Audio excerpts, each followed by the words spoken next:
Introducing PubCoin. PubCoin is the rewards program for pub sports contributors. Regular chat contributors share their play of the day, POD, in the YouTube chat, including the phrase POD in their message. At the end of the week, the amount of units earned are converted into PubCoins. PubCoin can be used as reward points for prizes, shop discounts, and contests. Hey, what's going on, y'all? It's Mills here, Pub Sports Radio. Do you guys want to challenge the personalities here at Pub Sports Radio? Do you guys think you're better than them at entering in your MMA predictions and picks? Would you want to get paid for it? $100? Here's how you do it, man. You sign up right here at the link below. It's just this easy. PubSportsRadio.com. Enter your email. Pick your weekly picks. That's it. Oh, and you get bonus points if you can predict how they're going to win in what round. Every single week, a new winner's getting crowned. So every Saturday on Pub Sports Radio. So come on and check us out. You can win $100 just for signing up. Only thing you need to do is see if you can beat us here at Pub Sports Radio by entering your UFC predictions and picks weekly. Do it. I dare you. See you guys soon.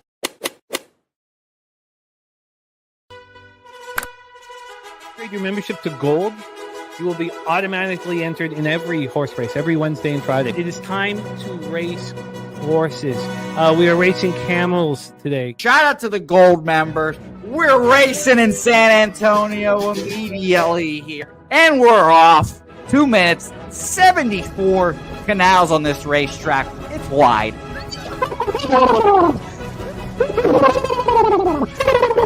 We're racing in San Antonio. Pat Wally moving forwardly. Jeff Slaughter in the mix as well. And as is Randall Sheffield, who's put that beautiful nose out front. But it's actually real grass here, Jimmy. Maybe Kentucky bluegrass. Oldie, no! There he goes. Oldie in the lead now. K. Wolf falls back. The horses love it. Sometimes they stop and eat it on the way to the finish line. That's why your horses start so far in the back. Here. Oh, look at Nussflush Allen bursting out here. J-Dub in the mix. Rude Boy up here as well. Jimmy, take it away. There's Oldie. Oldie is moving to the front. We are past the halfway mark in our 2 mile. And there's Ricky Levy.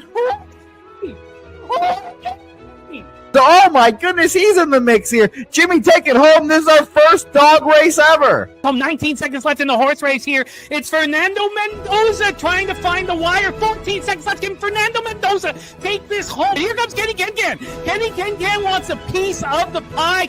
Put his schnoz up front. Ricky Bobby, 9 seconds left. Can Donut Silks make a run? Can Res Mall make a run to be $50? You son of a bitch! Here comes Tori Coker. Kenny Ken, Smoke and Mirrors, Director 97. Home. That is why here comes Jason Meyer, the Eldorado Custodian, Billy Friedrich, Joe's one all coming down to the finish. Coin!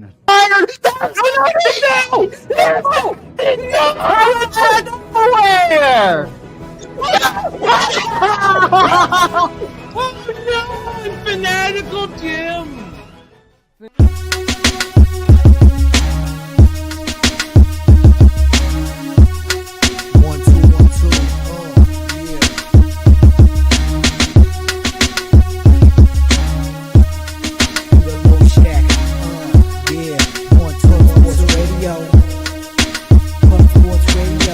From the corporate Peter Low Shack, legendary sports handicapper, more dapper than a dawn. Father young phenom, known as Jimmy, who declared one day that the bag was here to stay. Information like a PSA, we all PSR Pub Sports Radio is all. Is a man named Slaughter and he flipped the script. No competition in this but they quit the trip. But we say we be pubbing, betting with the bag and you love it. We want a top 10, we above it. Legend.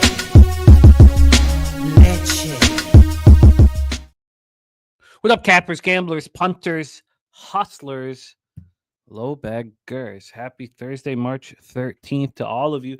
Thank you for watching Betting with the Bag right here on Pub Sports Radio. It was a roller coaster ride of a night. College basketball went well, 9-5 there. NHL, I felt like an ass. I did not expect Quinn Hughes to play the second half of back-to-back after being out 10 of the last 11 games on the road. Even with Lankinen in, that would have changed the cap a little bit, but it was upsetting.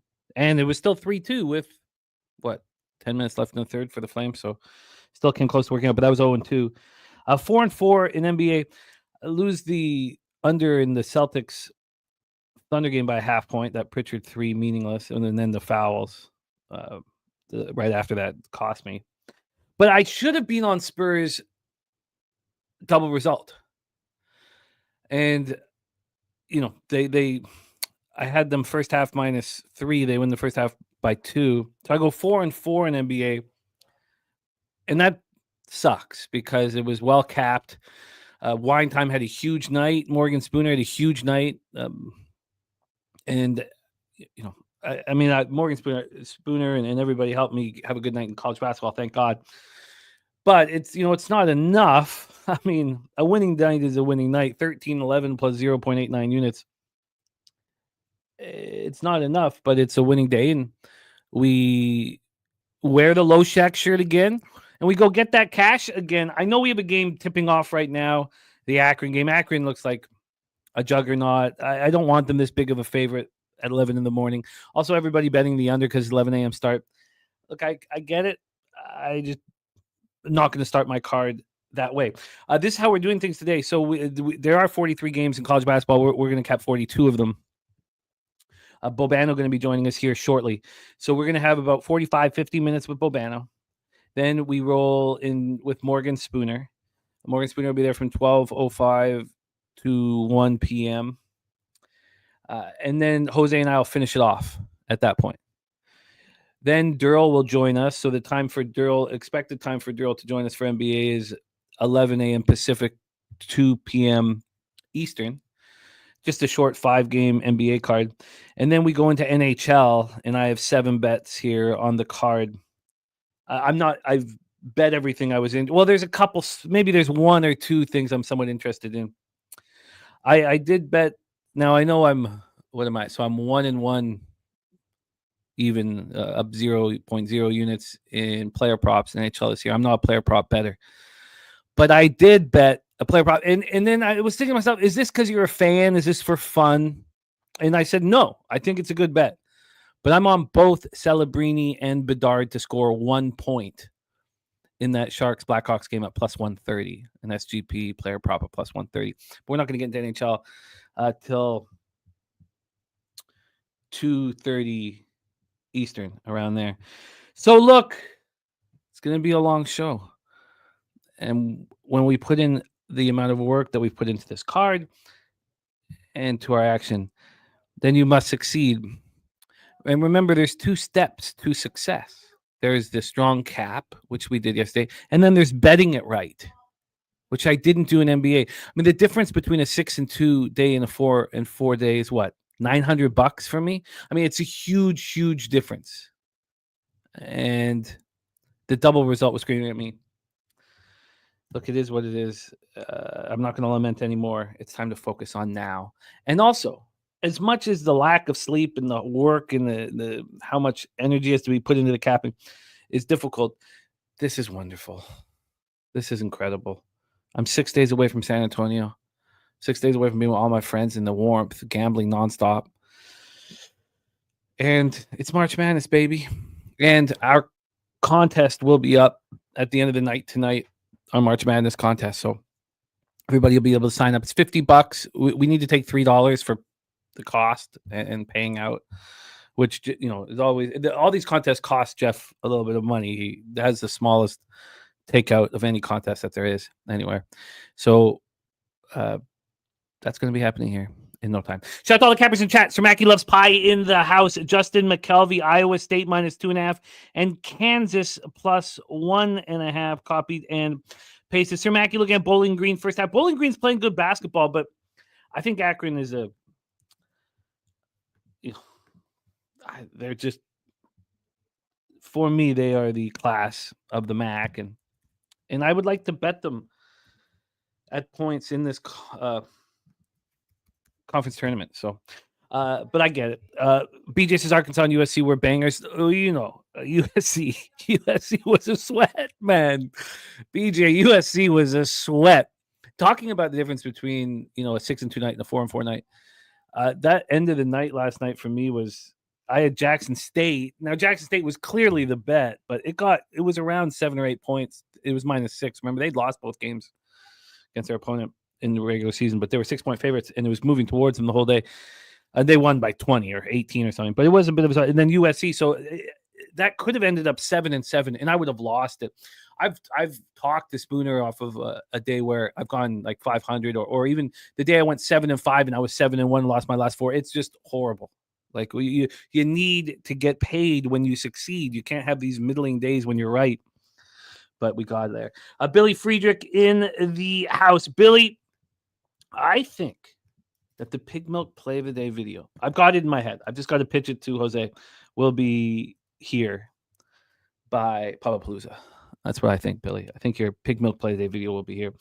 Billy Friedrich, you were absolutely right. That was one of my losses. You were right about Mississippi State. I lost with LSU. Again, last night, Georgia Tech was a winner. Cincinnati first half +5 was a loser. Rice was a loser. It looked like it was going to be a winner. Wyoming was a loser. I started out 1-3, so to end out 9-5 to go 8-2 the rest of the way I'm fine with. But I didn't move on Grand Canyon. There were spots I didn't move on that would have paid me out. Whatever.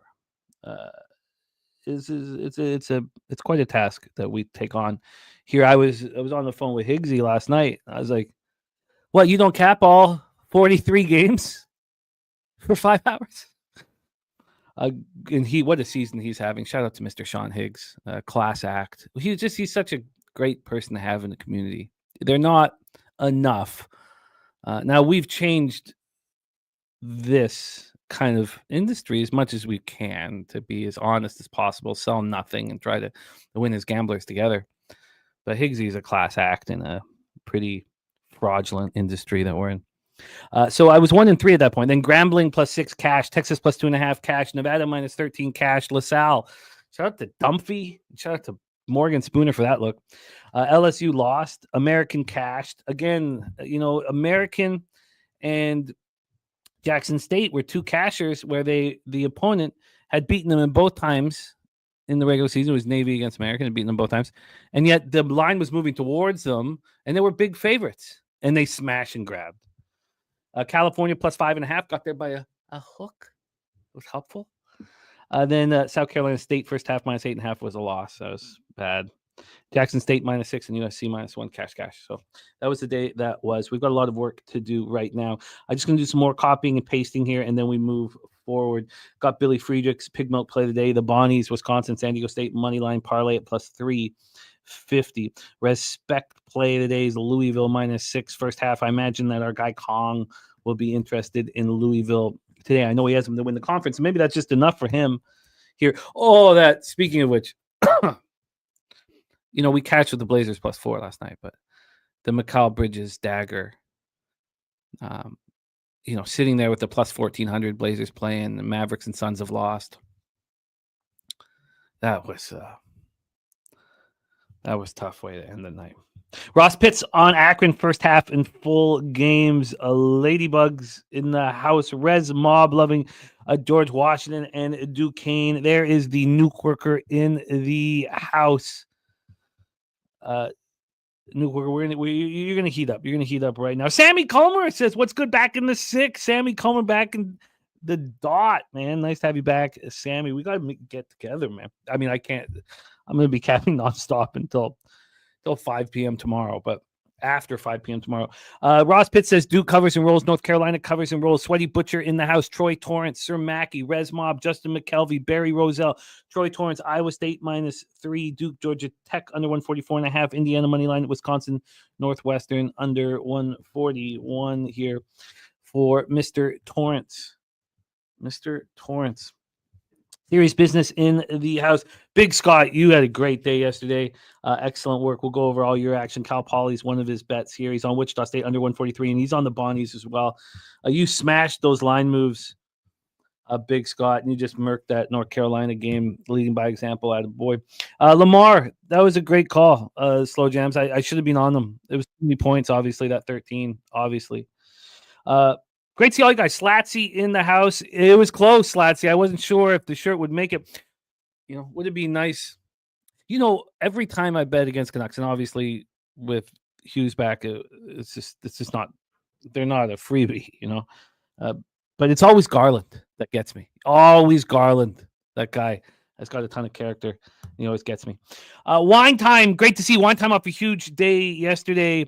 Steve G, great to see you. Jeff Slaughter says streak comes to an end. Let's start a new one. Oregon -2.5 and St. Louis -4. Wine Time off a 12-6 day overall and a great day in NBA. I do not have the records here for today, and it's too bad because we have got cappers running in the right direction. It's just there's just too much work to do, and it would take me another 90 minutes to get everybody's records, and I just had to let it go. Just too many games, 43 in college basketball. We got to get into them right now. So Nordy says, what up, all? Wife had her follow-up mammogram yesterday, and it all looks good. Oh, man, that's great news, Nordy. What a great way for us to start the day. Nordy, I've been thinking about it. I've been like, God, I haven't heard an update from Nordy in a bit. That's just wonderful, wonderful, wonderful news, Nordy. I'm just so happy, man. It's so great. That's so great. Remember in the throes of the getting done with the chemo and ringing the bell and you're taking the kids to Disneyland, going through what you guys are going through makes the family bond so strong. And the bond with Rebecca so strong, and now you guys are an indomitable force, an unstoppable group, and that's just the most wonderful news. That is the copy and paster here, and that goes to the top of the worksheet. Oh, that's the kind of shining light that we need for good vibes today. Nordy, that's wonderful.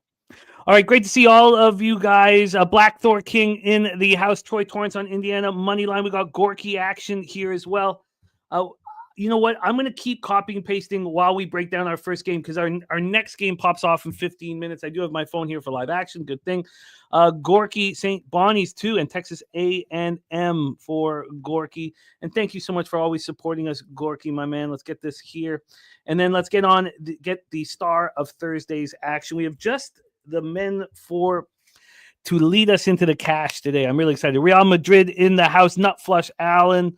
The Sweaty Butcher is Celtics 10-0 this season on the road off of a loss, says the Sweaty Butcher. That's tomorrow, of course. Great to see all you guys. Von Polo ready to go. We apologize for the commercials. AM is on Bowling Green here. And Spooner's whole action here. We're going to go over all of this here. So let's get this up here for Mr. Spooner. Coming off a 4-1. Spooner should have swept the board yesterday. That Sacred Heart loss was a backbreaker. He's also on Seattle. There's Jason Meyer, the El Dorado custodian in the house. Let's get this copied and pasted. Great to see all you guys. Great to see all of you guys. Let's get to work here.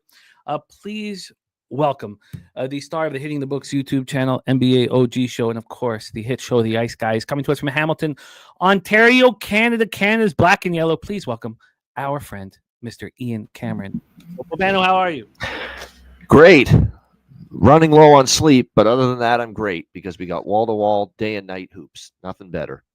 There is nothing better. You're absolutely right. Let's get this all set up here.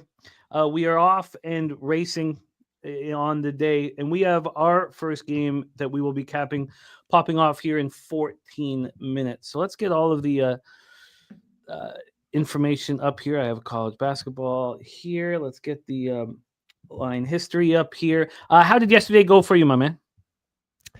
Well, you know what? It started out great. The afternoon was really good.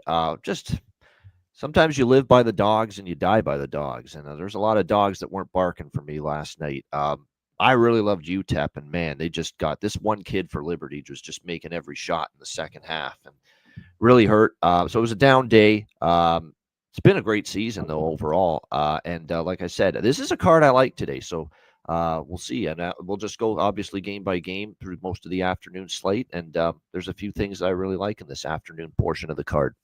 I look forward to capping with you. Thank you so much for joining us here. The great Bobano for 43 more minutes. It's 21-8 Akron.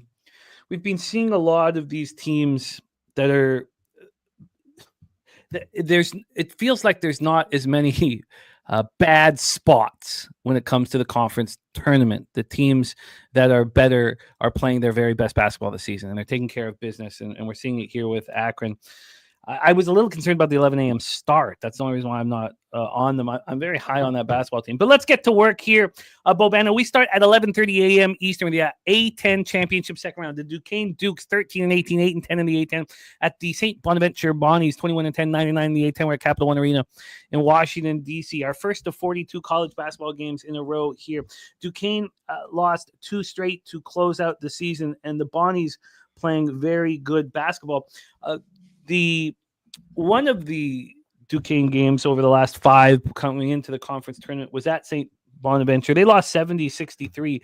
They were right in that game throughout, and they played well.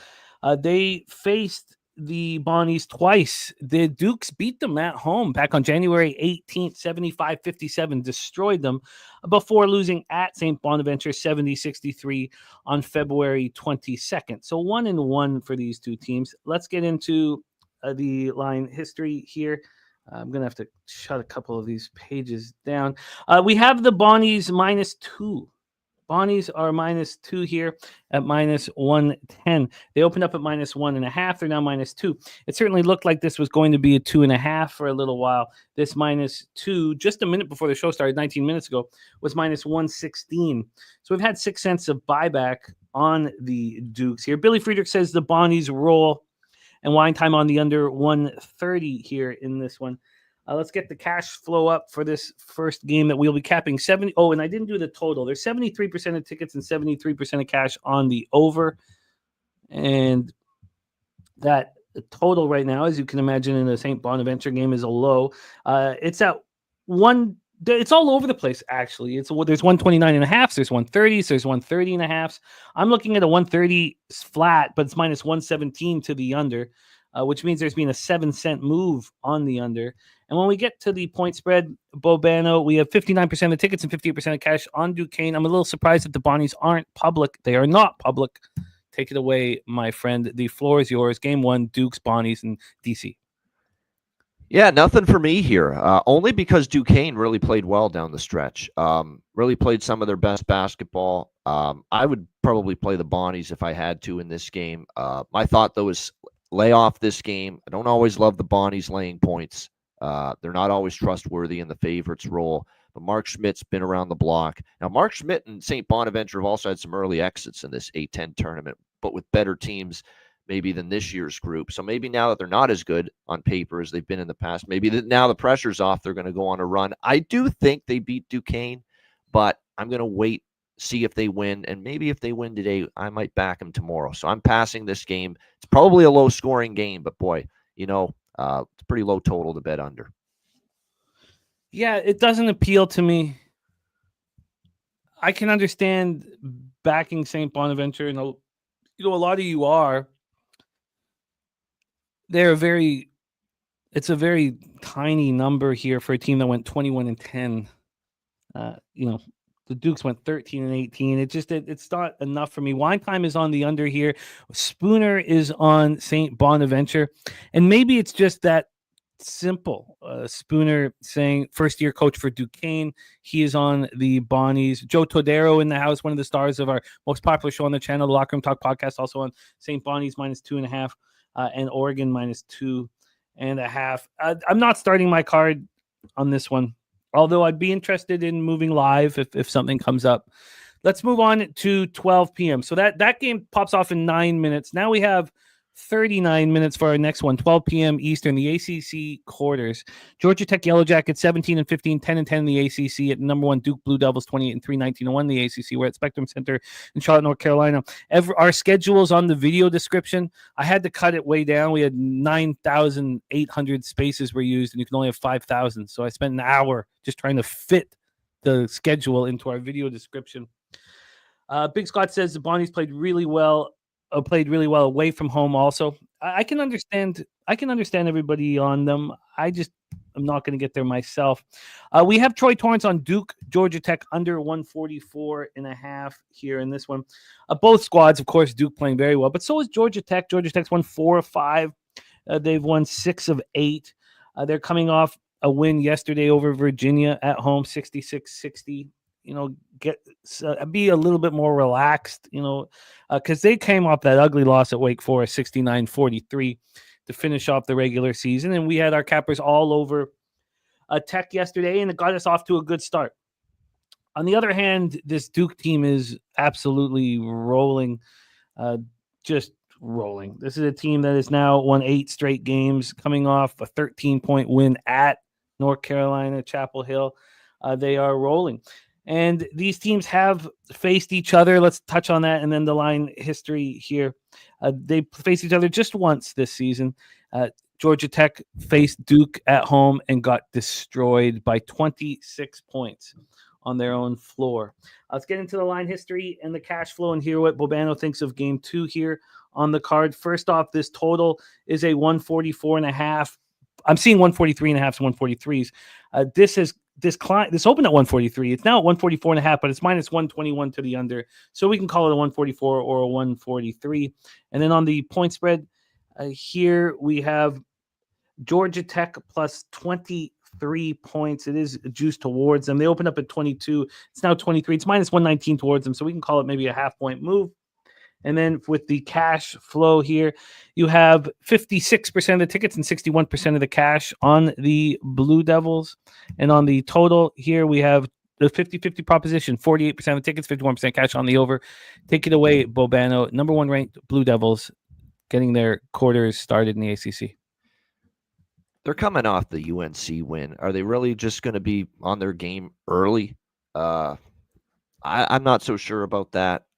I'm going to take Georgia Tech first half in this game. I think if you like Georgia Tech, that's the way to go. One thing we've seen from Duke is they've had some sluggish first halves, and then they just rip the doors off somebody in the second half. I remember the Wake game played out that way down the stretch for Duke. There's been a couple of instances like that for them this year where in the first half, teams hang around, and then in the second half, they kind of get blown out. They blow out their opponent. They take over. They've just been so great, both ends of the basketball court. But I don't trust Georgia Tech, especially on a back-to-back, playing yesterday. Maybe they run out of gas later in the game. I just don't trust the Yellow Jackets for the full 40.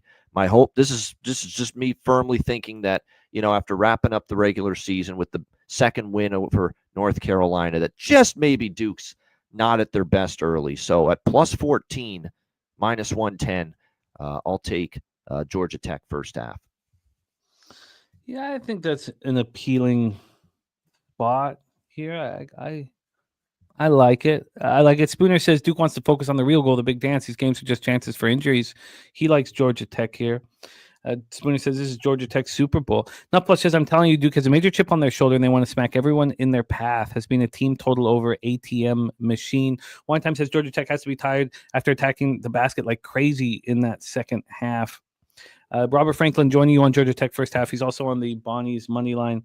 Bobano has moved. I'm interested in joining you. I'm not going to hem and haw here, but I'm interested in joining you, and I've got 35 minutes to make that decision. Let's roll on. Rez Mob, I appreciate you, my man. Let's roll on. Domo in the house. Let's go. We got 12 p.m. Eastern action. Next up, Big East tournament quarters. We got Butler Bulldogs 14-18, 6-14 in the Big East at St. John's. Red Storm 27-4, 18-2 in the Big East. Madison Square Garden in New York. What a basketball team St. John's has become, and they could get a number 1 seed here in the tourney. Let's get into the line history. We have St. John's right now minus 7.5 at minus 112. This opened up at 7. We have a half-point move towards the Red Storm from a total oh shit, that was first half. That's why it's so low. My bad. Sorry. Let me okay, sorry. Let's do this over again here. The full game, we'll go back to the total and then get into the spread here. Sorry, my bad there. The full game total is a 144.5. It just moved 2 cents towards the over while I was discussing it. So there's a 2 cent move 2 minutes ago. And then the point spread here is sitting with a 12.5. St. John's minus 12.5 at minus 105. It's interesting. This is back right where it started. There's actually been a 4-cent move towards Butler in this one. So the first half is moving towards St. John's by a half point, but the full game isn't. When we get to the cash flow for this one, on the total, it's another 50-50 proposition, 52-49 on the over and 60-59 on Butler. Take it away, Bobano, our next spot on the board, Bulldogs, Red Storm. They've played St. John's close. Rick Pitino's doing his little world tour last week, and they escaped with their life against Marquette. They're already going to be they're already Big East regular season champions. They got already a great seed, regardless of what happens in this tournament. Rick Pitino's on record saying he wouldn't mind a loss in this tournament at some point, instead of playing it through right to the end and then maybe being a little gassed going into the NCAA tournament next week. For Butler, I don't think they can take anything for granted as far as their potential inclusion in the NCAA tournament. They got to play this like a game 7. Too many points here. Competitive game. Butler was in the game twice against St. John's last year. I know it's at MSG. The Johnnies, they're amped up for St. John's basketball right now, but it's too many points. I'll take my chances here. Butler plus 13, minus 110. Butler plus 13, minus 110. So you talked about that game on the 26th of February. These teams also faced each other back on January 4th. And it was an 8-point game, 7-point game, 8-point game here, but that was not at MSG. That was at Conseca, so that wasn't at MSG where they'll be here. Bobano moving on, Butler plus 13. I like your card. Your card makes a lot of sense. We've got Bobano starting with Georgia Tech first half plus 14, Butler plus 13. Butler coming off an important win against Providence. And with Georgia Tech, if they're not covering in the first half, they're not covering in the full game. That's basically how I see it. Yeah. No, I get that. It's not going to be a backdoor situation. They got to be in it from the hop here. Nuke Oregon says, got to take the Johnnies at MSG. Let's roll on to our next spot on the board here. We move on to more 12 p.m. action. BJ here moving on Arizona money line. Arizona money line is the best bet from our guy, BJ, fresh off a 2-0 Kansas run. did not look impressive last night. I'll tell you that right now. Wouldn't they be fun to fade against the? It's the problem is they're gonna the home crowd thing. They're not gonna get it. Yeah.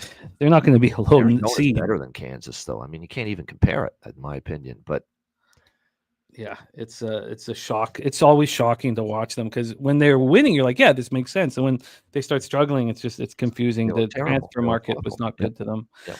Let's roll on here. Hoosiers, Oregon Ducks, Gainbridge Fieldhouse in Indiana. Both teams playing their best basketball of the season to close things up. The Hoosiers have won 4 of 5. They've won 5 of 7, and they just lost at Oregon on March 4th. So just 9 days ago, they lost 73-64 at Oregon. That was the lone time that these teams have met. So that is the Hoosiers. On the other side, the Ducks just rolling. This is a Ducks team, as I said, playing their best basketball of the season. They've won 7 straight games and are looking to keep that going here. Let's get into the line history. We will start with the total. So we'll start with the side. The Oregon is a -2 here at -116. A bit of a surprise. It's a pretty low number. They opened up at -2.5, dropped to 2, and dropped to 1.5. They were 1.5 between 2 and 8 this morning, and now they're at 2. It's -116 towards them. So let's call it maybe more of a 2.5. And then from the total side of things here, we have a 142. It's -114 to the over. This opened up at 143. This got down to 141, back up now at 142. When we get to the cash flow for this one, we have 66% of the tickets and 56% of the cash on Oregon. So there are some bigger bets being placed on Indiana. On the money line, it's similar. You have 17% of the tickets on Indiana, but 35% of the cash. So bigger bets coming in there as well. And then on the total, 59 and 58 on the over. Shout out to my guy, Ralph Nunziata in the house. Says Warriors win by double digits tonight against Sacramento.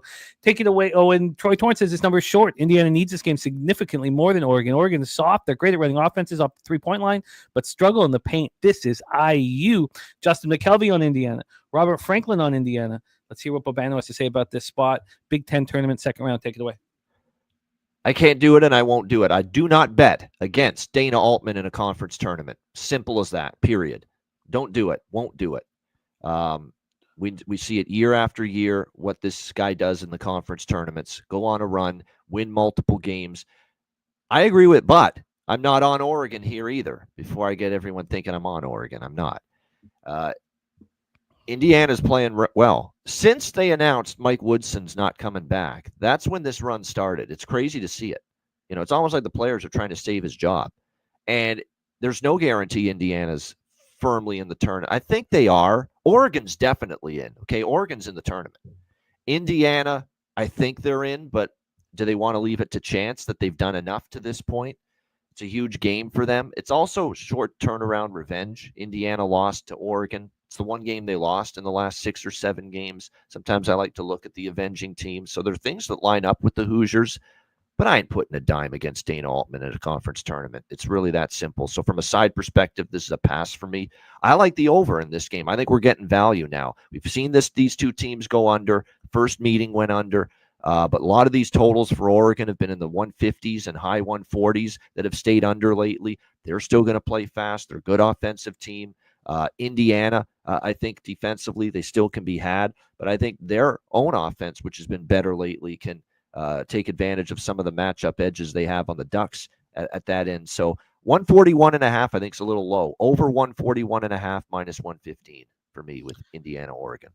Over 144.5 minus 115. Close game too. You could get the fouls late. And all the fouls late saved my ass with Texas Vanderbilt yesterday. I love that over, but without the fouling late, it wouldn't have got there. So thank goodness for that. It got me the over in that game, and you could see that here.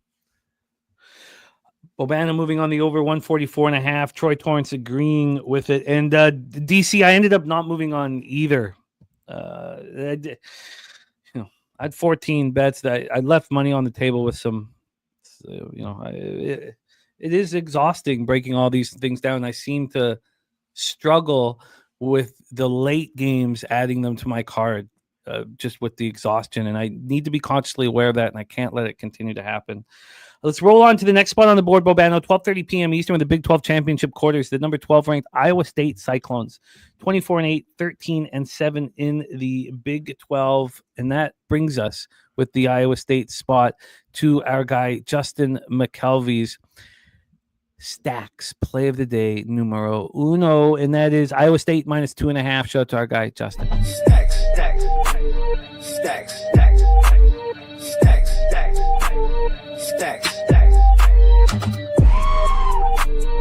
stacks,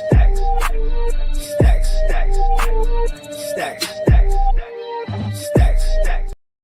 These teams just played in a classic, an absolute classic. 88-85 double overtime victory for BYU. BYU just rolling right now, but we know how good Iowa State is. These are two very, very good basketball teams that will be capping in March Madness. That was their only game that they played this year, was that double overtime classic. Let's get into the line history. Iowa State smash and grabbed Cincinnati yesterday with absolute ease, won by 20 points. And here we go. Now we get a chance to see what now we get a chance to see what BYU is going to do here in the tourney. This team has now won 8 straight games, including that Iowa State double overtime victory. Let's get into the line history here. From a total side of things, we have a 146. It's minus 111 to the under. This opened up at 146. There's been very little movement, 2 cents to the over. And then on the point spread here, we have BYU right now at plus 2.5. You can find some threes This moved from 3.5 to 2.5 4 minutes ago. This was a 3.5, and that's what Man Bear Pig is talking about. So it's moving right now on the books. We get to the cash flow. Iowa State with just 34% of the tickets and 41% of the cash, 51 and 53 on the over. Take it away for us here, Bobano, a big one. Cyclones, Cougars at T-Mobile Center in Kansas City, Missouri. This is risky because I love the spot for Iowa State here. I do. The revenge, that was a heartbreaker at Hilton. They don't get beaten there very often, but BYU took it to them in the second half, pulled away. Actually took it to them late first half into the second half and then pulled away. And it ended up being a nice victory there for BYU. They hung on at the end. Iowa State made a furious comeback, and then they ended up winning BYU in double overtime. I think it's a great revenge spot. This is a venue in Kansas City where there's a Cyclone Nation is going to show up. This, like, next to Kansas, no team in this conference tournament has a bigger home crowd edge than Iowa State. Iowa State fans are going to be there in droves. There's no doubt. But the concern is obviously the status of the two guards, Taman Lipsy, Keyshawn Gilbert. These are guys that played banged up through the game against Cincinnati yesterday. It's actually why I took Cincinnati yesterday, but give Iowa State all the credit. 76-56. They got the job done. Even with those guys a little bit banged up, a little bit hobbled. If you ask me, now TJ Otzelberger didn't say anything after the game, whether they'd be back in today, but I think they're going to try to play today. I think the fact that they get a chance to play a team that just beat them on their home court is going to stimulate, those two to find a way to get on the court and play in this game. And look, their defense, you can be injured and still play great defense. And they did that. They suffocated Cincinnati. And I think they're going to make their adjustments on the defensive end after BYU kind of had their way in the meeting back in Ames. So with some concern about the injury situation for Iowa State, despite that, I'm still going to move forward here with Iowa State because I just like the spot too much. Revenge situation. Just to be safe, I'm going to go money line here instead of the point spread. So we'll go Iowa State money line here against BYU. Plus BYU away from Provo. I know they won at Hilton, obviously, so they've shown they can win on the road, but I think beating a quality foe like this twice in a short period of time is going to be very difficult for them. So I'm going to go with Iowa State here, minus 145 money line. Minus 145 there for Bobano. Spooner says that he heard Gilbert will play. Let's roll on to the next spot on the board here. 12:30 p.m. Eastern, we have the American Athletic Conference Championship second round. South Florida, Wichita State. We're in Fort Worth, Texas. South Florida closed the season in poor fashion, losers of 4 straight basketball games. They faced Wichita State twice. South Florida, this is back when they were running much better early in the year. South Florida went to Wichita State and smashed them. Wichita State was in the throes of despair, it seemed like, early in the season. It was a 91-72 win for South Florida. Fast forward to South Florida playing at home against Wichita State on February 9th. Wichita State was getting their shit together, and South Florida lost to Wichita State 75-70. It was a big turnaround for the Shockers mid-season. They did lose 3 of their last 4, but they came in they had won 6 straight before that, 3 of 4 losses here. Let's get into the line history and the cash flow and hear what Bobano thinks about this one. First off, Wichita State opened up at -3 at -113. When it opened up at 857. Are these numbers? Oh, sorry. Yeah. This has been up for 2 days. That's why. Well, at 8:34 p.m., it had moved a point yesterday. So after this line had been available for 24 hours, it moved a point. So last night it moved a point to -4. Then it got all the way back to 3 at 9:51 this morning, back to 3.5, and now at a 3. So we've had to move towards the Bulls. Let's get to the total here for this one. From a total perspective, we have South Florida, Wichita at 143.5. It's -115 to the over. There's been a 5-cent move towards the over. And then when we get to the cash flow, we have Oh, it just moved. Sorry. We have just 33% of the tickets and 20% of the cash on South Florida. Wichita State was 67 and 80. 70% of the tickets and 45% of cash on the over. So bigger bets being placed on the under. Take it away here for us, Bobano, South Florida, Wichita State action. A small over bet, but I'm not going to make it official. There's plays I like more.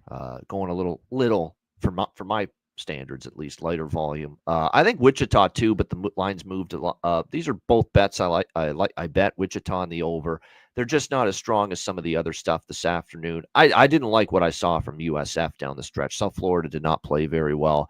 Wichita, remember, they had a big win against Memphis on their home court. Wichita showed me some signs of life. I think they're the team in better form. Price looked a little cheap to back the Shockers here. But again, I'm not on them either one for official plays for the show. Let's roll on to our next spot on the board. 1 p.m. Eastern with the SEC second round. You guys all made a lot of money off of Arkansas yesterday, but it was not very comfortable down the stretch there, letting that big lead go. But I was glad to see all you guys getting paid. 20 and 12, 8 and 10 in the SEC. At the Ole Miss Rebels, 21 and 10, 10 and 8 in the SEC. So Arkansas has now won 3 straight games. Ole Miss closed with that loss to Florida. It was a nice, they got the job done, 72-68, but it was not easy against South Carolina. Now, Arkansas had lost and, dealing with injuries, had lost to them by 19. But it's Ole Miss who they're facing here, and they faced Ole Miss earlier this year at home. Ole Miss was ranked 23rd in the nation at that point, and they lost 73-66. That was game 2 of a 5-game losing streak for Arkansas, but they seem to have found themselves down the stretch, winners of 4 of 5. Let's get into the line history here for this one. We have Man Bear Pig says he wants to take Arkansas over Ole Miss, but can't get there. I'm looking forward to hear it, DC. So looking forward to hear it, my man. We have this total at 144.5. It's minus 118 to the over. We've had an 8-cent move towards the over. And when we get to the point spread here, we have here we go. We have Ole Miss right now minus 4.5. They opened up at 3.5, moved to 4 at 8:20 this morning, and it moved to 4.5 at 10 a.m. So it's a move towards the Rebels. We get to the cash flow. It's just 54% of the tickets and 58% of the cash on Ole Miss, 52 and 51 on the under. Take it away for us here, Bobano. Robert Franklin on Arkansas plus 4.5. Barry Smith on Ole Miss money line. Take it away for us, Bobano. Arkansas, Ole Miss. Yeah, just to address Joseph Joe, just send me a DM at Bobano Bets on Twitter or Bobano. I'll type it into the chat there for that. But yeah, at Bobano Bets on Twitter, X, Bobano350@gmail.com is the email. Either one. You can, and I'll send you that info. Appreciate it, though. Very, very, very kind of you to offer to do that. As far as this game goes, Arkansas and Ole Miss, I like the over here. I think we're going to see points. Ole Miss was a team that I don't know what happened, but Chris Beard's team kind of lost the plot at the defensive end of the court, and I don't know if that's changing. Plus, another thing too is what's with these rims in Nashville. These games are going over the total here. These SEC tournament games. It's just the way things have gone so far to this point. And there's an over I like even more in the second afternoon game in the SEC tournament, the Texas schools. We'll get to that later. But this one I like over 144.5, minus 110 at Bet365. I'm going to take Arkansas too. I am. They're playing for tournament lives. Ole Miss is a favorite. It's been pretty awful down the stretch. I think they're the better team. Ole Miss can win this game, but I think it's a close game. They've been awful as a favorite down the stretch of the SEC season, Ole Miss. And to me, this game just matters a little bit more. Ole Miss is playing for seeding. Arkansas is playing to get in the tournament. And Arkansas has found that new life down the stretch, playing their best ball, getting 4.5 here, minus 105. We'll take Arkansas as well. Over 144.5, minus 110, and Arkansas plus 4.5 at minus 105. Yep. You are in business. We roll on. We head over to the MAC Championship quarterfinal. Rocket Arena in Cleveland, Ohio. Ohio Bobcats 16 and 15, 10 and 8 in the MAC at the Toledo Rockets 17 and 14, 10 and 8 in the MAC. Ohio did not close well. In fact, these teams just played each other. It was senior night for the Rockets. They took care of business. They beat Ohio badly, 96-82, and that stopped the Toledo losing streak here. And there's some ugly losses in there. That loss at Buffalo by 13, that was just on March 1st. So Ohio may have some rebenga. They may have realized that this was going to be a very possible quarterfinal opponent and didn't show anything. We saw the same thing with Fordham yesterday, playing again against an opponent that they just lost by 20 points to, showing them nothing and destroying them in the conference tournament. Ohio's lost both games to Toledo. They lost at home on January 28th, 86-83, and then lost 96-82 at Toledo. It kind of feels like a nice spot for Ohio here. It really, really does. There is our guy, Leonard Porsche Jr. here. I guess you're talking about the Bruins. Are you talking about you said left field? Is that MLB or NHL? Talk to me, man. Talk to me. I want to. Too many Bostons, yeah. Yeah, talk talk yeah, NBA, NHL, MLB starting, could be the Red Sox. You never well, know. we know NBA is not going to be minus 115. No. But I mean, I want to fade the Bruins so bad. I love these 2 wins that they had, but we'll get into that later. Ohio minus 2.5 right now, minus 111. They opened up at minus 3, down to 2.5, though. It's slightly juiced towards them. And then when we get to the total for this one, we have a 159. Oh, it just moved to 158.5. 158.5. 159 everywhere else. And this opened up at 161.5. This is moving down very quickly right now. And when we get to the cash flow here, Red Sox. Okay, thank you, Leonard. Yeah, that makes sense. When we get to the cash flow for this Ohio spot, we have just 20% of the tickets and 22% of the cash on Ohio, 54 and 56 on the under. Take it away for us here, Bobano. Bobcats, Rockets, Mac, quarters. So Ohio or pass for me. This is one of these deals where Toledo's owned Ohio, and here's Ohio favored. Like Toledo has beaten Ohio like a drum over and over and over again, and yet here's Ohio, including this year, and here's Ohio now a favorite in spite of that. It's very interesting to me. And I like Ohio. I like Bulls, their coach. And Toledo's been very erratic. Toledo has clearly matched up well with Ohio, but outside of playing the Bobcats, Toledo has been very erratic, very inconsistent. You kind of hope and think maybe Ohio's found the formula, maybe to finally beat them. Perhaps that's the case here going into this one. And I like the way they kind of played down the stretch, quite honestly, Ohio. Obviously, when you look at Toledo, offensively, they're very solid. Defensively, it can come and go for this basketball team. But again, the point spread was a disaster for them. It's funny. They went 1-7 against the spread down the stretch. And the 1-point spread cover was that last game against Ohio, 96-82. But it's revenge. It's a conference tournament. Revenge doesn't matter. But Ohio goes the extra mile, you would think, maybe to make the adjustments here going into this matchup. And by the way, this has been an over machine series history. 4 straight overs, all of them well into the 160s. So I'm going to go with side and total here. I'm going to go ahead and take Ohio. I think they're favored for a reason. I think they finally get Toledo here. Ohio minus 142 on the money line. And we're also going to take over 157.5 minus 115. My guy Cuban Connect in the house. Kongs Clips basketball play today. Houston first half minus 10.5. The number one is Louisville. I want Ohio too. I'm surprised that Spooner is just expecting the same thing to happen. I mean, I feel like that Fordham game is a perfect example of what can happen. It's been a long time between games between Toledo and Ohio. Fordham and Rhode Island yesterday. Exactly. The Rhode Island destroyed them in that last game. The smart Fordham coach showed them nothing and then soundly changed everything. I mean, this game means so much to Ohio. It's interesting because I'm interested in Ole Miss, but you're in Arkansas. I'm interested in Ohio, and Spooner's on Toledo. There's probably going to be enough action for me not to have to go up against you guys.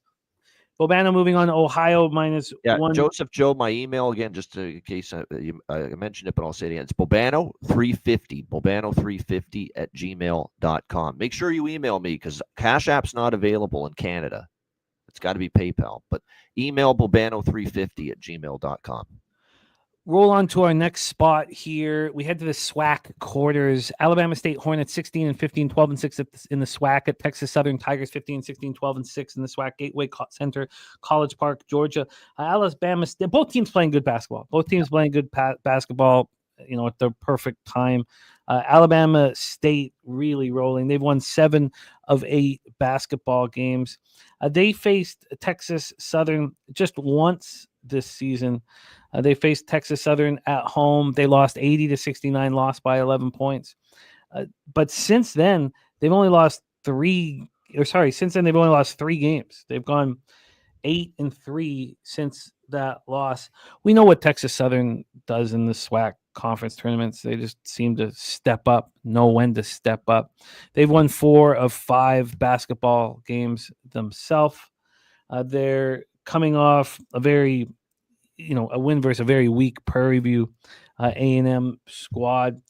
So let's get into the line history here for the SWAC quarters. We have the total right now. Sorry, move over here. We have the total right now sitting at 136.5. It's minus 116 to the over. This opened up at 138. It's dropped a point and a half. And then on the point spread here, we have this sitting right now with Texas Southern +2 at minus 112. They opened up +1. So we have a 1-point move towards Alabama State. And when we get to the cash flow, just 10% of the tickets and 10% of the cash on Alabama State. And then to give you another idea why it moved a point, there's only 38% of the tickets on the Alabama State money line, but 68% of the cash, 70 and 69 on the over.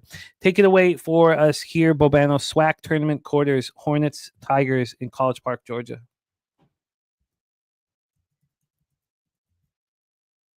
Bobano? Okay, we might have. Oh, there we go. We got a frozen Bobano. We'll get him back up here. Bobano, SWAC tournament quarters, Alabama State, Texas Southern. Your thoughts? They're really good teams, both of them. But I watched a lot of SWAC basketball. Who was watching Southern and Grambling State yesterday as much as I was? I mean, I was zoned into that game. That was a phenomenal game. Crazy ending.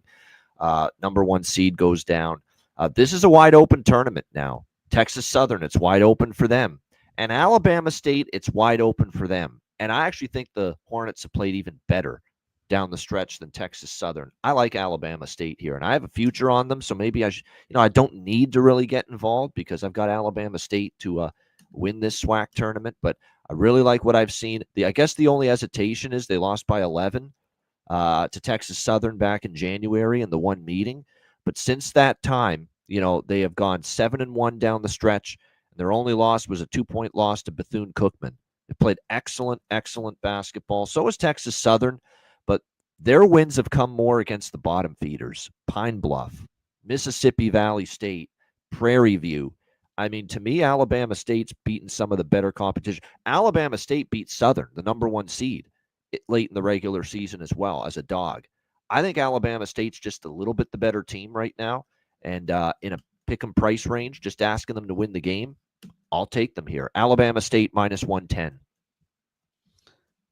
I agree here. I'm surprised that this is that you can get a minus 110. Is that by far leading the market? Is that a Nope. clear? No, Sorry? FanDuel. Yep, FanDuel's got it minus 110. Yep. Hmm. Or do they? Or is Wow, that a I'm stale number? Let me Getting just quite a bit worse line here. A couple books I'm looking at. just double check on that. I agree. No, but I agree. That actually is what I got, but right now, is it available? That's the question. Let me just double check on that. While you're double checking, let's set up the next spot. Oh, it is minus 110 at FanDuel. Holy shit. It's still minus 110 there. Great. Minus 110. FanDuel. That's appealing here. Bobano moving on to Alabama State. Let's move on to our next spot on the board, and then we'll hear if there's anything Bobano wants to add to his action.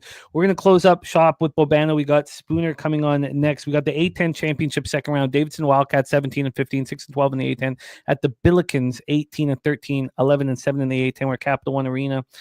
Davidson did not look good. Didn't look good against Richmond. Didn't look good as the season closed out.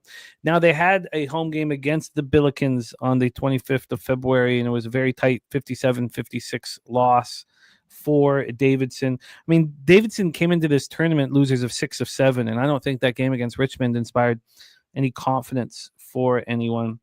That 57-56 game against the Billikens was the only time they faced St. Louis this year. So it was a very, very tight game there. Let's get into the line history. Robert Franklin looking at Davidson. This spread opened up with St. Louis -3.5. They're now -4, and it is slightly juiced towards the Billikens.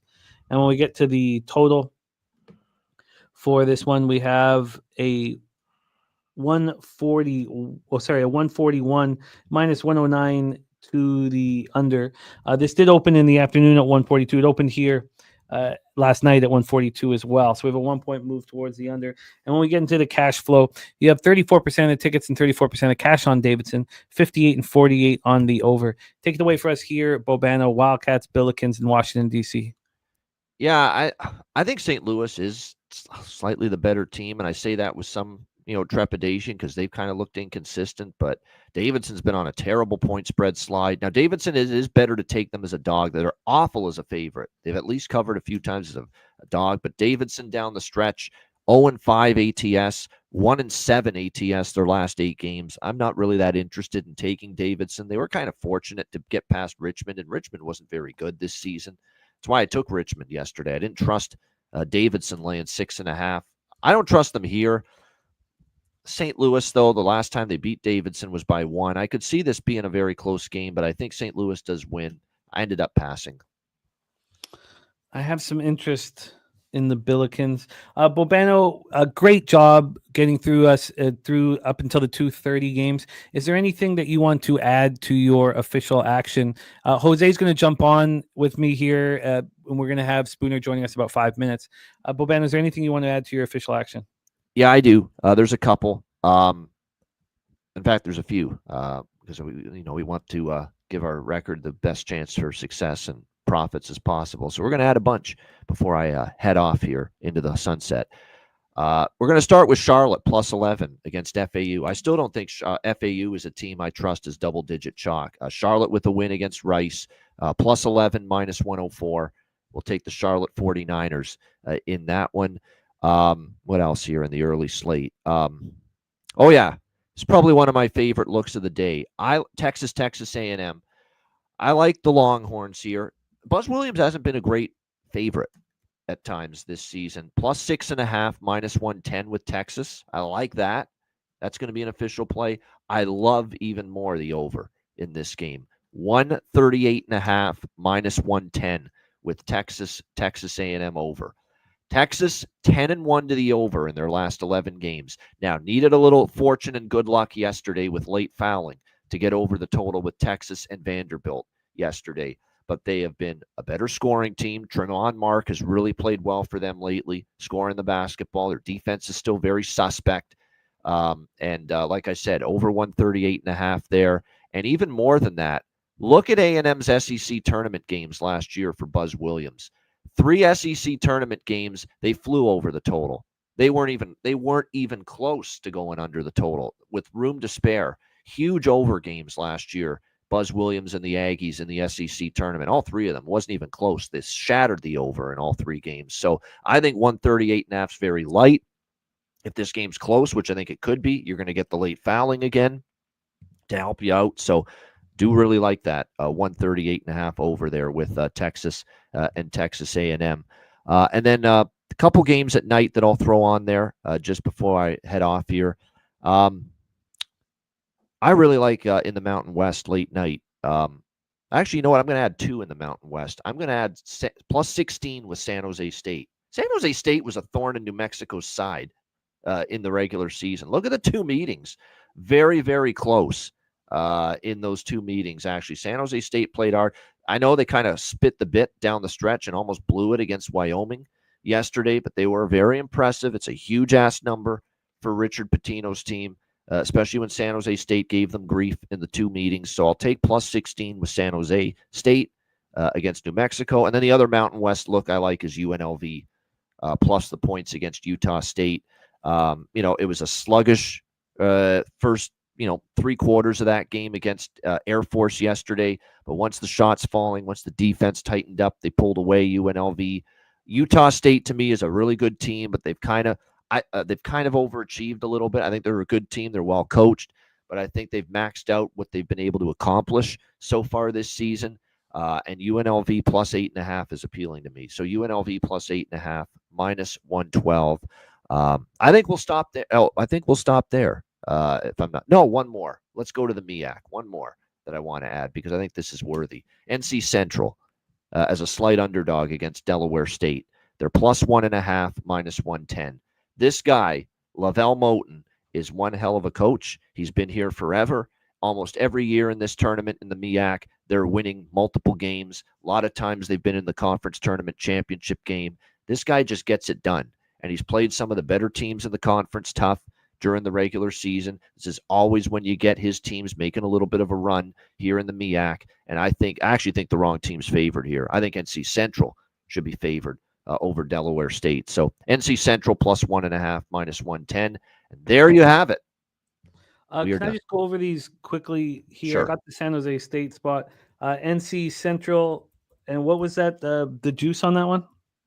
Just minus 110. Minus 1.5, minus 110? Yeah, plus 1.5. Oh, sorry, plus 1.5 for NC Central. And so, sorry, I got San Jose State, and the other one was UNLV. UNLV was plus 8, did you say? That's right. At what juice? UNLV plus 8.5 minus 112. Plus 8.5 minus 112.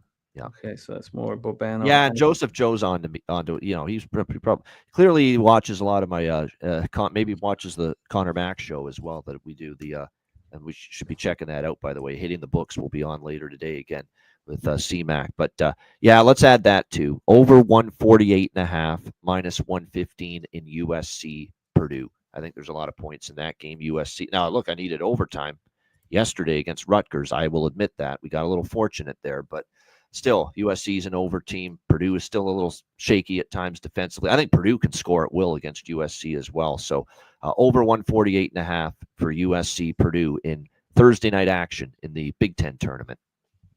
Spectacular work, Bobano, my man. Again, 5 p.m. Eastern is the time for Hitting the Books with Connor Mack and Bobano tonight, this early evening. There'll be a ton of games going on as well. You can live bet them as well. We'll also have NBA OG show, not today, but Monday, Tuesday, Wednesday, Friday, and of course, Ice Guys every day of the week. Bobano, spectacular work. Please support him on @Bobano Bets on X. Bobano, any last words for the Capper Sporting Show? This is one of the best times of the year, March Madness, conference tournament. Conference tournaments to me are right there with the NCAA tournament. I know the NCAA tournament's the big main event, the entree, but the appetizer here, conference tournaments, is great as well. Wall-to-wall hoops, afternoon and night. Good luck to everybody in the chat. We love everybody in the chat supporting the show. Hit the like button, supporting Jimmy every day. And Jimmy, good luck to you too as well. Let's have a big Thursday, and we'll see you again next week. Thank you, my man. There he is, Ian Cameron. We move on to our next guest, ready to roll for us. And I would like to get my first bet in and sit with it for a second. So let's get first off our guy 4-1. Should have swept the board yesterday, heating up at the right time. Please welcome for the next 55 minutes our guy, Mr. Morgan Spooner, to the show. Spoon Dog, what's happening, man? How are you? Hey, what's happening, Jimmy? Good afternoon. Big card today. Let's get right after it. It's one of the best days in the entire basketball season. Huge card and great job yesterday. You made a lot of us a lot of cash. Our guy Jose is going to set up the Wildcats, Wisconsin Badgers spot here. And Jose, great to see you, my man. How are you? I'm all right. It's a lot of changes happening, so just a little tired, but it's all right. Fun times ahead. You're still going through changes? Yeah, my balls dropped, my voice got deeper, I Yep. developed some chest hair. I have a chest Oh, hair, God. Okay, let's stay focused here. I'm glad to hear that the changes keep falling like the sunshine in the rain. Is that how the song goes? I you said, All right. I don't get song references. Okay. Steve G says Team Jose. I'd like to ask you, Spooner, quickly.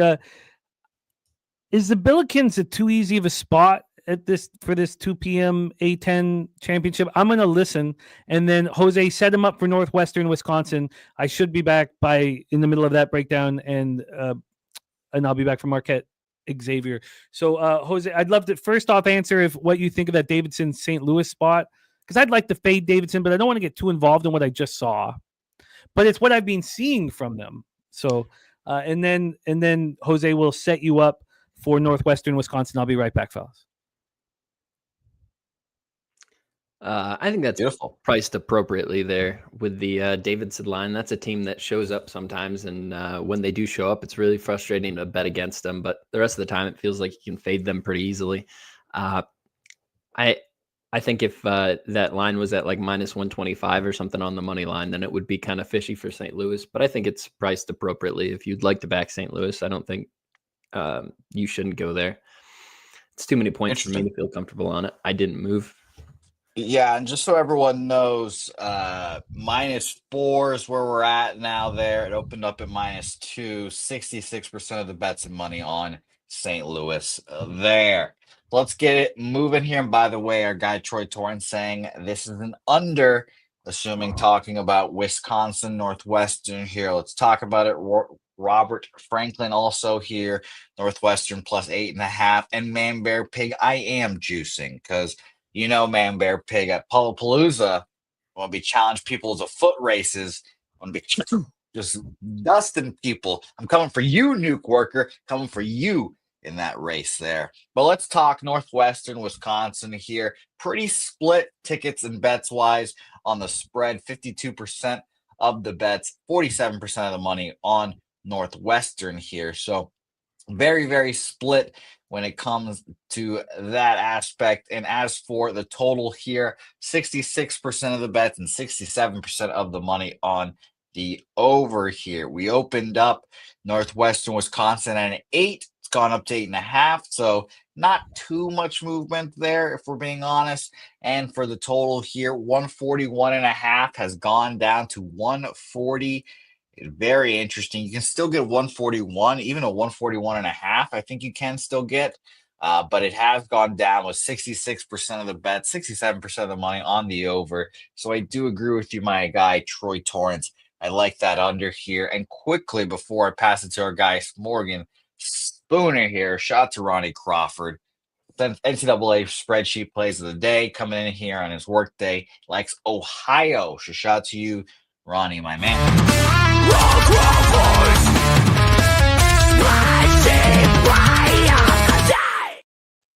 Blues Kings Ohio for our guy Ron Crawford. Spoondog, very interested to hear your take. Northwestern, very close to you, I'm sure, with all that Cubs memorabilia up there. So what, you have the pulse of the nation over there at Northwestern. How you feeling about them?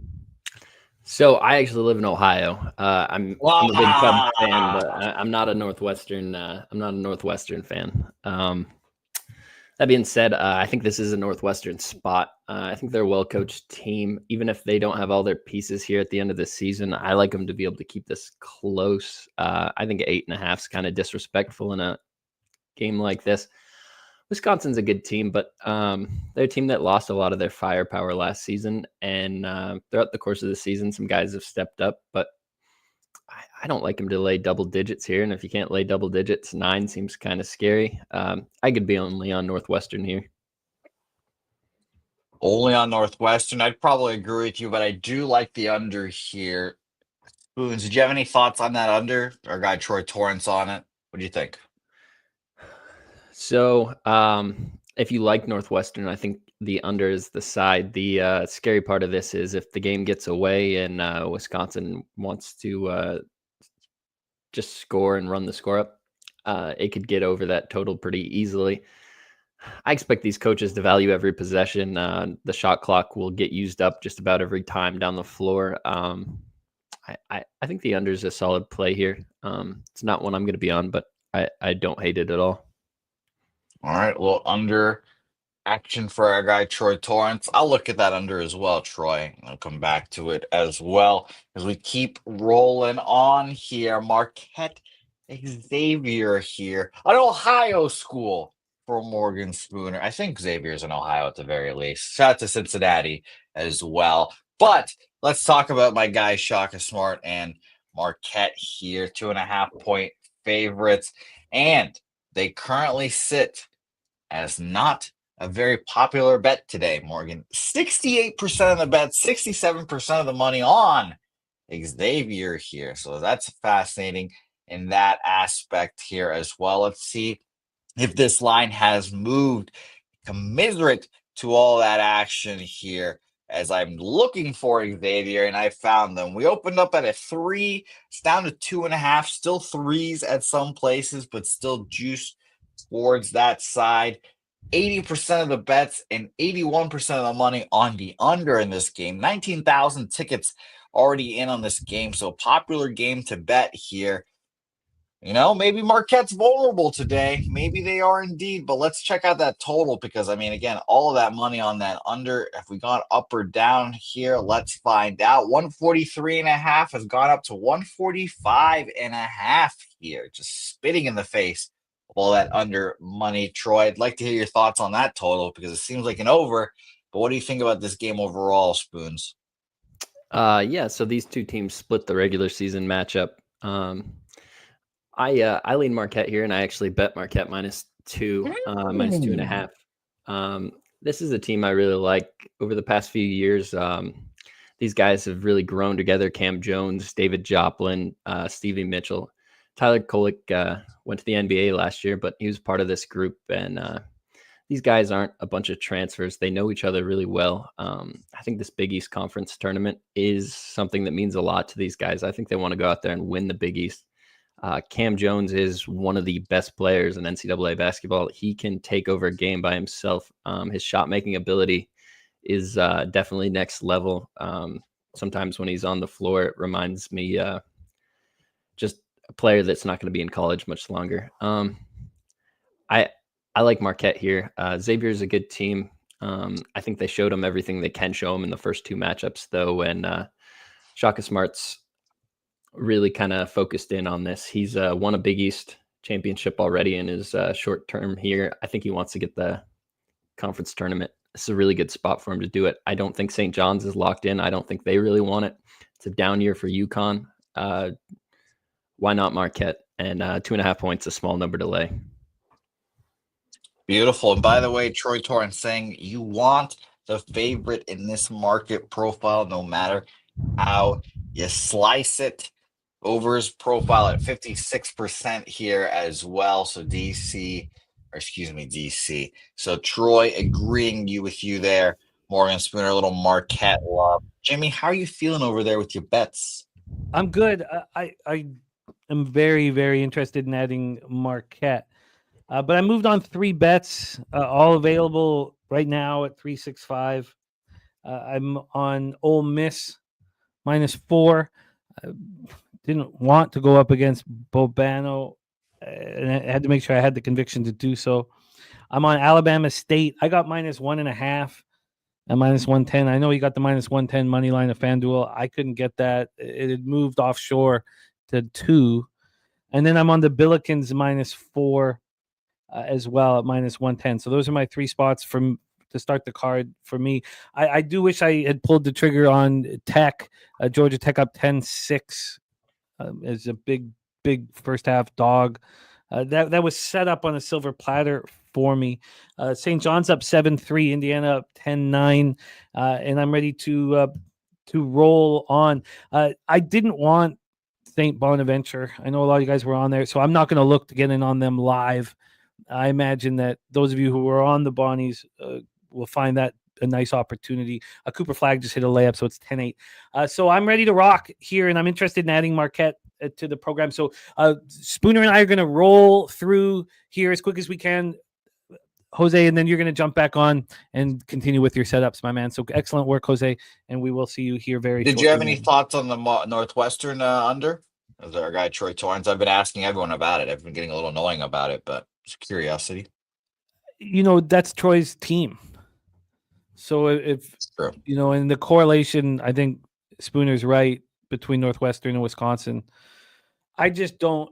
I don't want to get in on a total right now. I'd much prefer sides. I will only bet. Now I'll look into it a little more, but I will only bet totals if I feel that I absolutely have to, like we did on that 14-point move in the Hawks Hornets game, which we cashed comfortably by 9 points or whatever it was.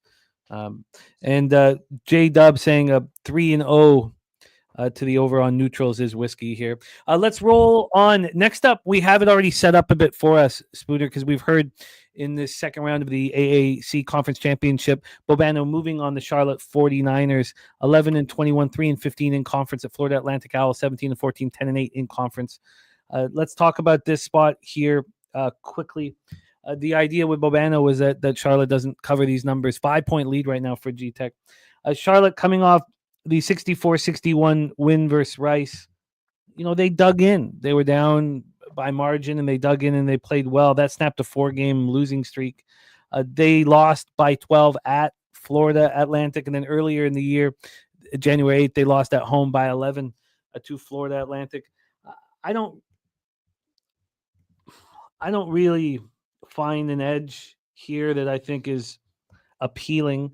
This has moved 3 points. This opened up at 8 in the afternoon offshore where we used to play poker. It opened up 9.5 at 8:17 p.m. So this is a real legit move towards a Florida Atlantic. If you guys don't trust it, which I see a lot of you do, that's fine.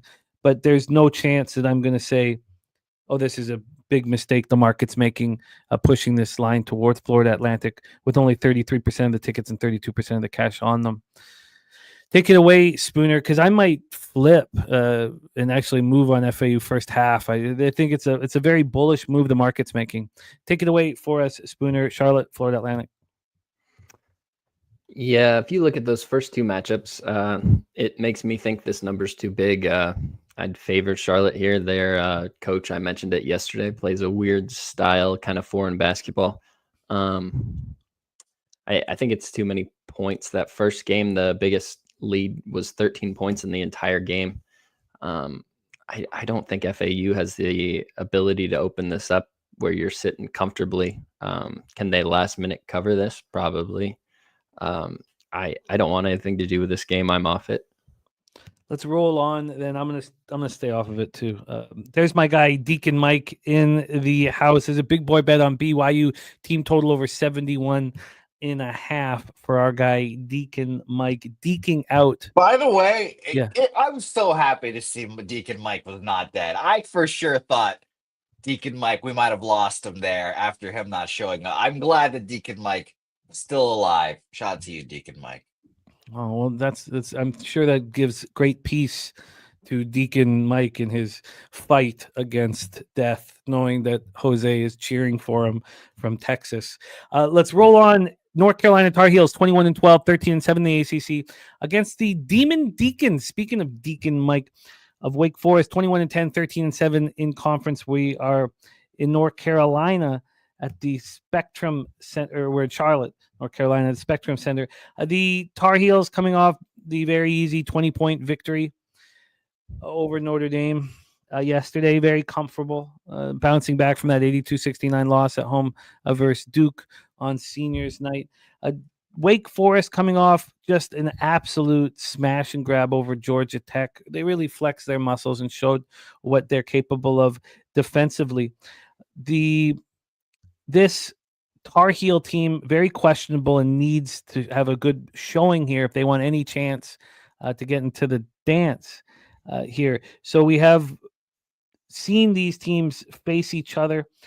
The North Carolina went to Wake Forest, and it was a very tight 67-66 game. That was back on January 21st, and that was the only time these teams met. Let's get into the line history here, Spooner. We have the Tar Heels -6 at -103. They opened up at -5, a 1-point move towards them. We know that the 16-8 now Georgia Tech. God, that was an absolute gift here. But it is also 14-3 St. John's.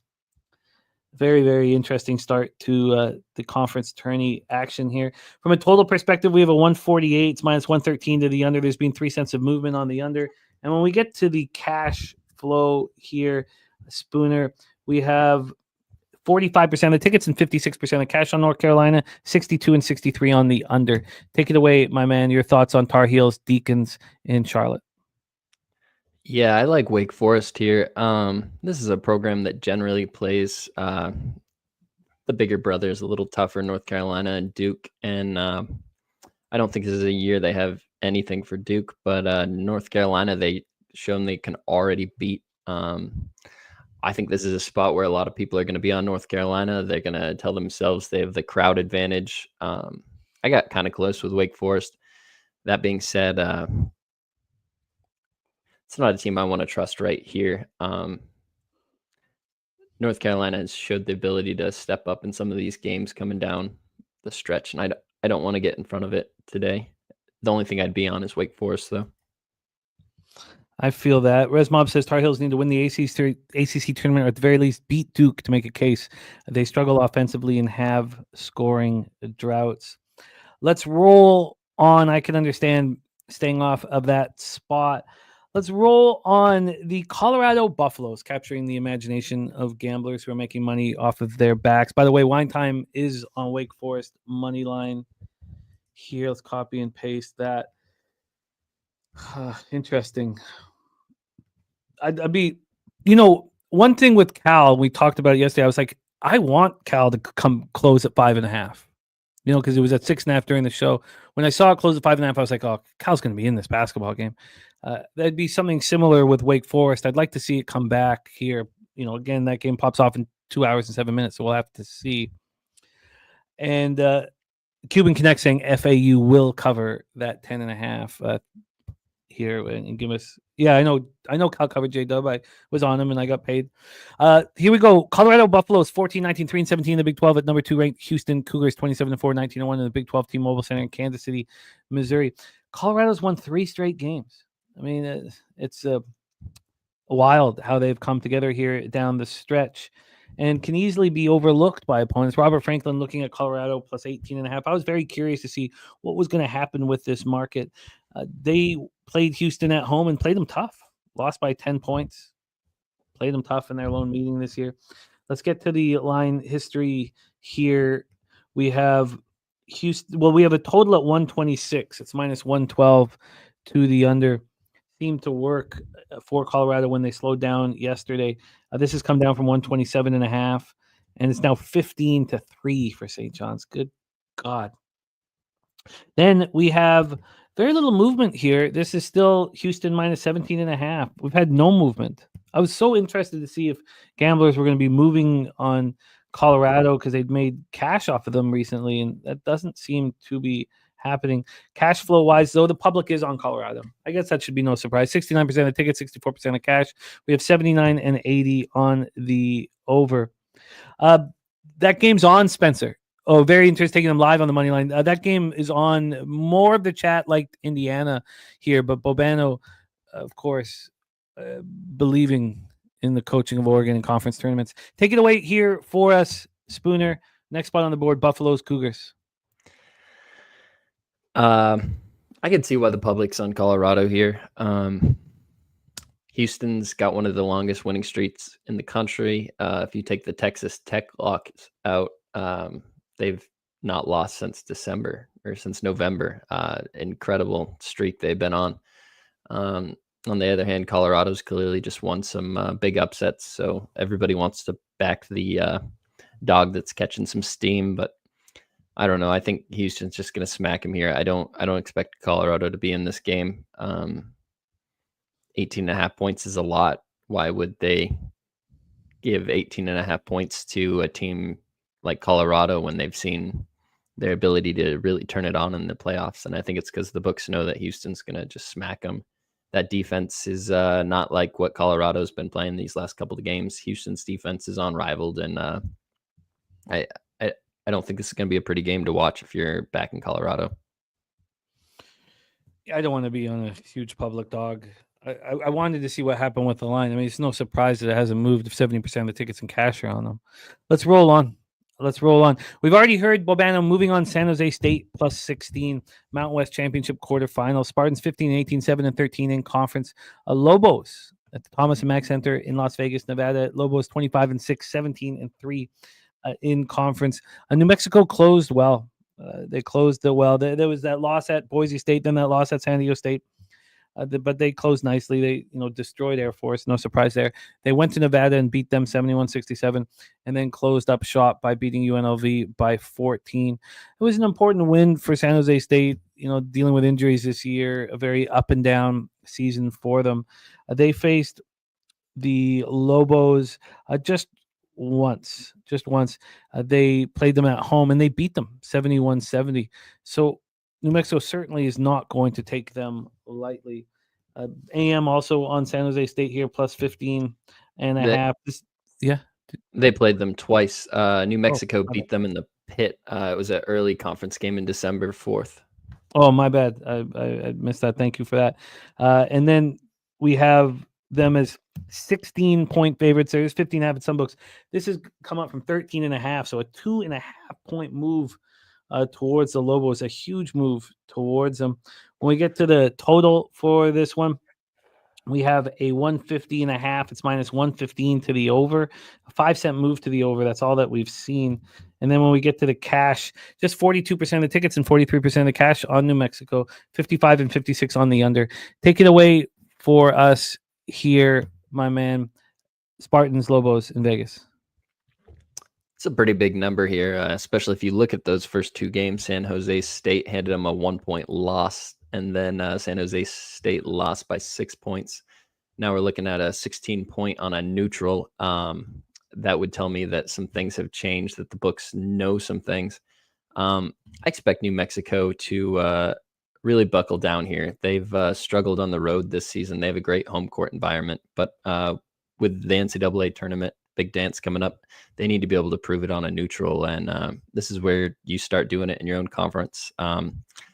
San Jose State has shown the ability to give them some trouble, so I expect them to really take this game seriously.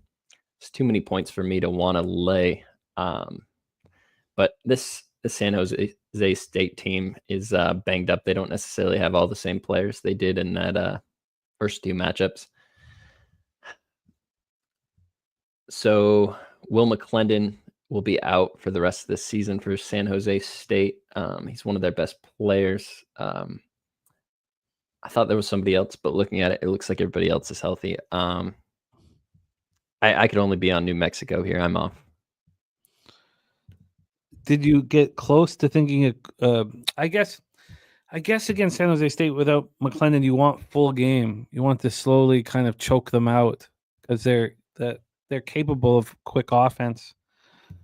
So I guess the first half would be you'd have to take a full game, and then at that point, this line's moved too far. So I can understand the trepidation. Let's roll on to our next spot on the board, and we had both side and total given to us from Bobano. SEC tournament second round, Battle of Texas, got the Longhorns and the Aggies facing off here at Bridgestone Arena in Nashville. Let's get into the setup here. A lot of us cashed on Texas plus 2.5 yesterday. Wine Time really pushing that and getting us paid. We have the Longhorns winners of 2 of their last 3. Let's get that. Thank you, Jose, my man. That win over Vanderbilt yesterday was good. It was important. It was impressive. The Aggies got a little flustered down the stretch and then fixed themselves when we were all on them at home against Auburn. Then they followed that up by beating LSU by 14 in Louisiana. So the teams have faced each other twice. On January 4th, the Longhorns went to Texas A&M and lost by 20. Then they won by a point at home. I kind of want to fade what we have just seen as much as possible. again, I think that the biases that gamblers hold when they watch things a day prior can be taken advantage of. This total's at 139 minus 107 to the under. Bobano moved on the over and Troy moved on the under. I believe Billy Friedrich was agreeing with that over, but we do have cappers on either side of the fence on that one. And then on the spread, we're sitting here with Texas +6 now at minus 114. So we've seen it take 6 cents of action. It had taken 8 cents, but it came back about 45 minutes ago, just 2 cents. And when we get to the cash flow here, we see Justin McKelvey also with Texas in his pocket. Texas is public. Why wouldn't they be? A lot of people made money off him yesterday. 70% of the tickets, 66% of the cash, 73 and 73 on the over. Robert Franklin also on Texas +6.5. Take it away for us here, Spooner. SEC second round, Longhorns, Aggies. Yeah, I like this Texas A&M team. Like you said, that Auburn game we got on here, and I had Auburn circled. I thought that was a good spot for Texas A&M to come and beat one of the best teams in the country, with Auburn looking ahead to Florida. They played well against LSU after, and now they're in the SEC tournament. Texas A&M doesn't have a lot to play for. I guess you could say they could try to build a better seed, but they're pretty well locked in. And like I said yesterday, Texas is completely done if they lose, and the only chance they have to make the NCAA March Madness Big Dance tournament is to win out or get pretty close. And that would involve beating Texas A&M today. I don't think that's out of the realm of possibility, and Texas already showed you that they can beat Texas A&M with the 1 point loss, or with a 1 point win already against them. The other game was 20 points, and A&M definitely can beat Texas that bad. It just really depends what Texas team shows up, and I think they're playing a little loose right now. I think they have the ability to show up and win this game, and when you have 6 points at the end of the game in your pocket, that's going to feel really nice. Not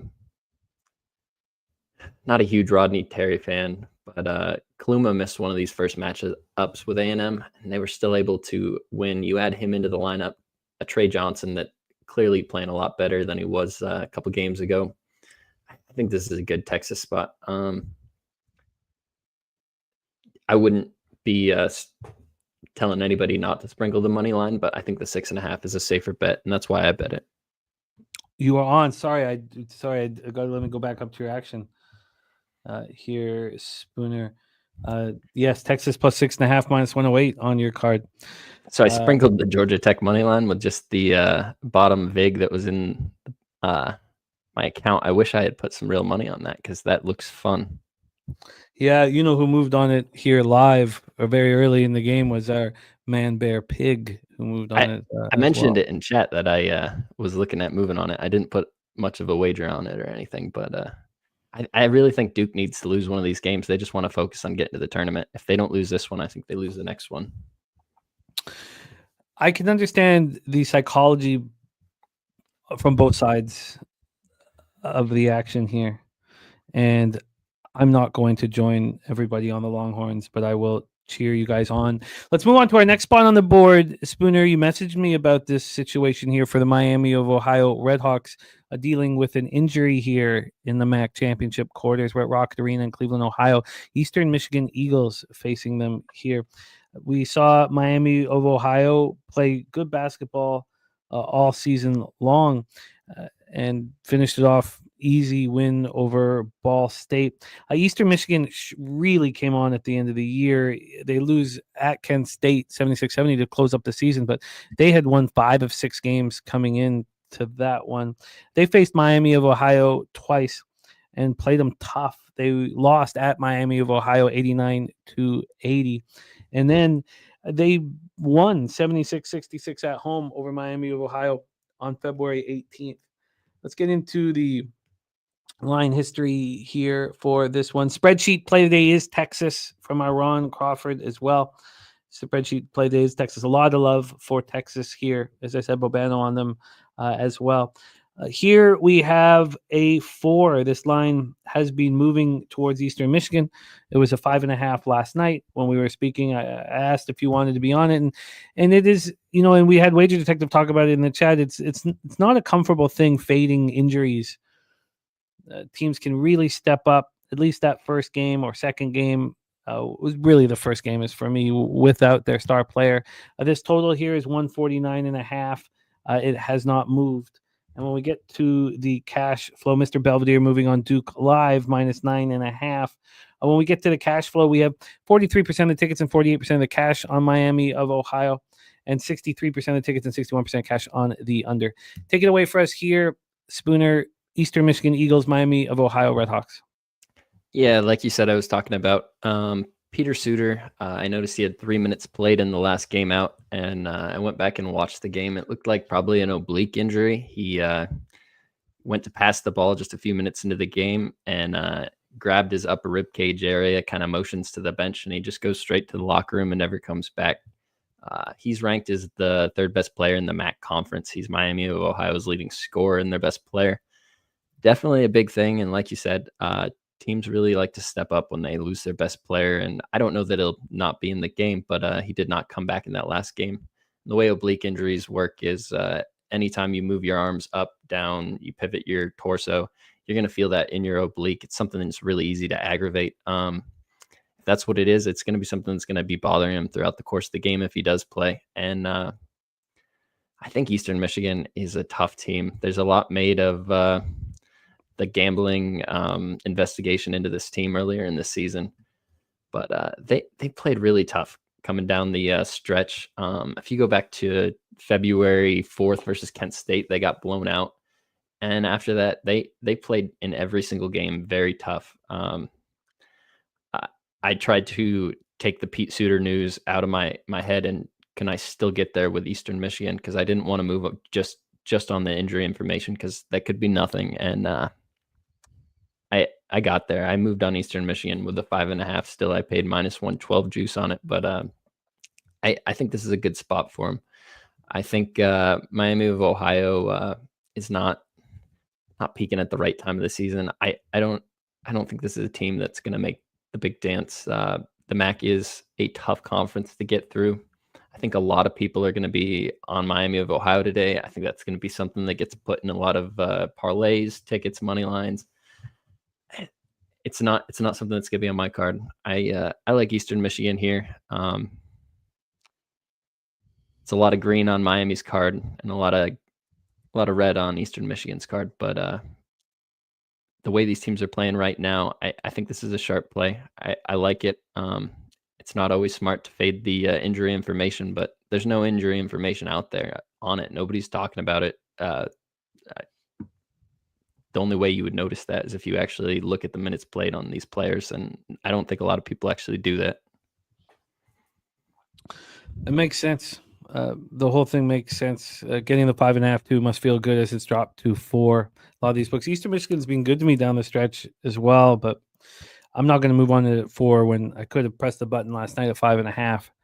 So I'm going to let it go. Also, letting things go in this situation is not the ROI would be fine if I had still moved on it, but I digress. Let's roll on. We move on to 5 p.m. Eastern A10 Championship second round. Fordham Rams 12-20, 3-15 in the A10 of the George Washington Revolutionaries, 20-11, 9-9 in the A10. We're at Capital One Arena in Washington D.C. You know the nothing. You know, even watching Grand Canyon, because Grand Canyon was a real public side by the time it came to tip off, and I let it go. But Fordham was the bane. I really like how we and that's why I was a little surprised with your Toledo, Ohio breakdown, but it's just because Toledo beats Ohio over and over and over and over again. So I understand that side of things. Here, is there a letdown for Fordham? Now, the exact same thing just happened. So not only did Fordham get destroyed by Rhode Island, just before that, they got destroyed at home by George Washington by 23 points. So is there more? And now I'm sure George Washington studied all the tape of what Fordham just did to Rhode Island to try to limit that from happening to them. So that was the lone meeting with George Washington this year, and it was just a smash and grab. This is a tricky spot. Let's get into the line history here. we have a total of 143 minus 111 to the under. This opened up at 144. And then when we get to the point spread in this one here, we have, this 5 o'clock start. We have George Washington minus 6.5 at minus 109. They opened up at 7.5, so we've had a 1 point move towards Fordham. And then when we get to the cash flow, here we have 48% of tickets and 53% of cash on Fordham, 78 and 79 on the under. Take it away for us, Spooner. This is a real fascinating spot in the A10 championship second round. Take it away. Yeah, the last time these two teams met before this year, it was a triple overtime affair that was decided by just a basket. So to have the next meeting be such a huge blowout, it's really sort of alarming. The programs didn't move that much in opposite directions, but Fordham definitely was going through it down the stretch. I wish Fordham had a bigger number here. I think George Washington should win this game by more than 6.5 points. I think a lot of people are going to use their eyes from yesterday. They're going to see that Fordham played pretty well, and they're going to say something's happened. There's a spark here. I need to back them. George Washington's not good enough to lay 6.5. Maybe they're not, but I don't think you should put money on Fordham today. I think yesterday was the spot. We broke it down, and we looked at things that you said we should have been on them, but I think there was enough to keep us off, and I don't think it was a bad decision to stay off yesterday, like it's not a bad decision to stay off today. Well, I would like to, we can break it down, I think, from X's and O's factor. Clearly, Fordham kept X's and O's in their pocket and didn't want these rivals to see what they had in store for them. I can't imagine that Fordham has got more that they didn't show yesterday for George Washington. I think that glory is over, and that they lose here. Also George Washington has a huge height advantage. The rebound disparity in that first game was large, and I think it's going to show up here again. Just about every position, George Washington's longer, especially down low. Throughout the course of 40 minutes, that adds up.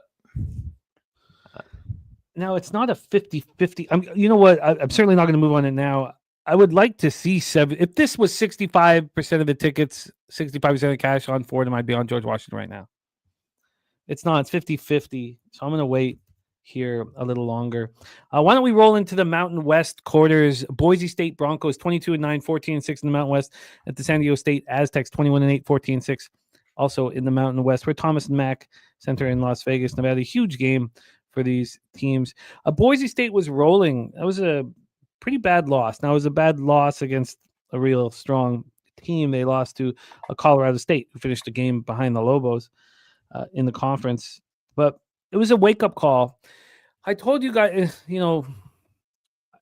Grand Canyon was public, but I loved them coming in off a loss. Loved it. Wake-up call, slap in the face. Well, that's what Boise State just got. And the Aztecs closed out their season with a very comfortable win on seniors night, won by 19 at home versus Nevada, feeling good about themselves. I wonder if they are vulnerable here. The Broncos faced San Diego State on January 4th at home. They lost by 8, 76-68. Boise State faced San Diego State at home on January 4th and lost by 8. Then they went to San Diego State and got destroyed on February 15th, 64-47. And after that, they bounced back and beat the Lobos. They bounced back and won 5 straight before losing to Colorado State. We have Wine Time moving on the under here. AM moving on San Diego State.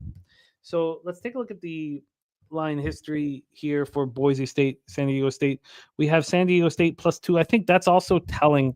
In fact, this line's moving as we speak towards Boise State. Boise State opens up at -1.5 last night. Before the show started, they were a dog. They were +1.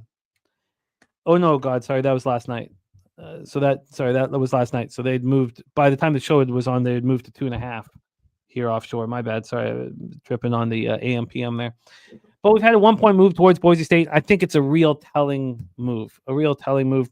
Wine Time moving on the under 134.5. Let's take a look at that total right now. at 134.5. Has it moving in Wine Time's direction? And it is still just at 134.5. Slightly juiced to the over. 3 cents of movement towards the over. And then when we get to the cash flow here, we have just 19% of tickets and 15% of cash on Boise State, 74 and 70 on the over. And now Spencer Hicks says Cooper Flag injury. Now boys are in trouble. Wow. Wild stuff here. Take it away for us here. The market is telling me to go bet Boise State Broncos coming off of a loss. Should I follow that? This is a Boise State spot. The initial market, looking at everything, it looks so easy to get behind San Diego State here. Especially if you just take this at face value. San Diego State, though, lost their center, their 7-footer difference maker down low, one of the best players on their team, Magoon Gwath. And without him, I think those first 2 Boise State games look a lot different. And Boise's a good team. They're a good program. They're well coached. You talk about coaching this time of year and mattering a lot. Boise's gone to the tournament 3 years in a row, and they just had a loss. Good coaches talk about taking losses at the right time of the season. And for Boise State to make the tournament, they can't take that loss in their own conference tournament. So they took it on senior night. Can they run the table, get all the way to the tournament, maybe get 2 of these teams into the big dance? It's a possibility. They'd have to start here with San Diego State. And I didn't feel strongly enough to move on it. San Diego State's a really good team. I don't know that they can't beat Boise State here. They would like to get in the tournament as well. And just 2 good teams, neutral court here. I didn't feel like I had a strong enough edge to move, but if I was going to move, it would be on Boise here. I want to get this action in here. So Jose is going to be jumping back on with us here shortly. So I can get that action in. But we only have Spooner for 12 more minutes. I'm going to move. I expect to move on Marquette and Boise State. For sure, Boise State. I'm going to keep George Washington as a lean at this point. Let's roll on. We head to the MEAC quarters. Morgan State Bears 13 and 17, 7 and 7 in the MEAC. At Howard Bison 12 and 19, 7 and 7 in the MEAC. Norfolk Scope Arena in Norfolk, Virginia. Let's get into the line history here for this one and get this one all set up. We have over here from a total standpoint, we have a very high 161.5. It's minus 114 to the under. This opened up at 162.5, so we have a 1-point move towards the under. And then when we get to the point spread here, very quickly, when we get to the point spread, we have Morgan State plus 3 at minus 108. So we've had no movement on this at all. No movement. Let's get into the cash flow and see if that is indicative. We get no cash flow information. A little MEAC game, no information here. What are your thoughts on this spot, my man? Take it away. Morgan State Bears, Howard Bison. So I moved on Morgan State here. These first 2 matchups were pretty close games, and if you look at it, Howard shot the absolute lights out of the ball. Trying to find the numbers right here quick. I think it's like 56% from 3 averaged out between the 2 games, and I just don't think that's a sustainable number. I don't believe Howard's going to be able to shoot like that in this game. Howard's a team that's made the tournament the last few years, and that was with much stronger rosters than what they have this year. And they had to go through Morgan State in those past years to do it. I think Kevin Brodus is a really experienced coach. He coached back in the American East in the late 2000s, and he's stuck around the Division I ranks since then. I think there's a spot where he can pick up a win. 3.5 points is enough that I felt like I had an edge to move on it.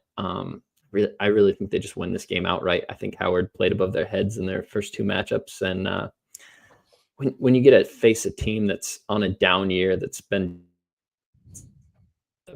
Big East getting a chance to swing at UConn, you swing a little bit harder when it matters more.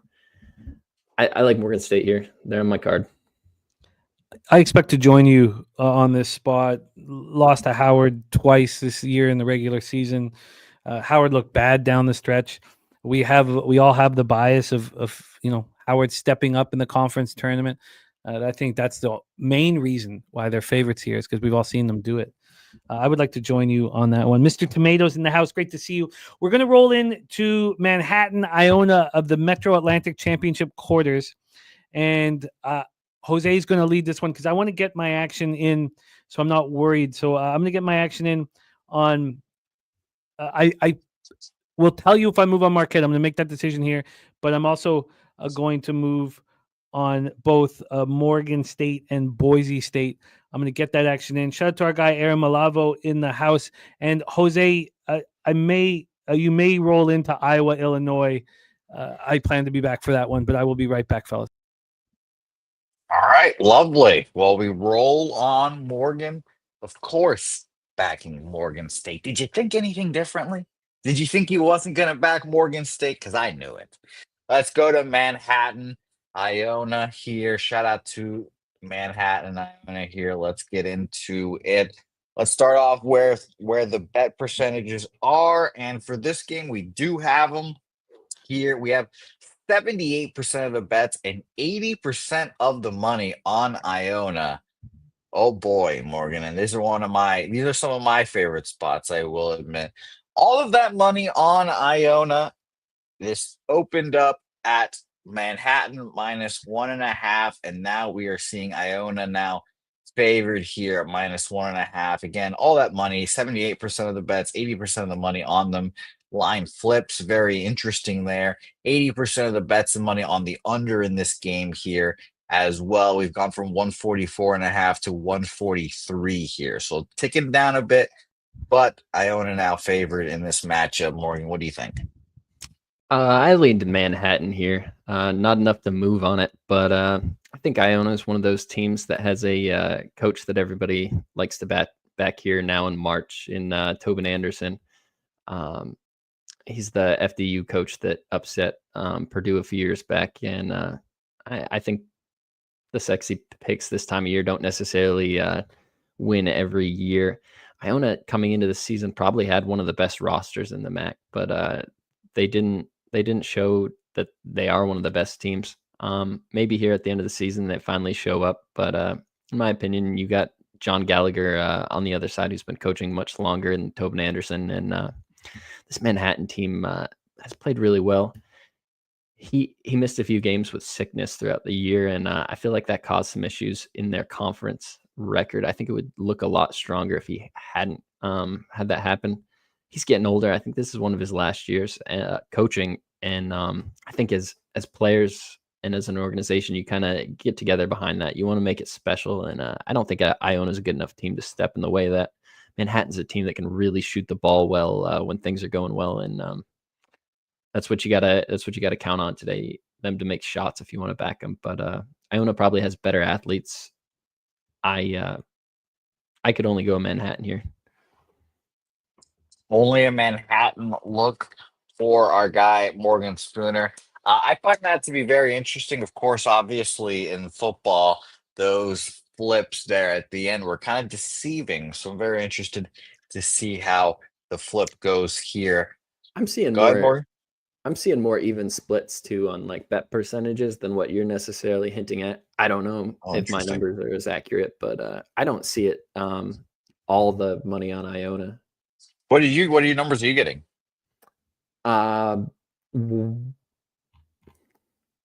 Much closer to 50%. I'll move past it. I'd rather just not put the names out there or whatnot. No worries. Yeah, let's keep rolling here. And it's very interesting. I was looking at Iona, but I don't want to be on a big public side there either. Iowa, Illinois, shout out to you wherever you are. Saturated, ILLI in there. Now, do I want to back a 10.5 point favorite in conference championship season? No, I do not. But if it's going to be one, let it be one where 60% of the bets and 57% of the money are on Iowa already here. And for where this is opened up, we have a 10 and is still a 10 juice moving towards the plus 10 there. One spot has a 9.5, but everywhere else has a 10 seemingly. So not much action when it comes to the spread. Total wise, 92% of the bets and money all over this under here. And we've gone from 166, 165.5. Not much movement there. Wow. All that money on the under, still haven't moved at all here. So shout out to Saturated in the chat here. Would love to know what you think here about your Illini here. What do you think here, Morgan? If you're back in Iowa, you're just doing this on the angle that you're kind of hoping Illinois punches themselves out. If you look at their schedule throughout the course of the season, they played some tough games against Michigan State, and they lost by 2 points in that first matchup in Lansing.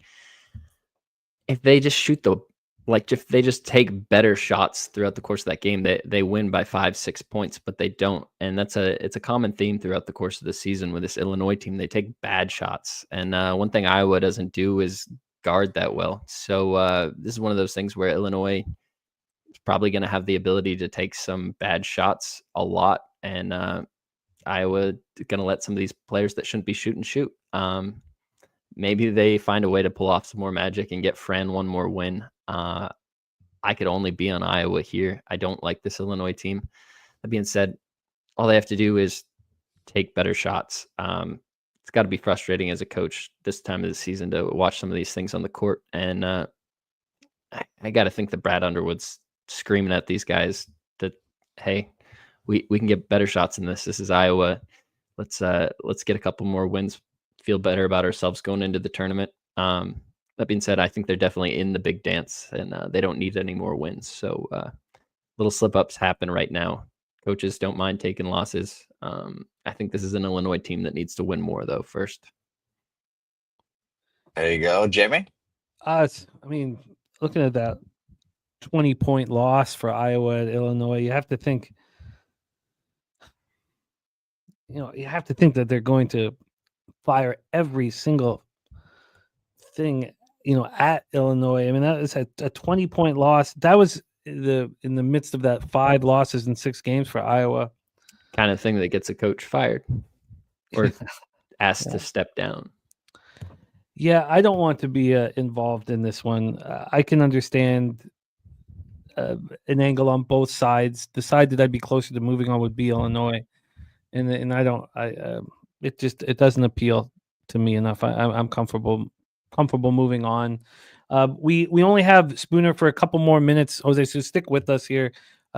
We have Spooner's card. Let's just go over it and see if he wants just to touch on any other games.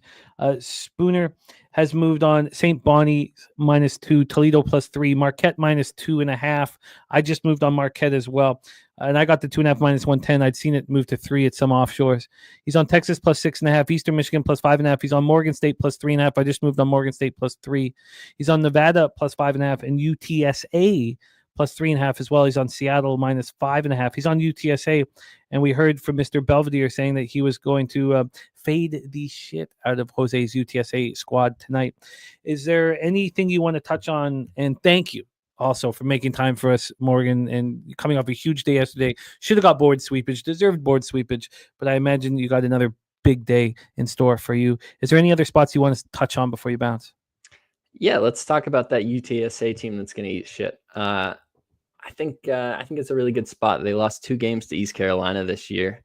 If you look at it, the first one they lost at home to East Carolina by 1 point, and the second game they lost by 7 points, but it was an overtime game away at East Carolina. This UTSA team lost a lot of close games down the stretch. Really tough team. I think Austin Clonch is a great coach, and I think this program's really going to be going north. East Carolina is an overrated program, in my opinion. I think Mike Schwartz is not the kind of coach that has the cutout to win in March. And I think UTSA has a good shot to win this game. You get a few points in your pocket. It's going to feel great. Wouldn't be surprised to see another overtime game with this team. This UTSA team, the way they play basketball down the stretch is they want to keep it close. They maximize the length of the possessions on defense and offense. And I don't think they can let East Carolina scratch and pull away. I like UTSA here a lot. I think they win the game. I can't wait to break that game down. You've added a lot of interest to it. Nasty 8 coming off a huge opening for his day. Cash first half Oregon, first half St. John's, and first half Akron, and first half St. John's. Parlayed them together. So he is in a business here. I can't wait to break that one down, Spooner. Great job on today's card, my man. I know that you'll be checking in on us as we'll be here for a long time as we move forward. Is there anything else you want to touch on, my man? If you haven't, I didn't get to read through the rest of the card. Seattle -5.5. I'd like to hear your breakdown on that game. I've already moved on it, but I think it's a really good spot, and I think it's a spot that would interest you in your capping style. As always, be disciplined, guys. Good luck. Let's beat the books. Have a good day. There he is, Mr. Morgan Spooner. We'll pop his X handle here in the chat. So at this point, my card starts now. I feel very good about what I stayed off of, except, of course, Georgia Tech first half. But I think I was quite disciplined in the early going, and it bodes well for a 42-game slate, 43 if you include the 11 a.m. spot that we didn't cap. So I start with Ole Miss -4, -110. I have Alabama State -1.5, -110, and St. Louis -4 at -110. The additions I just made were Marquette -2.5, Boise State -2, and Morgan State +3. And that was all. Those were all lines at 365 available for anybody. Mally Mal moving on the second half. Duke under 74 and a half here. We're going to need to work together for these rest of the games. So let's get to work, Jose. We move on to 6:30 p.m. Eastern, the MAC Championship quarters, Western Michigan, Kent State, and Cleveland, Ohio. Why don't you set us up? Sure. And shout out to the beautiful Southtown 101, by the way, getting some studio renovations. So shout out to that as well. It'll be exciting. Nice. Yes. Do you think it's all going to be ready to rock for us then next week with the chairs, the new chairs? I sure hope so, or else we're fucked. But yeah, we'll figure it out either way. Kent State here, like you said, Jimmy. Let's talk about the lovely Kent State Golden Flashes here, who opened up at a 9.5, are now 10s across the board, and even seeing 10.5 pop up here as well. For the money line, for the spread percentages here, bigger bets on Kent, 65% of the bets, and only 51% of the money on Western Michigan. So 35 and 49 for Kent. Very interesting, but some under love here with 70% of the bets and 71% of the money on them here as well. On the under here, 145 opener down to 142.5, 143s there, Jimmy. So very interesting. Yeah, big shout out to our guy Kong's Clips. A richly deserved trip to Panama City with the fam. Shout out to our guy Kong, man. I love hearing that. I'm surprised that this number is so big, and I'm gonna let it get me off. It opened up at 9.5, now at 10.5. I mean, Western Michigan played much better down the stretch. They had that freak loss at home to Central Michigan. 29-point loss that seemingly came out of nowhere. They bounced back to beat Ohio, went to Northern Illinois and beat them, then lost to Kent State by a point. That was on March 4th. They had traveled to Kent State and beat them 94-83. So how could a line be fishier than this? Because not only is it bigger than one would imagine, but the market's also moving towards them. And that is that means that this is Kent State or don't bet. And maybe we should bet. This is similar to the Jackson State game that I cashed on yesterday. This is telling me that with 35% of the tickets and 49% of the cash, this line moving from 9.5 to 10.5, Kent State, and we talked about Western Michigan getting better down the stretch. Kent State comes in, winners of 8 of 10. Their only losses were at Miami of Ohio and at Akron. This really looks like a Kent State smash and grab. Dabby Cab just moved on Poplar over 13.5 points at -120. This is a Kent State smash and grab. There's no other way to. Kent State's trying to round into form to show that they can take out Akron. And I do not want to double up on these spots, so I think it'll just be a first half spot here on Kent State. So this is screaming Kent State to me. Why first half over full game? Because I don't want to double up. And, let's take a look at the difference. So this has moved 1.5 points. I don't want to double up. I feel like there's just going to be an immediate smash in it. But this angle that I'm even saying out loud is not being, a ROI machine or anything like that, taking first halves. But the 5.5 on Kent State has moved 10 cents.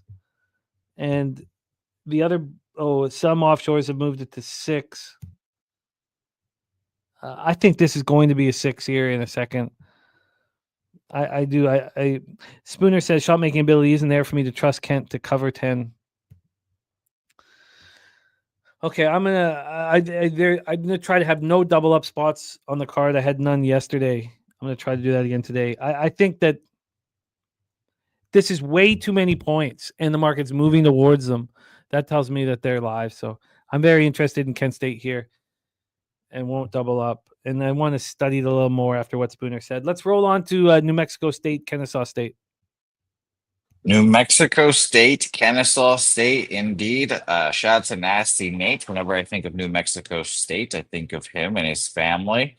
Shout out to you guys. We start off with this game being a pick'em. It got up to -1.5 for Kent State, and now down to a pick'em again. I'm even seeing some places having it at New Mexico State -1, and then on the other side having Kent State -1. So this line is kind of flipped back and forth and is now sitting at a pick'em for me here, Jim. 56% of the bets, 57% of the money on New Mexico here. So, pretty split. And on the total here, same thing, 58 and 54% of the money on them here. If you guys are interested in the money line splits here as well, 70% of the bets, 71% of the money on Kennesaw State money line here. So it's very difficult when you got, obviously more bets and money on one side for the money line, and then you've got more bets and money on one side for the spread, and the spread's so close. I think this is a very tough game here. I will mention that this total in this beautiful New Mexico's game opened up at 150. Basically still 150.5 there. Seeing 151, and like I mentioned earlier, 58% of the bets and 54% of the money on the over. So tough game here, Jimmy. Yeah, I'm a little. I felt like the Aggies really found themselves down the stretch, so I'm a little surprised here. You know what? I don't care what any other book is doing except for one, and that book has moved New Mexico State from +1 at -113 to -1 at -103. I mean, I think that's the only thing that I should focus on or care about. The Aggies got better as the season went on. I don't really know if you can say the same about Kennesaw State. Now, this line on the money line hasn't moved, but these teams faced each other twice. The Kennesaw State, went to New Mexico State early in the year and beat them 69-56, but that was before New Mexico State got their shit together. Then Kennesaw State faced New Mexico State at home and were held to 49 points. Now, what did we watch Kennesaw State do late in the year? Go to Liberty and beat them, and go to Jacksonville State and beat them. So, that's a huge, huge way to end the year, both on the road. So you're right. This is a little too much here. Iowa State's gone from down 10 to up 8. Look at that. That's wild. Spooner says New Mexico showed you how tough they were versus a real New Mexico squad. That's a tough game to forget. I'm going to stay off this spot. This is a little coin flippy, and I think what Kennesaw State did on those 2 road games down the stretch is a sign of what they're going to deliver here in the tournament. So I'm okay. I'm okay staying off at this point. I'm okay. So why don't we move on to the next spot on the board here? It looks like I'm going to have enough action, and if I'm only around 12 bets, I'd be very comfortable here. Let's move on to Baylor, Texas Tech, our next spot on the board. Jose. Big game here, of course. Baylor, Texas Tech. You Morgan said it earlier. You want to bet on coaches in March? Well, Mr. Scott Drew is a good coach to bet on here in March. 6.5 point favorites are number 9 Texas Tech here. Kind of light, honestly, but it's going to be a good game and I think a fun game here to watch. Let's talk about where the money and bets are right now. Very split in this game. 50-50 tickets wise. 52% of the money on Texas Tech. So very close there. Total 72% of the bets, 74% of the money on the over in this game here. And I'll tell you guys right now that this total, as I find Texas Tech here, has gone from 140 to 141 here. So not much movement there, but it is going up instead of down, even though we have all that money on the under. And the Texas Tech team has gone from 5 to 6.5 here as well. So interesting, this Baylor team, not the Baylor team of yesteryears, but that total is very interesting, Jimmy. It makes you want to lean over. And by the way, Duke tie game now against Georgia Tech. I want Texas Tech here. The problem is do they? I guess they care about seeding here, but I think that this is another situation where we can take advantage of what Baylor did yesterday, and we can also take advantage of a vividness bias of Baylor succeeding over the last few years in important games. This is not the Baylor team of old. This Baylor team looked bad down the stretch. Their wins were at home over Oklahoma State and at TCU. Down the stretch, their losses were by 7 at home to Arizona. They went to Colorado Buffaloes and lost. They went to Cincinnati and lost. I think we can take advantage of yesterday, which is what I was trying to do fading Arkansas. And what I'd like to do throughout this tournament and, for the next few days is fade what we saw yesterday. I mean, look at that game against Kansas State. You could say, look, Baylor's defense was suffocating and all that. Or you could say Kansas State is a offensive weakling. I mean, look how bad they were. You can't trust this team shooting. They shot, 12% from 3 and 36% from the field. So who cares that Baylor won by margin? Spooner says these coaches literally designed each other's playbooks. This is does Texas care spot, and Spooner says I don't believe they do. I don't believe they do. So I guess I've got to figure out. I mean, I don't see why Texas Tech wants to get knocked out in the first game of the conference championship. I don't see how. Look, we've all talked about how, Wager Detective made a big point, how you don't want to back teams in the March, the big tournament that win in the conference tournament. I think when teams step up in the conference tournament and they're a surprise, that can carry over. I don't think there's anything wrong with going in off of a loss. I think that I'm gonna have to decide whether Texas Tech cares, and I think I'm gonna end up with saying that yes, they do care. That they don't want to open up their conference tournament with a loss and then be confident in March Madness. I really think that I'm close to Texas Tech. I just want to sit on it longer. I'm close to backing Texas Tech. I just want to sit on it longer, and I also think the Arkansas fade here will kind of tell the tale as if this is the right thing to do. So I'm close to Texas Tech, but that's going to be it. Let's move on to Kong's Clips, Louisville Cardinals at the Spectrum Center in Charlotte. Yeah, Kongs, let us know in the chat, obviously, if you've got anything on there. I have not seen a Kong smash, I don't think, today, so let us know. Yeah, he's But given us two. He's given us two smashes. Let me just grab them here quickly. He did give us Louisville first half -6.5. So why don't we play the clip? But let's also talk about number two. It's Houston first half -10.5. So he's a Kong's clips going back to the Louisville Houston first half well that's been treating him so well. Help pay for the mechanic bill for his car. Let's play the Kong's clip and let's roll on, man. God.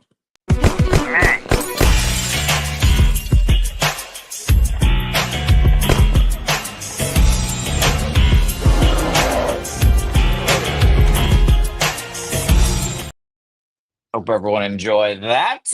Well, now we have a beautiful 10.5 point spread here for Louisville. And, shout out to Louisville. This is a program that was in the shits just like a year ago. And now they're on the rise, 13th in the nation, and feeling good about themselves. But I will say, this is a pretty split ticket-wise again. 51% of the bets, 56% of the money on Stanford. A lot of Stanford love here. A lot of under love here. 91% of the bets and money on the under in this game here.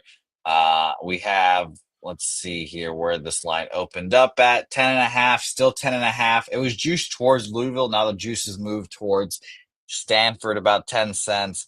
And for the total, this has gone down 2 points here, 144 and now 142.5. 143 still out there, but an under being hit here in this game. What do you think? Well, they've faced each other once, and it just happened. Stanford went to Louisville on March 8th, so 5 days ago, and they got annihilated, absolutely destroyed. They were down. They put up 18 points in the first half. They lost by 20. They opened up as 13.5-point dogs and closed as 10.5-point dogs. So the line was moving towards Stanford. Now, was that an impressive victory over Cal? I would say no. It's just that Stanford was just so bad on the road. I don't understand how different this neutral court is going to be. If we go through Stanford's road games, they lose by 20 at Louisville. They lose to Notre Dame. Who cares by what number? Just lost. They lost by 36 to Duke. They lost by 8 to Georgia Tech. They lost by 24 to SMU. I mean, so there you go. Their last 5 road games are getting absolutely destroyed or losing to the worst teams in the conference. As much as I'd like to back Stanford here to be better, and maybe they got over it a little bit with that neutral court, I can't sit here and be confident. The only thing is you could say, well, look, Louisville doesn't need this. They don't care. I find that even a bit of a stretch. I don't think anybody cares about losing in the semis or the finals in a conference tournament, honestly. No, I shouldn't say he doesn't care. It's not a bad showing. It's nothing. It's a slap in the face. It can help them in the tournament. I do think teams care about losing in their first game. I think it's just not a way to handle things. But I don't want Stanford here. I don't want Stanford here. So I look forward to moving on to Mississippi State, Missouri. Stanford does not appeal to me. Okay. Well, let us roll on to our next game here. And like you said, it is indeed Mississippi State, Missouri here. A tight line, 3.5 here I'm seeing. And let's talk about where this line has moved. We'll get into the totals and all of that. I'm seeing 3.5 still across the board. One spot has a juiced 3, but basically 3.5 still across the board where we've opened. And as for where everyone is betting this game, we have 64% of the bets, only 49% of the bet money on Mississippi State. So bigger bets, like we can kind of imagine, 36% of the bets, 51% of the money on the Missouri Tigers here. Another highly bet under in this game as well. Again, 91% of the bets and money on the under in this game as well. And for the total, we've gone from 156 to 156.5. So a half tick up in the face of all that under money here. But a short line here for a Missouri Tigers team, Jimmy. What do you think? they closed the season so poorly. They lose at Vandy, they lose by margin at Oklahoma. Then on seniors night, they lose by 8 to Kentucky. I think that we don't need to get too caught up in how they went to Mississippi State and destroyed them. Now Mississippi State, wants revenge. Before Missouri lost 4 or 5, and that started with that loss to Arkansas, I think we all wanted to use Missouri in March Madness. I think we all wanted to use them in our brackets to make a run. When we watched them beat Alabama by 12, I wanted to use them. And now they need to succeed here in this tournament. I mean, I'm sure they're in the tournament, but I think, they need to get a better seed and succeed here against Mississippi State Bulldogs. I'm surprised that the line is so low, but you have the public backing Mississippi State because of how bad Missouri looked down the stretch. I think that we can use that to our advantage here. I really do. At this point, we have the public backing Mississippi State. They just watched them just dominate a very, very weak LSU team. The bigger bets are coming on Missouri, so this line, isn't moving. I would like to see where it is here. I feel like it depends on how you see what Missouri did down the stretch. They let their foot off the gas now. Are they going to come in ready to go and completely alert? I think that they are. I think this is a Missouri spot here. BJ says he wants Mizzou, but didn't see any movement. I don't see why we would. Everybody just saw Mississippi smash and grab, and you have 64% of the tickets on Mississippi State. So I don't see why we'd see any movement here. I think Missouri has shown that they can annihilate Mississippi State if they're on their game. And why wouldn't they be on their game after losing 4 or 5? Did they let their foot off the gas down the stretch? Or, are they just playing poorly at the wrong time? Maybe this should be a stay off. I tell you, the reason why I want to bet it is because of Mississippi State dominating LSU. Who cares? Who cares? Okay, so at this point, I'm very interested in Missouri. I'm going to study it after the show, but I'm very interested in adding them to my card. Let's roll on to Tulsa Temple. Yeah, and Jimmy also likes Missouri in the tournament, it seems. So that's something interesting for your bracket pools. We need to see them beat Mississippi State and make a run here in the conference tournament to show that the 4 or 5 losing down the stretch, it was an outlier or an anomaly. A mirage. All right, let's go to Temple and Tulsa here. Very exciting matchup. 2 schools that you wouldn't think are in the same conference, but here we are, conference realignment. Temple here, let's search up where the money is. Temple here getting bigger bets, more money on them here. 58% of the bets, 70% of the money on Temple here. Total in the 70s for the over here. 70% of the bet, 72% of the money on the over here, which is interesting. Let's talk about that in a second here. Temple opened up at -5, Jimmy, and we're down to 3. So very interesting. Again, they have 58% of the bets, 70% of the money on their side, and the books don't give a fuck. They're telling you here, take the 3 if you like that 5. As well for the total here, let's find where the total is. We've gone from 147.5 down to 141.5. Is that a misprint? Let me see. Good Lord here. I need to double check that.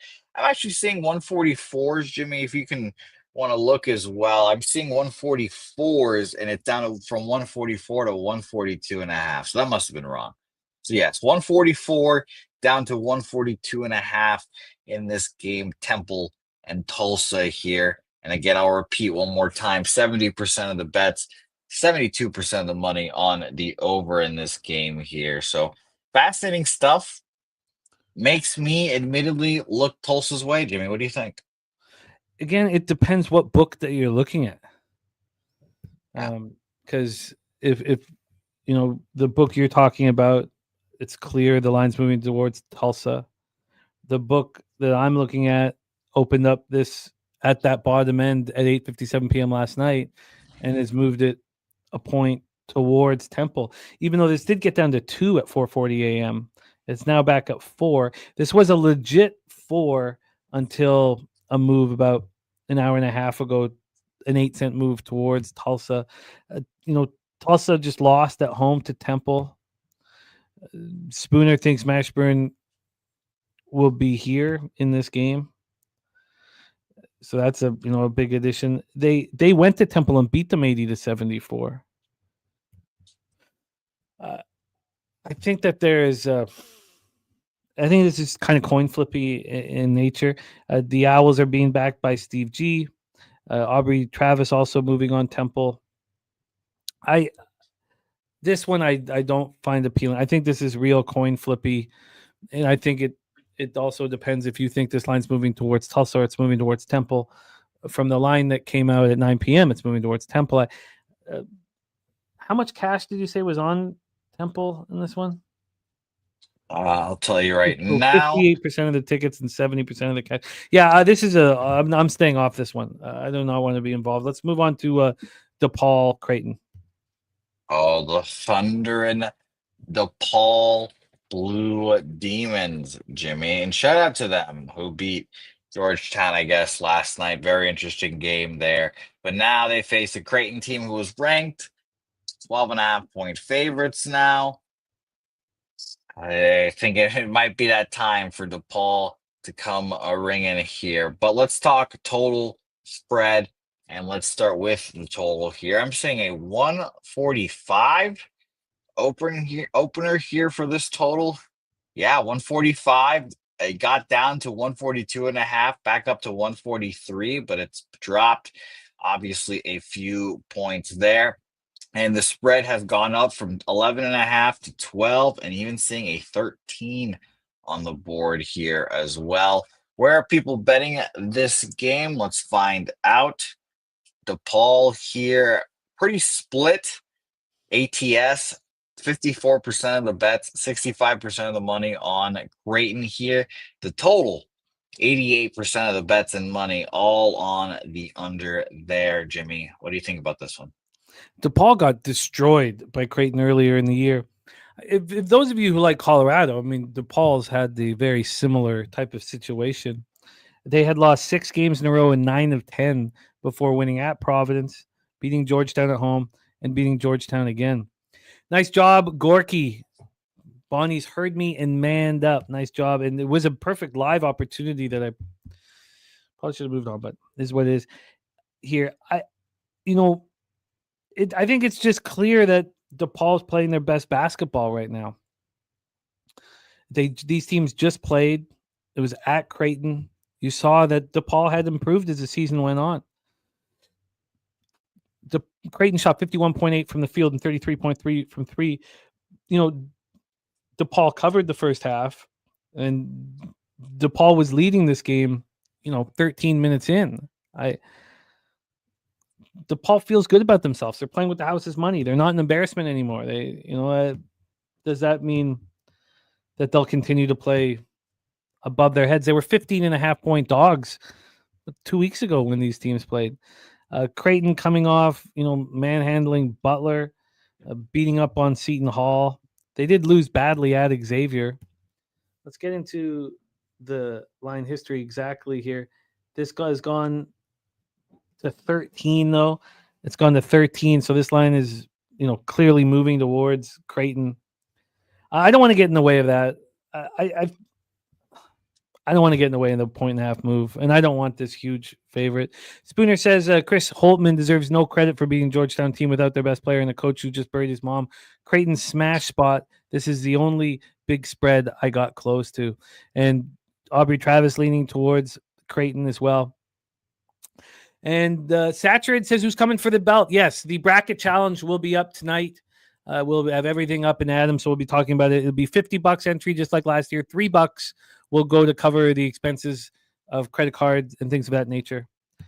But yes, Saturated, we're coming for you. Big March Madness tournament. We'll be able to hammer it as we're in. Break it all down while we're in San Antonio. I'm off this spot. I'm off this spot.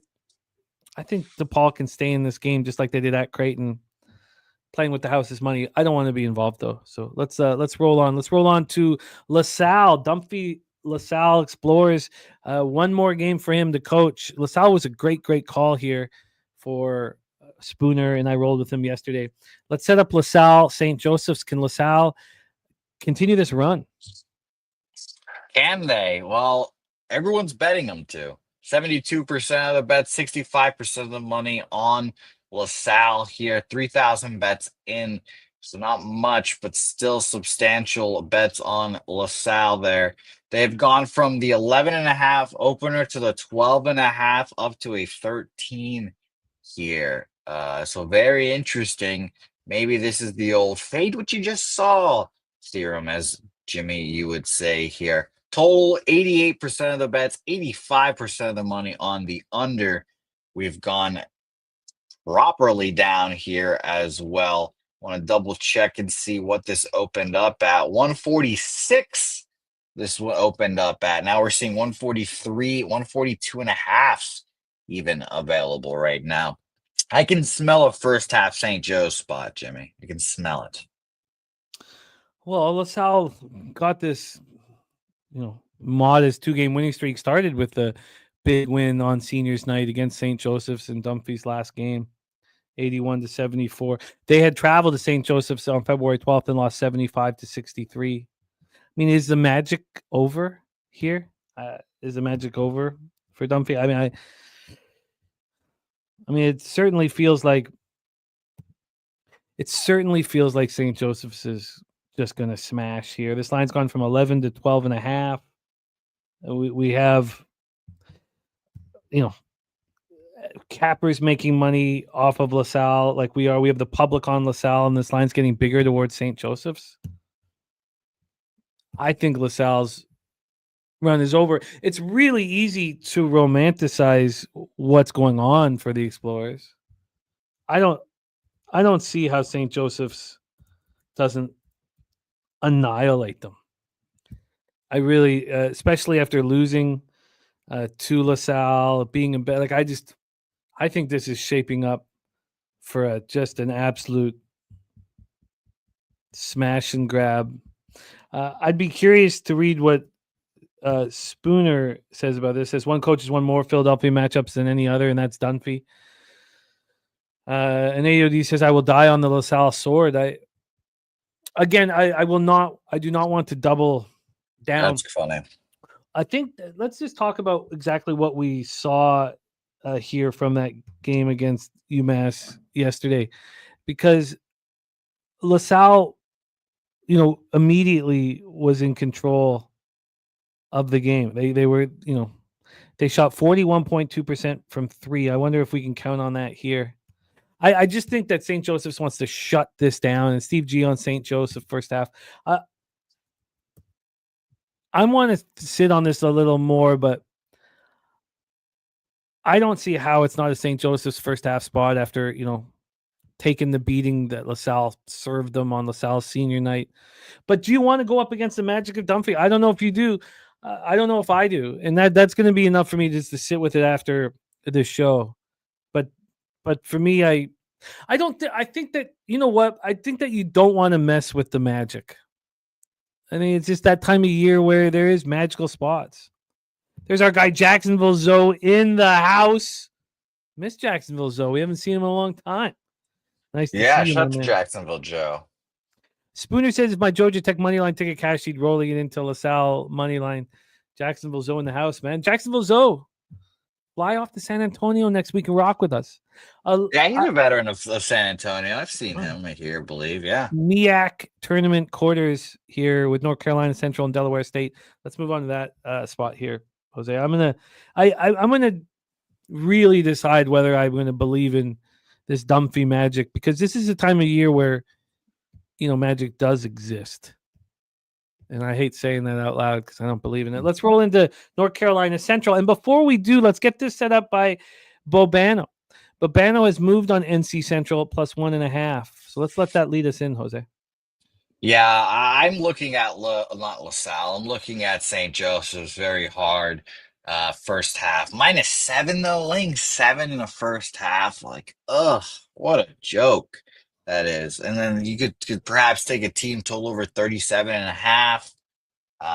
But yeah, I'm interested in them as well. But let's talk North Carolina Central and Delaware State here. Two teams that, if you told me were fake, I would believe you. But real life here, Pick'em opener -1 now to Delaware State here, and we've got no cash flow information on this game. 1,200 tickets in, but like I said, Pick'em creeps over to Delaware State -1, 1.5 there. And for the total, we have 155 opener now down to 153.5 here. So would love to see where this line, where the money is, even seeing 152.5 as well, Jimmy. But Delaware State, some love there. These teams face each other twice in extremely close basketball games. The Eagles took out Delaware State 75-72 at home on January 13th, and Delaware State got their Rebenga 86-84 in overtime. This is just going to be an extremely close basketball game, and it without knowing the cash flow is one thing, but which doesn't really give us a feel here. Delaware State opening up a -1.5, became a +1. Now they're back at a -1. This is a coin flip situation that's going to go down to the end. Blue numbers on NC Central. Wager Detective says Delaware State stinks. If they stink, then NC Central's been worse than them all year. So I don't know what that makes NC Central. What's worse than stink? This is a coin flippy spot in Norfolk. I don't. This doesn't appeal to me. I also, I respect Bobano's look on North Carolina Central, but that doesn't mean I want to. This is just too coin flippy. I'm comfortable moving on to SWAC quarters. Let's go on to Alcorn State, Bethune-Cookman. Norfolk, pretty easy play to go find you some crack rock. Shout out to Norfolk. Alcorn, Bethune, Cookman here, 2.5 point spread here. Let's check and see if we even get cash flow information, and we do. Action seemingly on their shit today. 70% of the bets, 74% of the money on Alcorn State here. Wow, a lot of love for Alcorn here, and yet again, books kind of spit in the face of that. Opened up at a 2.5, now a 3. I still see 1, 2.5, but still juiced towards Bethune-Cookman here. I don't know. Again, I'd rather fade all these big money spots, me personally, but that is a disgusting market there that I would not want to be a part of if I was an Alcorn State backer. Total here, 134 has gone up from 134 to 135 now. As well, with 77% of the bets, 79% of the money on that over, 78% of that money on that over. So I don't love that. If I was betting a total there, wouldn't be on either side. But Bethune-Cookman, a little interesting there with a very public dog in Alcorn. I think that Bethune-Cookman should be bet. This is not quite as drastic as what we saw with Jackson State yesterday. I moved on Jackson State. The line was moving towards Jackson State. They'd lost in their 2 meetings with the opponent, and they took care of business. I don't see why this doesn't happen here. Bethune-Cookman lost at Alcorn State 70-61, and then started rolling. After that loss on January 27th, Bethune-Cookman won 9 of 11 games. One of those losses at home to Alcorn State, 78-74. They also lost to Jackson State. I really think this is a Bethune-Cookman team that's won 5 straight games since those 2 losses that both came at home. I think this market is extremely telling. Gone from 2.5 to 3 at the sharpest book. And not only has it moved to 3, but it's heavily juiced, -110. Look, I don't know how things are going to bang out today here, but the idea And look, these games can change quickly, but the idea of fading what you just saw, a team beating a weak opponent, Ole Miss is up 15 right now. And it was just fading what we saw with Arkansas yesterday. It was a pretty simple situation here. I would like to look and see if I can get a 2.5 right now. I'm going to just go ahead and bet Bethune-Cookman. If it's already moved to 3, then I will stay off. But this is the type of game that 365 can screw. Oh no, it is a 3 already. Too bad. Okay. Yes, Bethune-Cookman will be on my card. Bethune-Cookman is heating up at the right time. They've lost 2 very close games to Alcorn State. They clearly have got their shit together. That last loss at home, 78-74, they were 6.5-point favorites. Alcorn State shot 50% from 3 in the victory. The Alcorn State was in control from the tip. They were up 9 points at the half. Now, look, I think that you could take the 50% with a grain of salt. I mean, they were just 4 of 8 from 3. But the problem with an issue with Bethune is they fire away from 3. They fire away. So, I mean, you're going to need them to. I mean, they were 11 of 29 from 3 when Alcorn State was just 4 of 8. Let's take a look at what happened in that first meeting that was at Alcorn State. And here, Bethune-Cookman shot poorly again, 40.4 from the field and 20% from 3. I think Bethune-Cookman is the play here. I think it's the bet. And these starters have to step up. When it's, in that first meeting, Trey Thomas went 6 of 23 from the field and 2 of 10 from 3. And just a porous offensive performance from him. Let's see what he did in this next one against Alcorn. Let's just see here, get to this quick box score. And then here, he went 8 of 18 from the field and 5 of 11 from 3. It seems like they just can't get on this page, but Willoughby and Thomas in the backcourt, they've got to step up, and that's what they've been doing. If you go to Trey Thomas's game log, I'm sure on this winning streak he's been absolutely rolling. 27, 20, 23. I think Bethune-Cookman takes care of business, so that'll be the spot for me. Bethune-Cookman, I will be adding to my card. Jose will be back. He's back with us right now. So Bethune-Cookman's going to be on my card. Let's move on to Mount St. Mary's Marist Red Foxes. The Metro Atlantic has been extremely fun to cap this year. I'm looking forward to this conference tournament. We're in the quarters here in Atlantic City. By the way, I'm going to add that with you. I'm going to be on Bethune Cookman as well. I just have to find the damn bastards to bet. I'm assuming it's an extra game here, but yeah, I'm going to be on the -3 full game with you. AM, we are using action. It's $100 a year. I mean, legally, they have to be honest with their reporting. The problem is that they're not being audited. So you kind of have to take it with a grain of salt. Blue Numbers is going to be on Alcorn here. Alcorn, Blue Numbers expecting Alcorn to win for the 3rd straight time over Bethune-Cookman, which is, a legitimate possibility. It's a small spread. Let's roll on here. And just seeing you at the Southtown 101, it's got me so pumped up. I can't believe in a week from now, right now, we'll be doing our show live.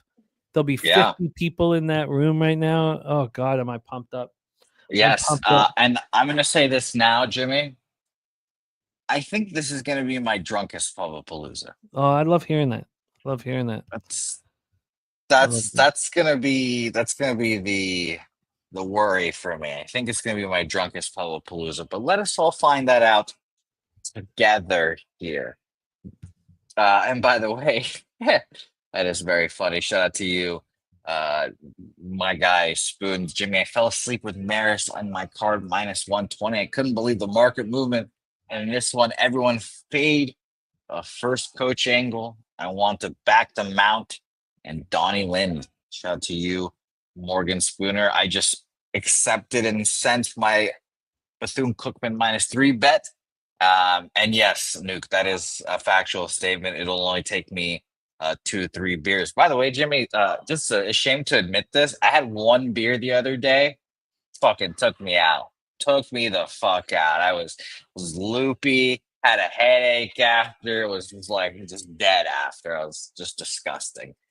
But let's talk about this game and the market in this game here in Marist here. A fun conference to cap indeed. 81% of the bets, 78% of the money on the mount here. Very popular side here. And as for where this has moved, wow.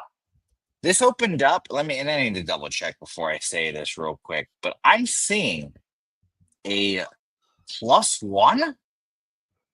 I'm seeing the mount was at +1 at one point, and now we're at 3.5 here, 4 for Maris here. Wow. So this line has moved pretty quickly in Maris's favor. -1.5 opener up to 4 across the board here. And I'll just mention here that 81% of the bets and 78% of the money is on Mount St. Mary's, and all that movement on Marist. I mean, it feels like my hands are tied there a little bit, Spoons. I'm not going to lie to you.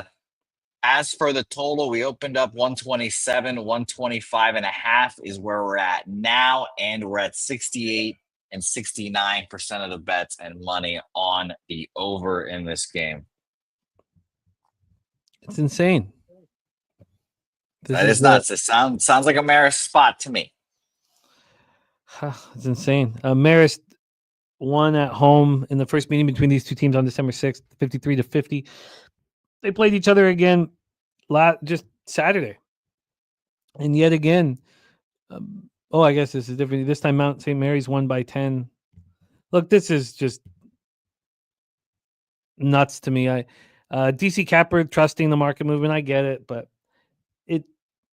I do have some things for me. When there's a 5-point swing for me and for others, you can steam chase and get paid, and there's nothing wrong with that. But for me, I'm very uncomfortable taking anything over a 2.5 or a 3-point move. Here we have a 5-point move. I cannot take moving on let's say Maris wins this game by 2 points or by 3 points. I can't handle that stuff being on the ass end of the line. When you're spending all your time doing this, you just can't be on the ass end of these lines, I believe. Now, I watched Cappers steam chase and succeed. I have a friend that basically makes a living steam chasing exhibition baseball. So there's nothing wrong with it. So Spooner says, I'd be sick if I had this much CLV. It never hits. I really want Mount St. Mary's here. I need to look further into injury information. This one is very, very comfortable moving forward.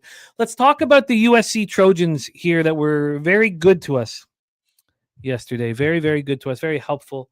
It was a great spot here. It was a spot. When you say that, Jimmy, it makes me feel like you just have to fade them today. Well, let's break this down. This is such a different Purdue team than what we had last year, so it's they're a tricky spot. But let's discuss this one. Let's break it down. Yes, let's. And I just finished making all the graphics for today. 62 of these, Johns. So shout out to great job, buddy. I know that's so taxing and painstaking. So excellent work, my man. Super True Story says Purdue a big, and I will copy and paste our guy DC Capper's action here on Marist. Here, I think he's just describing their team. They're just large humans over there, apparently, in Purdue. They make them big, and maybe Super True Story knows a little more information than we do. That was a dick joke, Super True Story. 52% of the bets and 59% of the money on USC here. So again, maybe some cappers that bet him yesterday back on the well today. This line again has gone up. I'm seeing a 9 opener here, and it's gone from 9 to 10.5 here as well. So again, it just feels like the theme of today's show is what you saw yesterday, faded again here today. 94% of the bets and money on the under in this game here. And we've got a 148.5 here opener. Gone trickled up to 149, but not much movement there. You know, this is a little bit different for me. You know, this is USC must win now. They lost by 18 at Purdue in that lone meeting this year.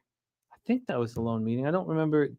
Did Purdue go out west? I don't. No, it was just that game at home. They did go out west, Purdue, but they only played UCLA on that trip. I'm not going to mess with the line movement here. Where's the cash? Sorry, on the side. The cash on the side is 52% and 59% of the money on USC. So slightly more people betting USC. Yeah. You know, I didn't love what I saw from Purdue down the stretch. And, you know, I'm not going to be heavily involved in them in March Madness. That 4-game losing streak, I thought there was a lot of legitimacy to it. Now, 3 of those 4 games were on the road. They lose at Michigan, and they played well there. That's when they were running well. That was the 4 days after they beat USC at home by 18. They'd won 4 straight at that point.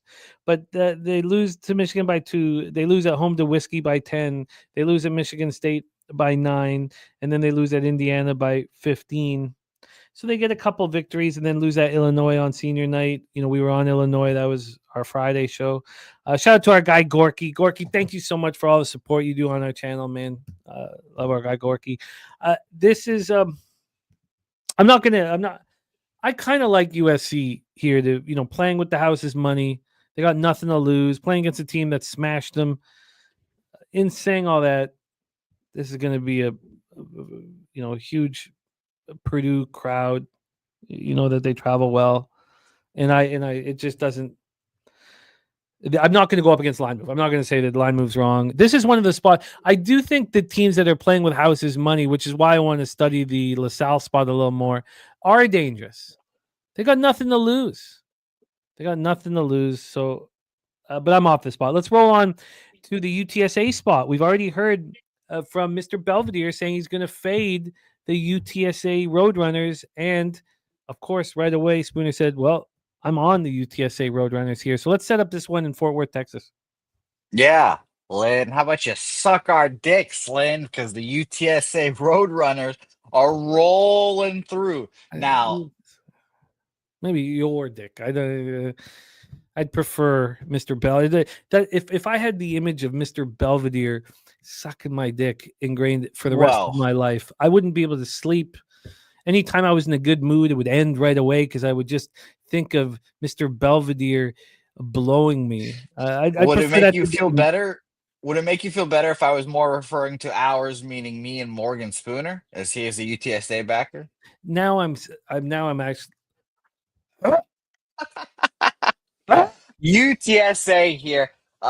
Now I know there's plenty of UTSA historians out there, but I don't believe they have won a conference playoff or tournament game since before COVID. It has been a long time since UTSA has won a conference tournament basketball game. They suck. And Clancy has come in and has revitalized the program. So shout out to him, and more shout out to the women's team. But East Carolina here opened up. And again, I need to double check this here real quick. But I'm seeing opening up at a 2-point favorite here. And it's climbed all the way. And I'm seeing 3 as well here, openers, which I'd be more inclined to believe the 3 than the 2 there. So let me double check here. Yeah, I'll say a 3-point opener for ECU up to 4.5 here is concerning. Is concerning to say the least here. And for the money splits, it's pretty split, honestly. Just say bigger bets. Are on UTSA at 42% and 51% of the money on them here. So that's interesting. Another big under bet or a big under game, I should say here. From a better standpoint, 92% of the bets and money on said under here. And we've gone from 151 to 148, 147 and a half here, even seeing some 146 and a half here as I refresh my screen here. So that's interesting. A lot of under love in this game here. Jimmy, what do you think? Well, again, I'm going to focus on sides. I think that's the only way I can succeed long term. Well, I don't know how the Toledo Ohio game is going to end, but Toledo's up 5 right now. They were just up 7. Ohio got a bucket, and you know, Ohio, like Toledo up 5. It's only minus. Well, it just moved to minus 170 with another score, but I was going to be on Ohio. The only reason why I'm not on Ohio is because I listened and Spooner got me off of them. Now again, that could end up being an Ohio victory, and I left money on the table. But here, I'm surprised that Spooner's on UTSA. I love, as you guys know, I love the angle of a team like East Carolina, who had won 6 of 7 games, only lost on the road at Tulane, getting destroyed by Florida Atlantic on Sunday, losing by 28 points, to get them sharp and ready to go, and to understand the consequences of not playing clean team basketball. With Spooner on UTSA, I'm going just to comfortably stay off of the spot. There's so many opportunities on this board. I don't need to reach here. And again, when we get to the totals, I do believe you need to have an advanced model that's predicated on the pace and shooting percentage and the ability for the opportunity to defend the ability of the opponent to defend the perimeter. And I just think that there's so many elements in it that despite sharp action, on and under, I don't want to get involved. Spooner says, looking back, it's alarming how many times I bet UTSA, but they keep winning. This team makes every game close. They play to the level of every opponent. Great teams cover. I'm very comfortable not being involved in this one, and I will cheer you on. UTSA for Spooner. Let's roll on to the Conference USA quarters. La Tech versus Middle Tennessee. Let's roll into this one. Yep, disgusting football game, fun basketball game, at the very least here with La Tech, Middle Tennessee here. Let us find where the people are betting. 60% of the bets, 56% of the money on La Tech here. Interesting. As we go to where the line has moved, I'm seeing a 1-point line go to 2 here. I'm even seeing the open at 2 go down to 1.5 and come back up at 2. So, not too much movement. I would say the 1.5 to 2-point move there is interesting. Let's go to total here. And by the way, again, 60% of the bets, 56% of the money on the La Tech here. And for the total, we have 74% of the bets, and 70% of the money on the over. And this one, 143.5 opener down to 141.5. So interesting. Again, makes you want to bet these unders. We're seeing a lot of unders. For me personally, looking appealing, but I don't want to get over my head and bet some totals here. But what do you think, Jimmy, on the side here? I think the line is just so fishy. I mean, I could understand. I mean, you have a Middle Tennessee squad playing good basketball. The winners of 6 of 8. And look at who they lost to. They lose at home to Liberty. They lose at home to La Tech by 11. They're 0-2 against Louisiana Tech this year. And, Tech, they lost at Louisiana Tech by 6. And they lost, at home to Louisiana Tech by 11. But it just felt like all year they were clearly the better squad. A wager detective looking at Middle Tennessee money line. This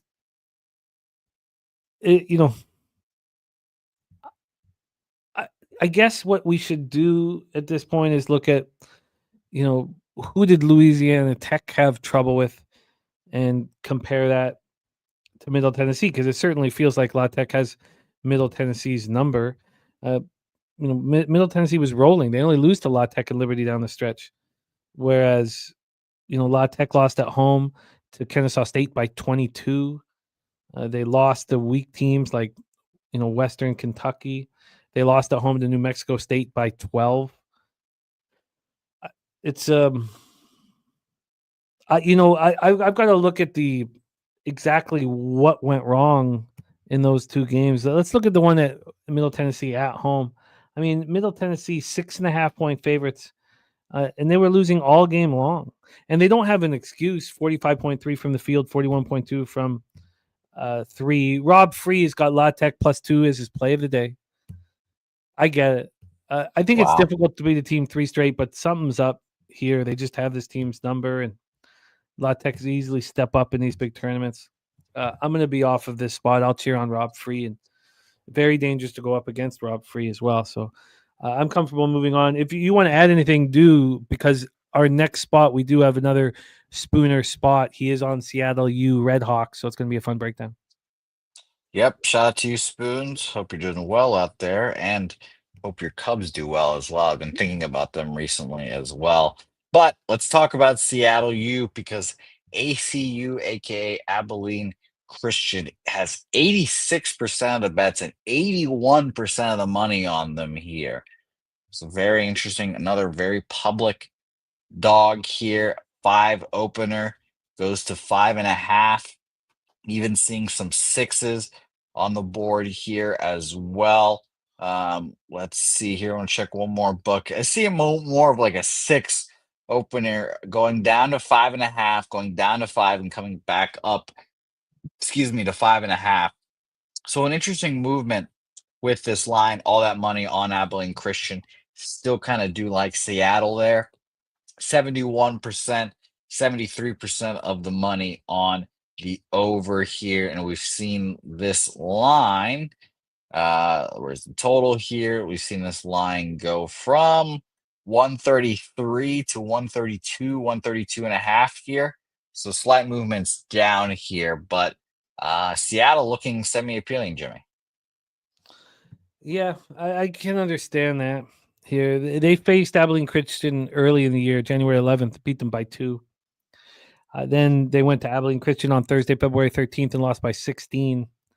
They closed the year strong, even that home loss to Grand. They went to Utah Valley and lost by 6. Seattle U is more than capable of taking care of business here. I think the one thing that would catch somebody is wow, they're that big of a favorite. Should they be that big of a favorite? And I think that's fair. And the fact that the line is moving towards them is extremely interesting. When we look at the cash flow as well, I think that Seattle U becomes more and more appealing. Why would the line be moving towards them? They struggled against Abilene Christian. We just watched Abilene Christian take out Grand Canyon. Now, that was their senior night. They had back-to-back home games against the best 2 teams in the conference. You also have Seattle U showing what they're made of. I mean, they went to Utah Valley. Utah Valley was 12-1 in the WAC, where the Redhawks were just 5-7. And they were winning a lot of that game. They were up 7 with 9 minutes left. They were up 7 with 6.5 minutes left. I mean, they were in that game. Their defense really affected Utah Valley. I think this is, and Blue Number's right. It's not a great Seattle team this year, but it's not a very good Abilene Christian team, even though they look better as the season has gone on. Spooner says Seattle's head coach, in my opinion, is one of the most underrated in the country. Grand Canyon and Drew hate this Seattle team for a reason. I think that Seattle's the sharp side here. I think it's very easy to get on Abilene Christian in this spot. and I'm not going to do it. So I think that the Red Hawks are the bet here. How else could you explain the fact that there's single digits in tickets? 9 of every 10 tickets is coming in on Abilene Christian, and it's the same 9 of every $10 is coming in on Abilene Christian, and the line moves a half point to the Red Hawks. I think that I don't think you can properly explain it, and when you do look at what the teams did against the best teams in the conference. Abilene loses by 13 to Utah Valley. Seattle goes to Utah Valley and almost beats them straight up, and we're winning with 5 minutes left. So I agree with Spooner's look here. It's not a comfortable thing. I don't think it's comfortable to take a team that, finished the season 4 games under 500 overall against the Abilene Christian team that was over 500 with the exact same record in conference. Spooner says numbers very telling. Don't have to pull my leg to get me to back Seattle, though. This is admittedly one of my favorite teams over the past few years since I discovered Archer. Yeah, I'm with Spooner. I think Seattle has more in their playbook here, and they've shown that they can step up in the most important spots. You see all the public over Abilene. I think it's a pretty simple spot, and it's right at that. Some would think, it might be nice to double up here and take the first half as well as a smaller number, but when anything under, I'd like 5 and under, but 5.5 I can work with. I mean, you can take the lead with 1 minute and 10 seconds left and cover this. So I'll join Spooner on Seattle. Let's roll into Nevada, Colorado State. Yes, and by the way, quickly, rare parlay. I never parlay. I never do even do like 1, 3 legs, 4 legs. I never get up to those numbers. But I'll quickly just say parlay I put in Missouri, and this is all money lines, and some of this is ridiculous chalk. But Missouri money line, St. Joseph's money line, Marist money line, Seattle, and Bethune and Cookman money line. All those favorites that we kind of like there. I've parlayed them together, though, so we'll see how that unfolds. And by the way, Jimmy, quiet as kept, the max future, that's going to hit. That max future in rugby that we gave out a few weeks ago, wow. That's hitting. Oh, wow. That's hitting. And my buddy that gave it to me and told me to give it out and watched the show and watched you slander the bet. Was nonplussed and is reveling in the victory right now, Jimmy. So it was very funny. I got a whole thing. You could mention that I've got something for him, if you'd like. I'll be bringing. I actually have it on my person, so I can give it to him at any time. In that dark room where you are in the back might be the perfect spot to give your friend what I brought for him. Is it 2 things? Yes, actually. Well, it depends. They're in a pocket. It's in a pocket. Oh, okay. A satchel, even some would say a man satchel. Who's a fleshy one. Who knows? But let's talk about California here. Shout out to Nufflush Allen, wherever you are. UCSB, UC Santa Barbara here. And I enjoy all the California schools. They all play each other. It's all very interesting. I think we're on, okay, because we skipped Nevada, Colorado State. That's fine. Let's go back to Nevada, Colorado State. Yes, you're right. Sorry, I was too excited talking about your ball sack. Sorry. No, I understand. Yeah, your ball bag just gets me excited, But let's talk about this game here. Sure. The California teams here, as I desperately search for UCSB, and there you are, you son of a bitch. 54% of the bets, 58% of the money on Northridge here. But again, I want to keep calling these out. 92% of the bets and money on the under in this game. We've gone down 1 point. So not as dramatic, not as drastic as the other games. 152 down to 151.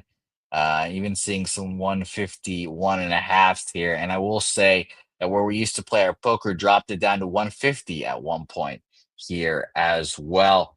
And again, for the side here, I'll mention 54% of the bets, 58% of the money on Northridge. And we've gone from 3.5. It's slowly being juiced. Like you were seeing 3.5 minus 120, seeing 4s available here. So slow trickle to Cal Northridge here. But nothing that will really get me to move on anything for me personally. Jimmy, what do you think? Let's I realizing now that I saved myself not moving on the Gauchos last night. They only won by 5. It was a 5.5 that I'd been hemming and hawing about. So that's helpful. You know, Santa Barbara has faced CSUN twice. They faced them at home on January 30th. They lose by 7. Then they travel to CSUN and get annihilated on March 1st, 103-77. So I guess you could say that this line is extremely fishy then. I don't understand why it would be. We watched CSUN completely gather themselves and get them together. They had a impressive 7-game winning streak that only stopped when they played the Tritons. I mean, they're a very, very good basketball team. They then, after that loss to UC San Diego, they destroy Santa Barbara. UC San Diego, they destroy the Gauchos by 26 points. Then they lose at UC Riverside. They close up shop with a win over Hawaii. So why would this line be so short? I don't. Look, it's just so fishy, and still there's 46% of the tickets and 42% of the cash on people backing UC Santa Barbara. They didn't look good yesterday. I don't know why that would be. And then you could say, look, it's hard to beat a team 3 times in 1 year. I mean, I see CSUN is quite a bit better. Quite a bit better. So I've got to figure out why exactly this isn't a 5.5 here. CSUN's been very good to me this year. We've hit some huge bangers with them. This is why would it be so short? It feels, I don't know. I'm gonna message Spooner and a couple of different people about this spot. I think I should just stay off of it when I think there should be a bigger line than there is. I should stay off of it. So that's what I plan to do, is stay off of it. But there's nothing that the Gauchos have done this season that's made me concerned about them being able to beat the elite in the Big West. So nothing here for me. St. Louis up 12-2, Alabama State up 8-4, Ole Miss up 46-39. I'd love to be able to come home with it. Let's move on or back to that Nevada Wolfpack Colorado State game. I need to understand why this isn't a 5 or why this hasn't gone to 5. Well, let me just take a look at that move once more. Well, I'm seeing 5.5. So, we're talking different game. Never mind. Yeah, it's not. I mean, it's a 3.5. That's just too fishy. Something's up. Now, why would it open at 2.5?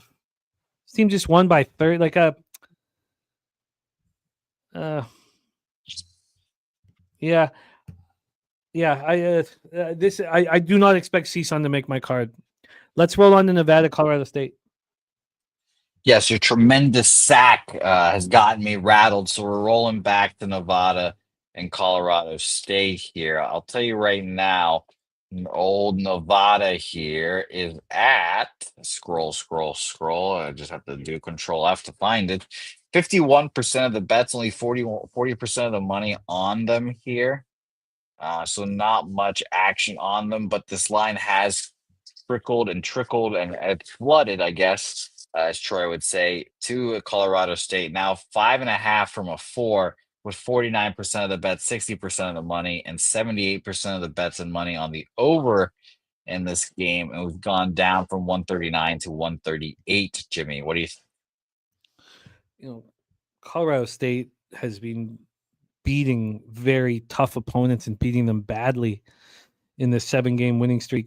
They beat Utah State at home 93-66. They went to Boise State and took me out, beat them by 10. They went to UNLV, took them out by 8. They played Nevada twice. They went to Nevada way back on December 21st, beat them by 2 points.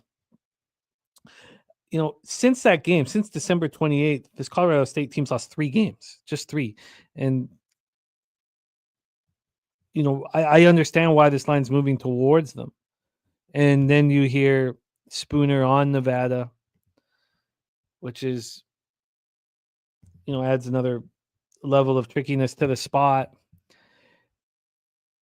I agree with the market move to Colorado State. This is a team that's absolutely rolling right now. I'm interested that I've got to hear more from Spooner as to why he's on Nevada. It's a 50-50 proposition, but the bigger bets are coming in on Colorado State. I don't see why Colorado State can't win by margin. This team is just putting it all together at the right time. So again, it'll help here if Toledo does beat Ohio. It's 37-35 right now. St. Louis up 15-4. God. But now Arkansas coming back on Ole Miss, so we'll see how it bangs out. It's a close game. BYU up by 2 against Iowa State. Spooner says in 2 words, Steve Alford. So coaching triumphs late in the year. I'm not going to. No, I did not take Ohio, Dev, and I wanted to, but I stayed off of it with Spooner on Toledo. I think that there's enough games here where we don't need to make stands. You want everything to correlate, and it just doesn't all correlate here. I agree with this market move towards Colorado State, and I'm comfortable staying off of this spot and comfortable moving on to SMU Clemson. All right, well, let's keep rolling on here into SMU Clemson. Clemson, the best kept secret in college basketball at number 10 right now. Would not have guessed that coming into the season here. And let's talk about where their money is. 63% of the bets, 65% of the money on them here, 91% of the bets and money on the under here again. Let's talk about the under first here. Because it's kind of been a big trend for these line market analysis spots. 144.5 down to 142 here. And I'm just checking one more spot here. Yeah, even 144 is down to 142.5 here. So very interesting notes there. Clemson ATS has gone from 6 to 7 here. So we've got a full point move with that 63 and 65% of the bets and money on Clemson here. Admittedly, another under I find appealing. Maybe if I should track these and see how they do today. But yeah, I do like the under, but no action here for me, obviously. What do you think, Jimmy?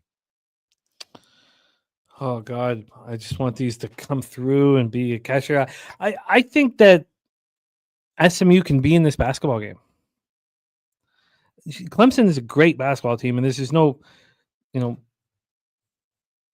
disrespect to them, but I like that SMU got some confidence, got on the floor. They played Clemson at home and lost by 10. They know how good – that was on February 22nd. They know how good Clemson is. This has moved a half point, just a half point. This was Clemson was leading this basketball game with a couple minutes left in the first half. SMU was leading this basketball game with a couple minutes left in the first half. Clemson shot 14 of 29 from 3. SMU shot 8 of 25 from 3. Now you could say, well, that's because Clemson's perimeter defense is elite. What I think is that SMU can be in this game, and that I think it's going to be helpful to have 7. Now, we talked about that Cal game. Spooner moved on it plus 5.5, and it was plus 6.5 when we did the show. And I said to you guys, if this moves back to 5.5, with the public on Stanford, I'm going to move. I'm going to fire on Cal. This is the same. This is just a half-point move towards Clemson, who won by 10 with 63% of tickets and 65% of cash on them. I think SMU can be in this basketball game, and I'm very interested in backing SMU at this number. What I would like to have happen is the show to end and this still be a 6.5, not a 7. I don't want it to be a 7.5. We got lots of time. This game pops off in 7 hours and 11 minutes. So what is the chat saying? Is anybody else like SMU here in this spot?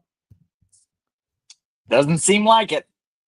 Wager detective on 7.5 there. Otherwise, no SMU Thoughts, feelings, or opinions? Yeah. Okay. All right. Oh, and the coin got a 66-1 on Clemson. You know, I like SMU here. I want to wait. I mean, did you see a 7.5 anywhere? Let's double check here. I Want to don't. refresh. Okay. I don't. I obviously saw it at MGM earlier, but it's probably moved since then. But I'll let you know here Now in a this has moment. gone from 6 to 7. That's the sharp offshores. That's a pretty legit move. If this doesn't come back, I'll be comfortable to stay off that. But I lean. Let's just leave it as a lean right now to SMU. Let's roll on to SEC second round, Oklahoma, Kentucky at Bridgestone. Yeah, huge game for both squads here. Kentucky trying to figure out their life with Mark Pope. I mean, at least me, I've seen it go up and down, up and down, up and down all year for them here. So I found them to be a tough squad to try to back. Obviously, Oklahoma's feeling good about themselves too. You just mentioned earlier how they come off of a big win in their own right, but you know, I can never get down with betting a big public dog here. And 61% of the bets, 73% of the money on Oklahoma here. Bigger bets on them too, but still not something I want to back really. And 86% of the bets, 85% of the money on the under in this game here. We'll start with the under. I'm seeing here opener at 163 go down to 162. At the place we used to play poker with, 164 go down to 161.5 here. And as for the spread, 6.5 has been was juice, I should say, and now the juice is flipped towards that plus 6.5, but still the same there. Jimmy, what do you think? I think it's a very sharp line. Oklahoma was a mess. They lost 7 of 8 games. They played Missouri at home, beat them by 12, went to Texas and beat them by 6, took out Georgia by 6 yesterday. I came very close to being on Oklahoma yesterday. I stayed off, which is fine. And, they played Kentucky at home. They lost 83-82. That was part of the 7 losses in 8 games. That was the only game they played against Kentucky this year. So I can understand the public being on them. I really can. And Spooner saying Mark Pope could use a big win here. Oklahoma feels too easy. This line right now with Kentucky minus 6.5. They opened up at 6. It got up to 7. There's been a half point of buyback. I think that Kentucky is more than capable of putting on a show here in this conference tournament and setting themselves up, for a real nice seed. We watched them go to Missouri and win 91-83. Look at they lose to Auburn and they lost badly. Now there was a bounce back. They lost at Alabama. They lost at Texas. I think this is a sharp line. I just think this is a sharp line. I'm with DC leaning towards Kentucky here. I don't think I want to do it. I think I'll look at this again, but I think it's going to fall right around the number. These other spots we had real legitimate reasons why we liked a certain side, and everything looks good off the hop here. Alabama State up 12. We have St. Louis up 9, and Ole Miss Arkansas is a tight one. Ole Miss up 3, but I think it's a very sharp line, very tight line. It doesn't appeal to me at this point, but I'm going to take a closer look at Kentucky. If the public is going to continue to hammer Oklahoma, then I will move on Kentucky as long as it's continued to slightly move towards Kentucky. So let's roll on. Let's roll on to Nova UConn. This is 5 games left. 5 games left until we get into NBA with our guy Darryl Rice. So let's roll. Nova UConn, a game we've seen this year already. A 6 goes to 6.5. for the spread here, and we have people, and I've got to scroll up now. 62% of the bets and 73% of the money on Villanova here. A little surprising to me there, honestly. It's March, and I just wouldn't bet against Dan Hurley right now. But it opened up at 6, went down to 5.5 at one point, came right back up to 6.5 here. Total wise, I'm seeing a 135.5 opener come down to 134. 73% of the bet, 75% of the money on the over in this game, Jimmy. Yeah, I mean, it's kind of one of those things, Jimmy. I don't want to bet against UConn until they lose. Like if I have to be the asshole that loses on UConn, so be it. But I don't know. What do you think? This is another line I find very sharp. We've seen these teams play each other in close games, really close games. The first time we saw them, UConn went to Villanova on January 8th, lost by 2. That they were on a run at that point. They had won. They'd gotten over those losses in the MTEs. Memphis, Colorado, Dayton. It was ugly. They'd gotten over those. They'd won 8 in a row, and they went to Villanova and lost. They got their Rebenga on February 18th, winning at home, 66-59. But they didn't cover there, so they played Villanova twice, not covered either. AM says money on Nova, but line keeps moving towards UConn. Books will eat on this game. Mind taking one more look at that cash flow? Yeah, 38% of tickets and 27% of cash on UConn's moved to 6.5.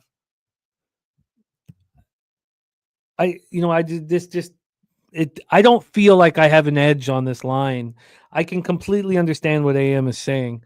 The last thing I'd want to do is be on Villanova right now. This is UConn or no bet.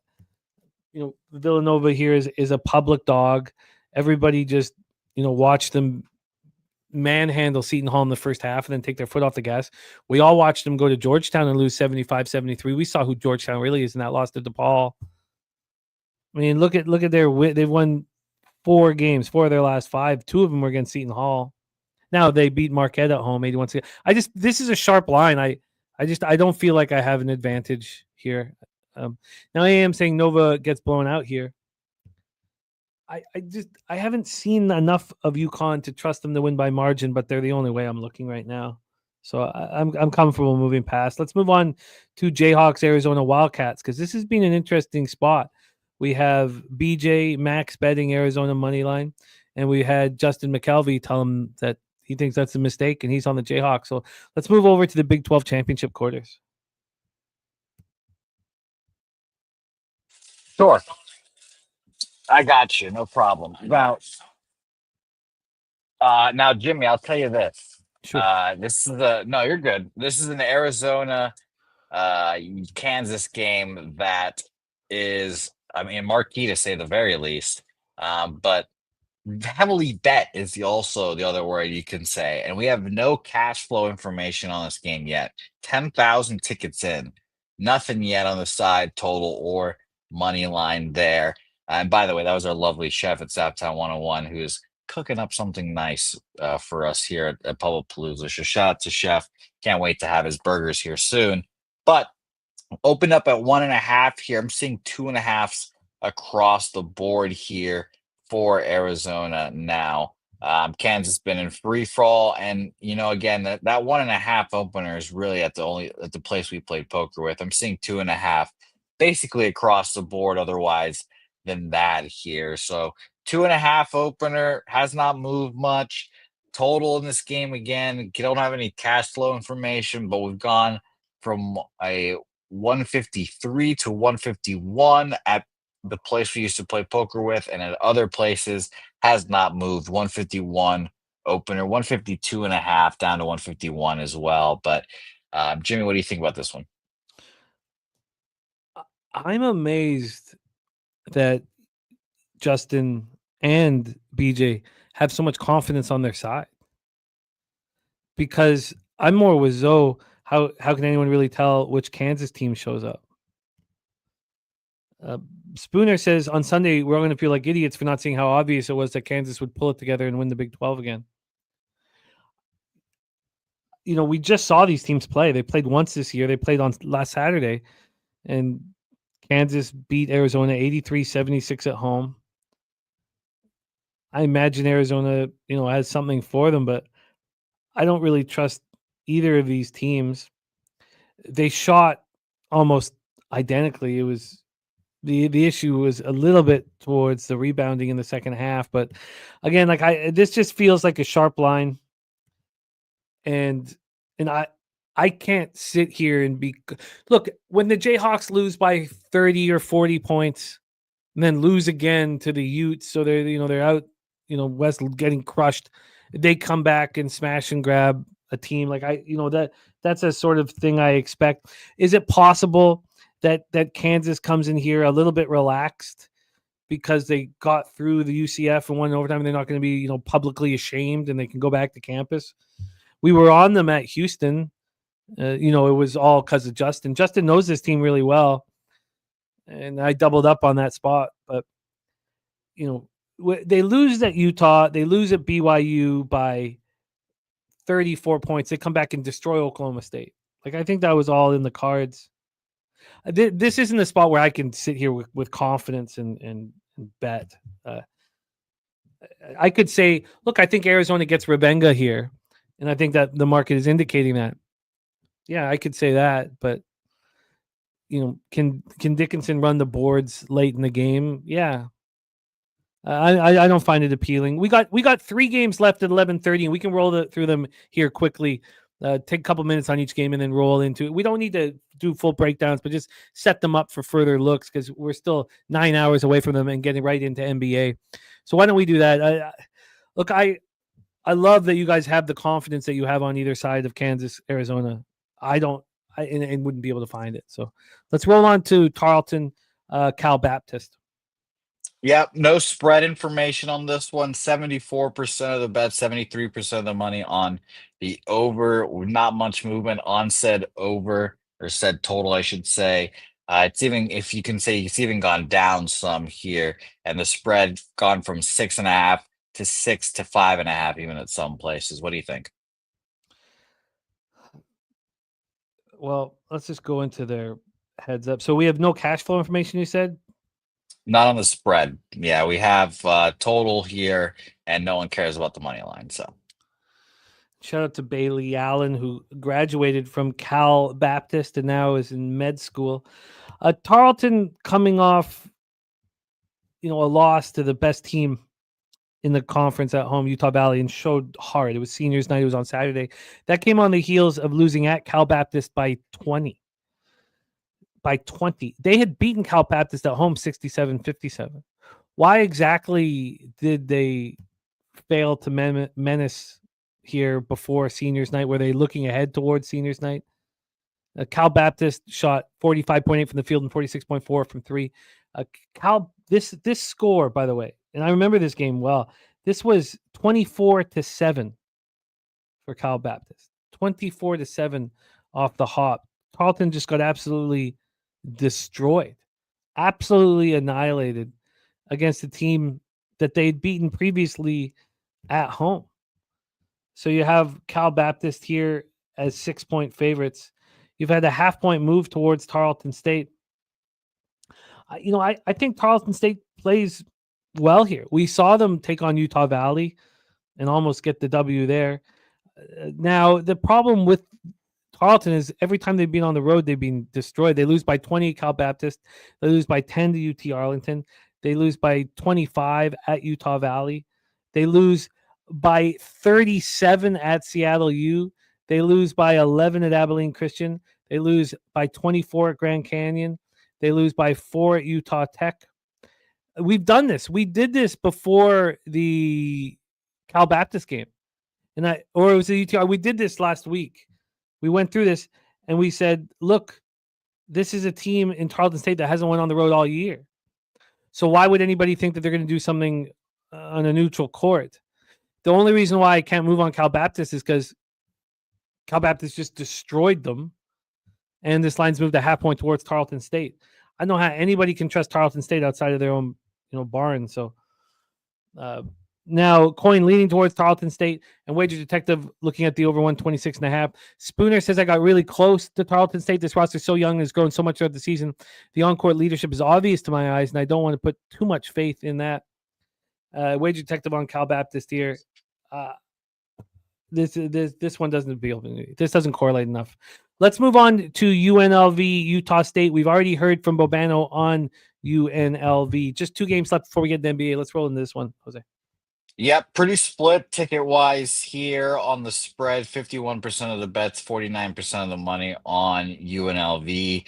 But again, this is one of those heavily bet unders. 92% of the bets and money on the under in this game here. Spread has gone from 7.5 to an 8 here. So very interesting with all that spread out that pretty evenly split ticket, and 142 has gone to 141, 141.5 there as well. So Jimmy, what do you think? Utah State did not look good in those 2 road losses by enormous margin. And so they did what was expected. They took it out on Air Force and beat Air Force by 40. Air Force played UNLV tough yesterday. It really felt like a look-ahead spot. UNLV was focusing on their upcoming matchup with Utah State. They played Utah State at home and beat them 65-62 back on January 15th. Then the next spot for them was when they traveled to Utah State and lost by 5. So we have 2 close games. It felt like UNLV was getting better as the season went on in comparison to Utah State that seemed to drag a little bit with those 2 games. Did they get bored? I mean, I don't think you can get bored unless you're on top of the conference. So where did you say the cash was, or do we have it yet? I see it's pretty split cash wise for the spread. 51%, 49% of the money on UNLV. And a half-point move to Utah State. This line's bigger than I would expect it to be. It's bigger than it probably should be. It means that the Aggies are capable of turning it on in a second, despite UNLV playing at home. This is a way bigger spread than I thought it would be, which means Utah State is probably live. We just watched UNLV no show against Air Force. This doesn't appeal to me here. I guess what I'm saying is based on the line, I can only look towards Utah State, but I can understand Bobano on UNLV, and I don't find it appealing enough to bet. And it looks like I'm going to have quite a bit of action here, but Arkansas is now taking a 7-point lead on Ole Miss. Marquette getting off to a great start against Xavier. St. Louis up 10, which is nice. And Alabama State smashing Texas Southern. But again, these leads can dwindle in a hurry, and ask Ole Miss all about that. Let's roll on to our final spot of 43 games. We only kept 42. We left that Akron game off. Take it away here, Cal Poly, UC Riverside. Yep, another California battle. These schools, very interesting. No spread information yet with only 2,000 tickets in. Again, heavily bet under. 97% of the bets and money on the under. We've gone from 164 to 163 here. We'll see how this, again, it's a long time, like you said, Jimmy, till this game starts. So I'm interested to see where this total goes by tip-off here. But 164, 163 and a half's gone down a little bit. And for the spread here, we have not moved at all. 4.5 opener, 4.5 is where we're at. Maybe some juice towards the 4.5 here, but not much movement at all. Cal Poly finding themselves at the right time. Winners of 4 straight, 5 of 6. This was. And by the way, Spoons is right, Jimmy. He says I can't believe Jimmy let a game go uncapped. You're right, Spoon. You're right. Yeah, I actually did cap it. I just wasn't going to move on. If it wasn't at 11 a.m., I probably was on Akron. I want Akron, and now I'm going to be afraid to back Akron after a complete smash and grab against the Cupcake, so I won't be on them next game. Hopefully they win the conference and we can move on them in the tourney. I like the squad. Let's talk about this Cal Poly UC Riverside squad. Cal Poly's won 5 of 6. Now, they played at home against UC Riverside and took them out 112-100 in overtime. They lost badly at UC Riverside. They're coming off that win against the UC Davis team that was getting worse and worse down the stretch. the Highlanders are a good basketball team. That win at home over CSUN was monstrous. Now with seniors night, they take out Fullerton right after, which is no thing. But I just think this is a good basketball team. The only loss they have down the stretch is to Cal Poly. I like UC Riverside. I really do. Let's get into the line history here. This is a 4.5. I want to be on UC Riverside. We know UC Davis was playing worse down the stretch. So I can put a line through what we saw there. Also, this has gone from 4 to 4.5. This was a 5. Now, it's okay. I'd like to see cash flow information, which we don't have right now. But I think that UC Riverside is the spot. We can take advantage of what people just saw yesterday. Again, I think UC Davis is a weak team that was getting worse and worse down the stretch. That was part of the reason why Matty Ice was adamant that Cal Poly was the best bet on the board sidewise. So this is a spot where I expect to be on UC Riverside. I expect the public to be on Cal Poly. I plan on waiting here.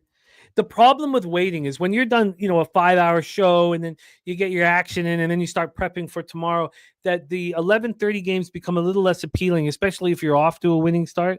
But I'm not moving on the other one. So, I was about to say, Jimmy, I know you're not moving on those 11:30 games if you're like 10-5 and feeling good. You're like, fuck it, I just need to keep this winning day or whatever it is. So that's true. I have to win today. This is going for 3 in a row, but the wins have just been whatever. Any day in the black is a good day. You don't stress out about if it's not enough. Shout out to Sharpie. He's on Reds money line -122. I expect to be on UC Riverside. I expect to take Cal Poly on. I like that UC Riverside's only loss in the last 6 games was against this Cal Poly team. I understand that Cal Poly is more than capable of making this a game, and people will see the points and find it appealing. If this moves to 4, if it's a flat 4, I won't find it as appealing. If it goes to 3.5, I won't bet it. But if this is a 5, if this moves to 5 at any point, I'm going to move as soon as possible. I'm going to be on UC Riverside Highlanders. I think they're the better basketball team. I don't care that Cal Poly is playing their best basketball right now. I don't care. And I don't care that they beat UC Davis by margin. I don't think UC Davis is good. I think they got worse as the season goes on. So let's review all action here. Jose, great work. And thank you to everybody in the chat. Great work. And apologies to our guy, Darryl Rice, who's been waiting patiently in the wings. Let's review all action in college basketball. Justin McKelvey, stacks play today. Number 1 is Iowa State -2.5. That game is coming down. Oh, that game's done now. 96-92 BYU of victory. Kansas +1.5 is stacks play day number 2. Pig Milk, the Bonnies, Wisconsin, San Diego State moneyline parlay +350. Respect play today. Louisville -6 first half. That's also one of Kong's plays of the day. Troy Torrance lost on Iowa State. He's still got Duke, Georgia Tech under 144.5, which was a casher. Indiana moneyline and Wisconsin here. That Jimmy, I'm going to leave you off screen now because I'm on 2% for my battery, but I will be here. You did a hell of a job. Thank you. Thank you for all that you did, my man. Big Scott is on the Wichita State under. He's on the Bonnie, so he got that cash in Kentucky UNC parlay, and he's on Cal Poly -6.5. Interesting. That was a 6.5 at one point. How was that? Huh. See. I don't see that anywhere, but I'm going to have to study that further. Jeff Slaughter cashing with Oregon and looking to cash with St. Louis as well. St. Louis is just up 5 right now. It's very tight in that one. And by the way, Xavier just went on a run, 8-point run, 8-0 run. So they're now looking stronger. Troy Torrance was on Indiana money line. Gorky, St. Bonaventure, Texas A&M. He's tied that together. Spooner's on cashed with the Bonnies. He's on Toledo +3.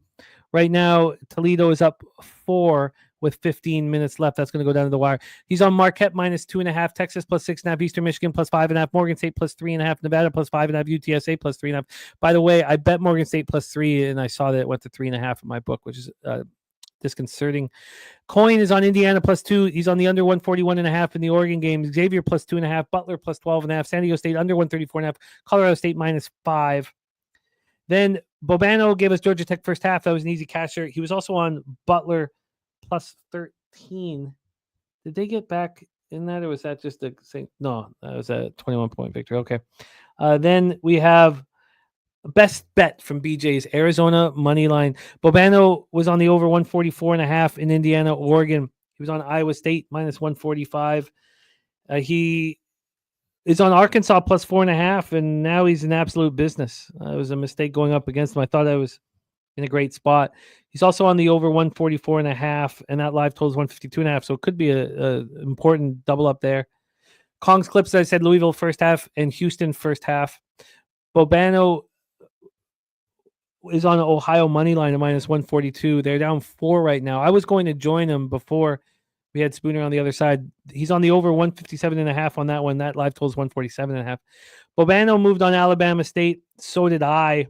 They're up 13 with 2:40 left. See how that one bangs out. I moved on the Billikens. So did Jeff. They're up 5 at the break. They got to do more. I moved on Marquette, down 4 right now. Bobano moved on Charlotte +11. Charlotte +11.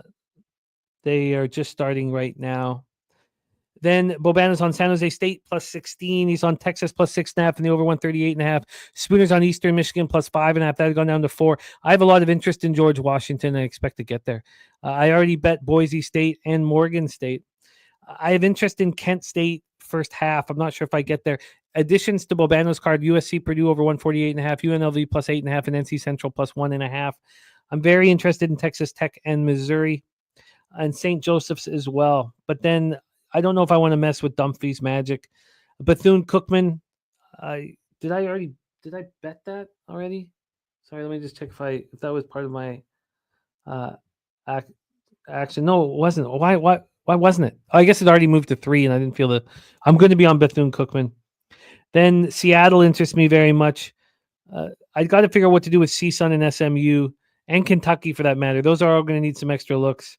And then I'm going to be on UC Riverside as long as the line doesn't continue to move towards Cal Poly. I want to be against what everybody else's action is. All right, that is college basketball for Thursday, March 13th. Thank you, guys.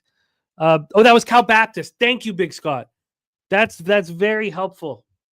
Because that might have even got me off at this point. That is, thank you. Thank you. Let's get back to Big Scott's action here. That is very, very helpful. Okay, that was Cal Baptist. Okay, so yes, my plan is intact. All right, let's get to NBA and welcome our star of Thursday shows. Thank you so much for your patience, my friend. Please welcome from Los Angeles, California. I'll be able to thank him in person here in 1 week's time. Please welcome our friend, Mr. Darryl Rice, to the show. Darryl, what's good, man? How are you? Yo, what's going on, Jay? Good to see you, brother. Peace and love to everybody in the chat. Let's just get to work, man. Let's get to work. We got a couple of games here. Happy to be back. Pretty good last week. Yeah. I think I did pretty good last week, so I just want to kind of continue that. Not too many games on the slate, but there are a couple of ways to make some money. So let's talk about it, brother. I love it. Thank you for being here. Thank you again for your patience, and I cannot wait to buy you several beverages here in no time. Several beverages. Call me on it. Multiple.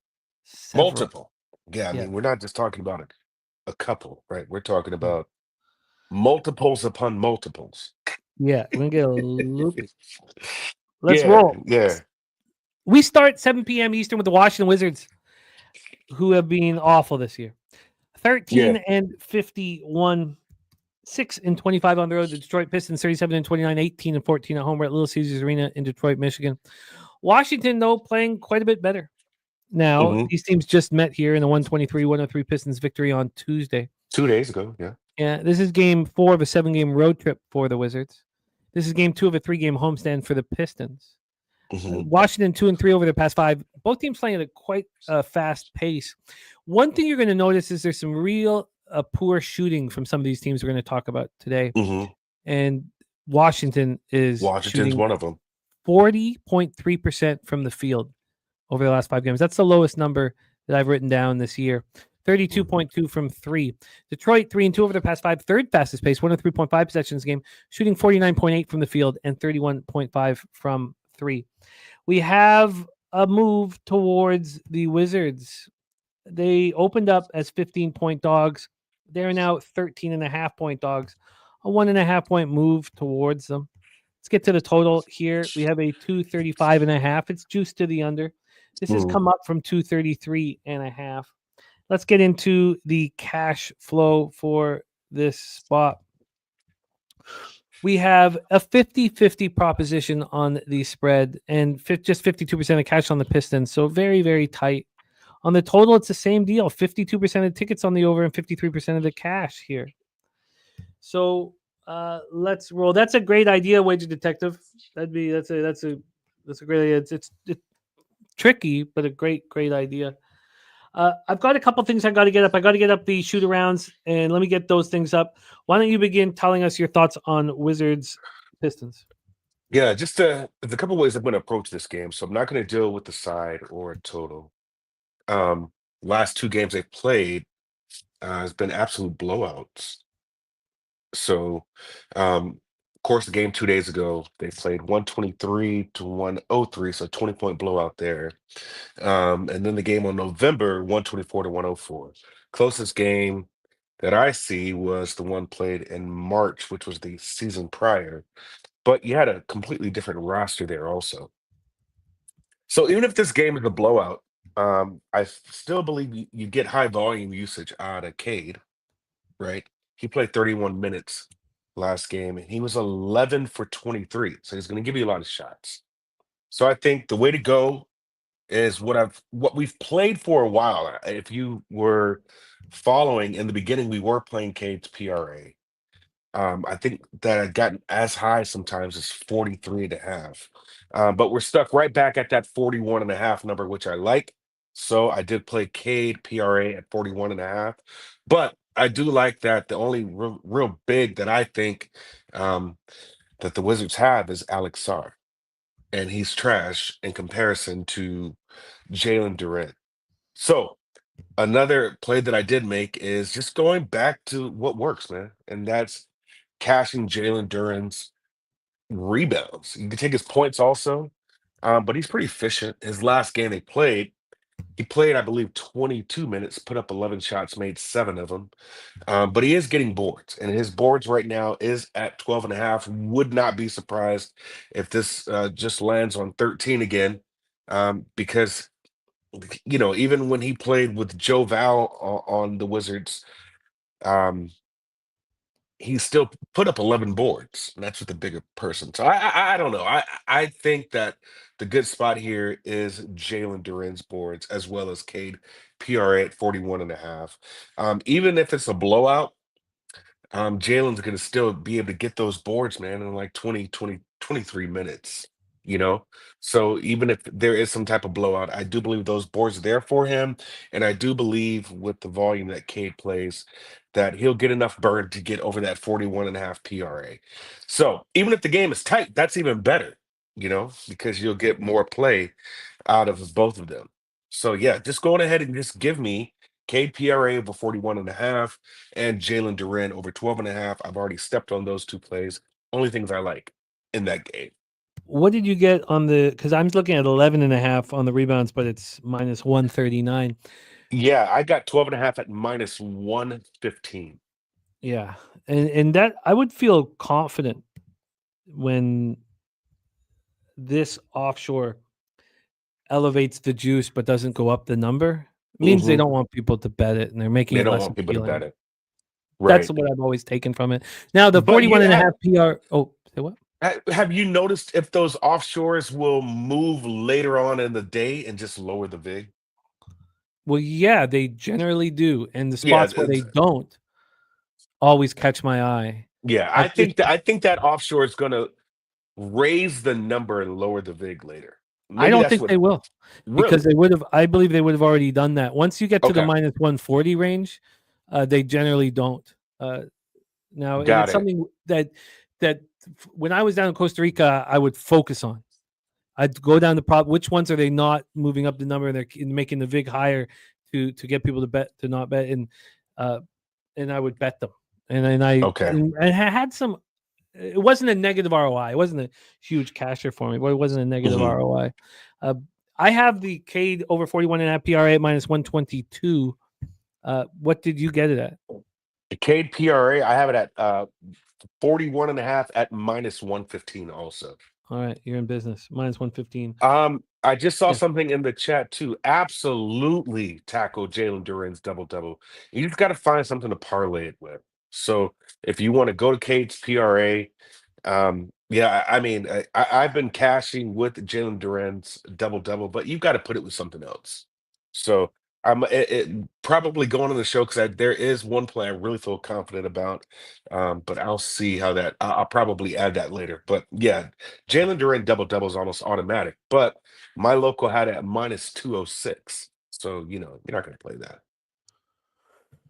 Yes, wager detective. We know the story of Five Dimes well. It changed everything. Changed everything down there.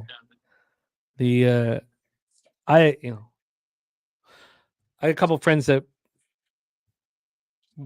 ran books, and they had to go into hiding, and they still have. People don't know what they look like. People who work for them don't know what they look like because of what happened with Five Dimes, which we don't. I never messed with them. I never messed with Five Dimes, bro. Never.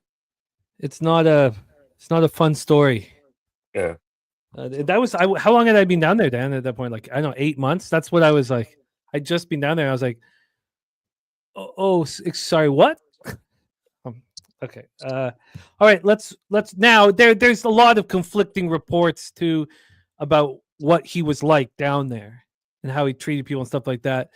Maybe but again, that's another conversation. We can have that conversation in San Antonio. Let's move on. I don't find the dog appealing despite the line moving towards them.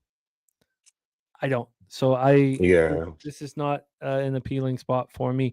Let's move on. 7:30 p.m. Eastern. LA Lakers 40-23, 15-16 on the road at the Milwaukee Bucks 36-28, 21-11 at home. I shouldn't say just the line moving towards the Wizards. The fact that they just lost by 20 and are playing a team again, I still can't trust the Wizards' heart. And we're also talking about a team in Detroit. And I know that the Wizards, bringing in Middleton and bringing in Marcus Smart, you got people who are trying, but this is a Pistons team that has not won in a long time, and they like it. It feels good, and they want to step on the throat. Now, it's a little different when you don't have a fucking Kuzma out there with his dyed blonde hair talking about how bad the Pistons are. Right. So it's a little different. The Pistons despised Washington. They don't as more because they just hate Kuzma. But again, it just doesn't appeal to me. And we have looks from Darryl. Cunningham over 41 at PRA, Duren over 12 boards.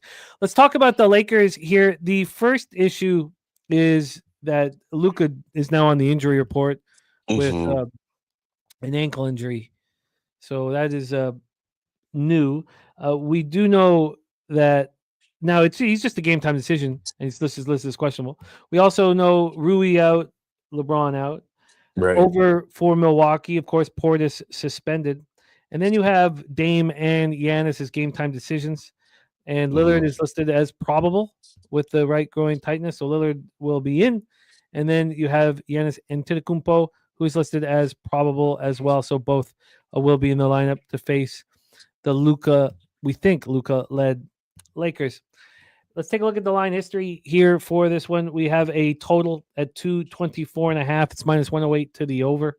This opened up at 225, got up to 225.5, now 224.5 for the half point move towards the under. When we get to the point spread here, we have the Lakers +7, minus 105. They opened up at 5.5. Obviously, you have the addition on the injury report to Luka, and you have both Dame and Giannis as probable.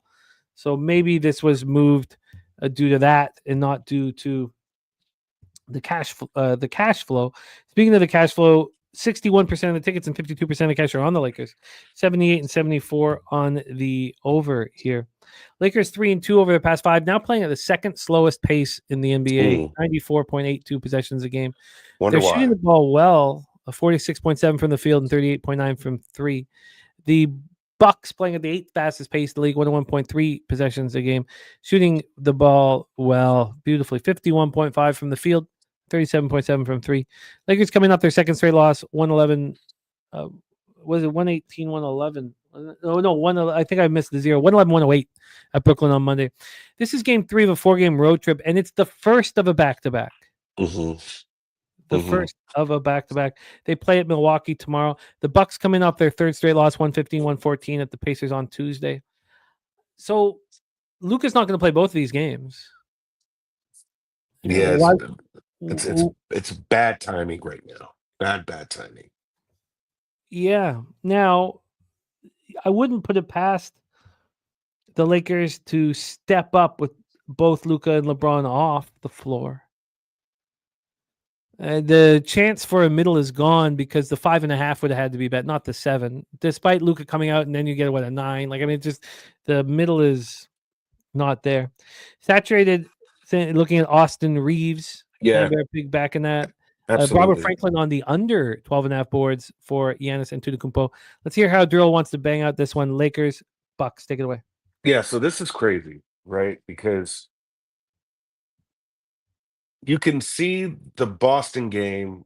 It's funny where had the games gone differently, obviously you probably wouldn't have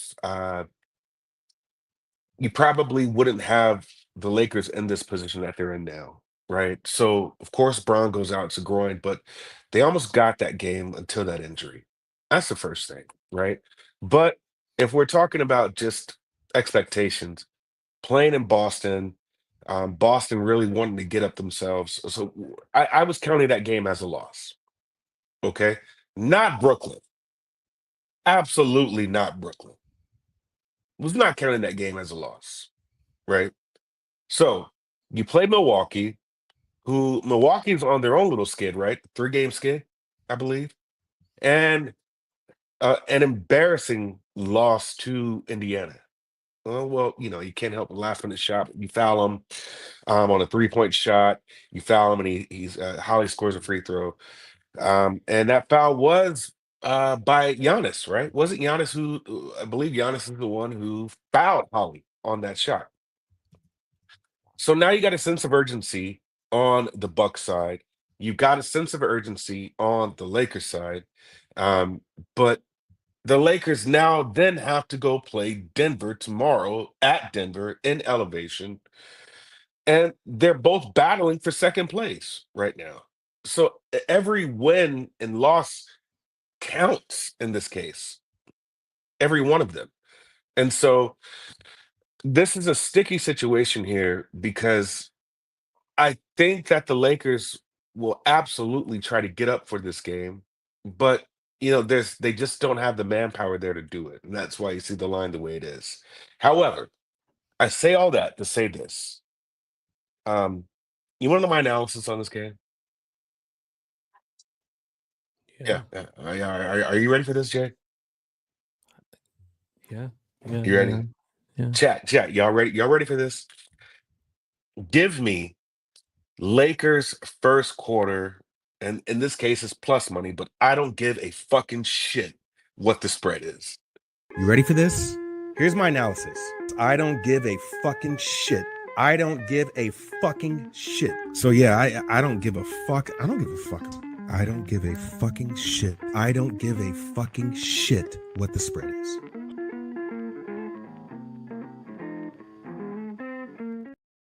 Now, before you hammer this home, wouldn't we prefer this with Luka out and the number at 4? You would. So that's why I actually set all that up. So that's the direction I'm going to go. I have not played this yet, right? But this is the direction I'm going to go because I'm going to add on to this also. If Luka is in, I'm going LA money line as well. If Luka is out, then I'll wait for that number to adjust. Right now, it's at plus 2.5. And because everything in this case is counted as a unit, I haven't made that official. Now, I've already made when I say I haven't played that yet, it's making a larger play on this game, but I did sprinkle already on this, the 2.5. But I'll make it official once we do hear the news. It is absolutely smart to hear the news on Luca first before you play this. If Luca plays this game, that kind of makes me feel that JJ, this could be off for saying this, so correct me if I'm wrong. But if Luca plays this game, not tomorrow, then that kind of makes me feel that JJ believes he has a better chance of beating the Bucks than Denver. Does that make sense to you? Yeah. The only concern is he may also want the wonky ankle or whatever he's dealing with to have another 24 hours. And the reason why I'm saying that is because I did not expect Quinn Hughes in hockey to be in the lineup on the second half of a back-to-back on the road when he'd missed 10 of 11 games. And I thought because the first game of the back-to-back was at home. So in my head, I was like, if he's not playing at home, he's not going to play the next night on the road. And I was wrong. Right. It cost me money. Right. Now, I mean, you guys know I'm a Laker fan, and so I really, really watch the Laker games. If we're forward thinking here, it's a revenge game for Denver, and we saw what the Lakers did to Denver. They blitzed Jokic and they doubled him, and there was just no adjustment made for that. What I like about this game is, first off, the rest that you have here, and this really boils down to how JJ can coach this lineup, right? So it's going to boil down to the adjustments he's going to make in order to get his team ready to really play, and he's lacking at the big position, right? So what is he going to do? What kind of schemes is he going to kind of throw out and throw at Milwaukee to get some points on the board? This is absolutely an Austin Reeves spot, right? This is absolutely a Dalton Connect spot, if you ask me. So Austin Reeves points are at 23.5. It's one of those things that I don't know how you want to hedge your bets. You probably want to play. If you don't think that Luka is going to play, then you want to jump on Reeves points now, because that'll probably go to 24.5, 25.5 points. Dalton Connect will have a better role, and I just think they shoot better also, to be honest with you. I honestly do. So this is another play I'm going to give you that I did make on this. Give me Gabe Vincent over 2.5 3-points made. And I got that at plus 145. Oh, wow. So this is the stretch here, because you know how I feel about plus money and props. But I got plus 145 for Gabe Vincent threes. And it's me just really trying to find some angles and what would work if Luka plays or doesn't play, right? I kind of lean toward him playing, because even with the healthy Luka, in my opinion, I don't know if they could beat Denver tomorrow. I don't know. I don't know if you could do that in the back-to-back and elevation. I don't think so. So I think if they're going to try to steal a game, again, this is me just kind of spitballing and throwing things out there. I think that JJ feels he could beat the Bucks over Denver. There's familiarity with Denver, and we do have the Bucks in desperation mode. So there's a lot of moving factors here. But what I do like, I do think the chances are better with the Bucks against Denver in this situation. But I will, the second that the lineup is ruled out, or that lineup comes out, I promise you, I will give you the official play for the Lakers. We're just going to see what that number is. Luka in, that's going to be the spread and the money line. Luka out, I'll just take the larger number. That's fine. Locked and loaded here. So we're not going to make it official yet, the first quarter 2.5, are we? No, I won't make it official yet, because we're going to wait on the Luka news. However, I made a small little sprinkle play on it already, but Yeah. I'll make it official since we're doing one unit plays here. I'll make it official once the news comes out. And I can get you the Gabe Vincent over 2.5 threes plus 161 offshore. Yeah, let's do that. Let's do that. I'm going to want Lakers first quarter if there's no Luka. And the number is higher, and I at first I was first half, but I think I'll switch to first quarter. First quarter is where it's at, man. They're absolutely a beast when it comes to the first quarter. LJ sent me a number. They're 15-1 ATS. I'll show you what LJ sent me. 15-1 ATS since Luka trade. Bucks have a losing record at home in the first quarter. So that is absolutely the smash spot. Bucks 5-12 ATS first quarter, where they're just absolute trash. Absolute trash. And there'll be less intensity or Right. accountability to be ready and prepared early. So let's roll on to the next spot on the board. We have Darryl in business. Gabe Vincent over 2.5 threes plus 161, and the first quarter will be moved on. It's when we know the Luka information. He's doubled up on player props in game one. Cunningham over 41.5 BRA and Duren over 12.5 boards. Also, Dan Kelly got on the Bulls to make the playoffs at plus 800. Says he'll hedge it during the play and did a similar thing last year, and it worked. But he says don't tail that at less than plus 800. Let's roll on to the next spot on the board. The aforementioned Chicago Bulls at home at the United Center in Chicago, Illinois. It was the 2016 Sweet 16 Elite 8 that I was at the United Center in Chicago, Illinois. It was magic. Fucking magic. Boeheim had his man, got Syracuse to the Final Four as huge dogs. Took out Virginia. Virginia were a huge favorite, 10-point favorites in that final game. It was one of my favorite trips of my lifetime. Brooklyn Nets 22-43, 12-22 on the road. Bulls 27-38, 12-22 at home. United Center. Brooklyn 1-4 over their past 5, playing at the slowest pace in the NBA, 94.3 possessions a game, but shooting the ball decent, 45.9 from the field and 36 from 3. The Bulls shooting poorly from 3, 30.7% from 3, but 47.9 from the field, and they're playing at the second fastest pace in the NBA, 104.40 possessions a game. They're 3-2 over their past 5. Brooklyn coming in off their 8th loss in 9 games, 109-104 at Cleveland on Tuesday. And this is their 3rd game in 4 nights with constant travel. That's another thing we're going to be talking about is the constant travel. Bulls come in off their 3rd straight win, 121-103 at home versus the Pacers on Monday. Giddey playing well, team coming together. We have action from Saturated Bazelis over 13.5 points and D'Lo over 12.5 points. He's caught that together at plus 213. We have the Bulls right now as very lukewarm favorites. -2, -103. They opened up at -3. So we've had a 1-point move and more towards the Brooklyn Nets. Bit of a surprise there. Let's get to the total. From a total side of things, we have a 229.5 -109 to the under. This opened up at 228.5, so we've climbed a point.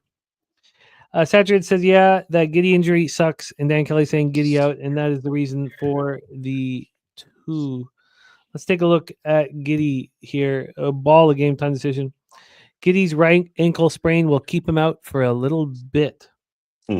Donovan said Giddey doing much better than first anticipated. He's walked around fine when he met the media, but he will not play Thursday against the Nets. He will travel with the Bulls on their 6-game road trip, which begins Saturday in Houston. He's listed as doubtful here on the injury report and will not be in the lineup, which means that it's Trey Jones at the 1, Herter at the 2, Kobe White 3, Bazelis at the 4, and Vooch at the 5. Russell, Johnson, Thomas, Johnson, and Claxton. Keon and Cam, of course, are the Johnsons I'm speaking of. Here we go. Let's take a look at the cash flow then for this spot. We have, and we didn't talk about it. God, I don't even know. We didn't talk about the Lakers spot. By the way, Lakers right now 61-52 on the Lakers. I'm not sure if we talked about that, but here just 34% of the tickets and 34% of the cash on the Brooklyn. That's 65-67 on the over. This is a Bulls team that lacks depth.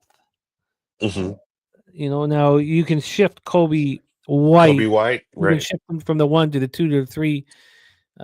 Depending, so you still have him in the lineup. Take it away for us here, Darryl. Nets, Bulls. Yeah. We're talking about a Lakers squad who's good at first quarters. Nets surprisingly are as well. You saw what they did with Cleveland, man. And okay, yeah, you take Donovan Mitchell out the picture, but it's still fucking Cleveland. At Cleveland. And that game, Cleveland had to fight that game. They were down a lot in that game, and they were down in the 4th quarter. I watched that game because I just couldn't believe how well Brooklyn had played off a back-to-back after beating the Lakers, right? So besides the Laker game in which they scored 16 points, and then the San Antonio game, which they scored 15 points in the first quarter, if I'm right, is that 15 points they scored in the first quarter? Or 25 points. They're pretty competitive and do pretty well in the first quarter.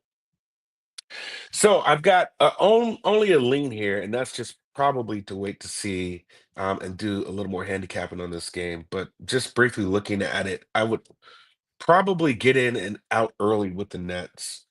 Um, I don't know if it's just recency bias, and a lot of people looked at how they played the Lakers and how they played Cleveland, but there's a lot of moving parts here because you didn't have LeBron against the Lakers and you didn't have Donovan against Cleveland. So it's another shorthanded Bulls team, and these teams are absolutely these teams being the Lakers and uh, um, the Cavaliers are absolutely better than the Bulls, right? So I don't know which way to go here. The only play I would make on this would be on the net side. I don't know if that, I just really don't know if they play good like they did and shoot pretty good like they did against Cleveland and the Lakers. So for right now, no play for me. I would be on Brooklyn if it wasn't with this constant travel. Yeah, you can say that. It's just a little too much travel here. A little too much travel for me to move on it. It's a very frustrating college. But my 3 bets all cash easily if I only make them first half. They've all slipped in the second half. Now there's ways to go. Two home games in the last 10 days, just about 9 days, it's two. So you're right. It's a lot of travel. It's off and on, off and on. So And yeah, it's big another game thing in too. 4 nights with travel every night. Right. Yeah, really not appealing enough here for me. So although, as Dan says, we need to get over 25.5 wins. We need 4 more wins for Brooklyn. This would be a nice one here. It's just too much travel, I think, at this point. Yeah, But they played Cleveland with all their heart. I mean, they did. They it's a did. 109-104 loss. I know. And maybe let's roll on. I'm thinking about it. Next up for us, 8 p.m. Eastern, the Orlando Magic 30-36, 12-20 on the road at the New Orleans Pelicans, 18-48, 12-21 home at Smoothie King Center, New Orleans, Louisiana. Both teams 1-4 over their past 5. Orlando playing at the 25th fastest pace, 96.1 possessions a game, and playing poorly. 6 losses in 7 games, coming off scoring 84 points at Houston on Monday. Ugly.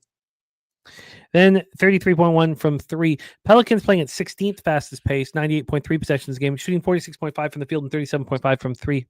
This is also the first of a back-to-back for Orlando. They play at Minnesota tomorrow night. Pelicans snapped their 4-game losing streak with a 127-120 victory at home over the Clippers on Tuesday. Justin McKelvey just added Iona -2 to his card. Let's set up the line history here for this one. This total is a 216.5. Opened up at 217, so we've dropped a half point. This had gone up to 218. We're now at 216.5. On the point spread, we have a New Orleans 2.5 here. They opened up as 1.5 point dogs. They got up to 3. This was a 3. It just got back to 2.5, but it's not quite a real one here. It's interesting that it got up to 3. I don't see 3s. Oh, only one book has moved it to 3 here. Oh, Justin McKelvey with the Magic in his pocket.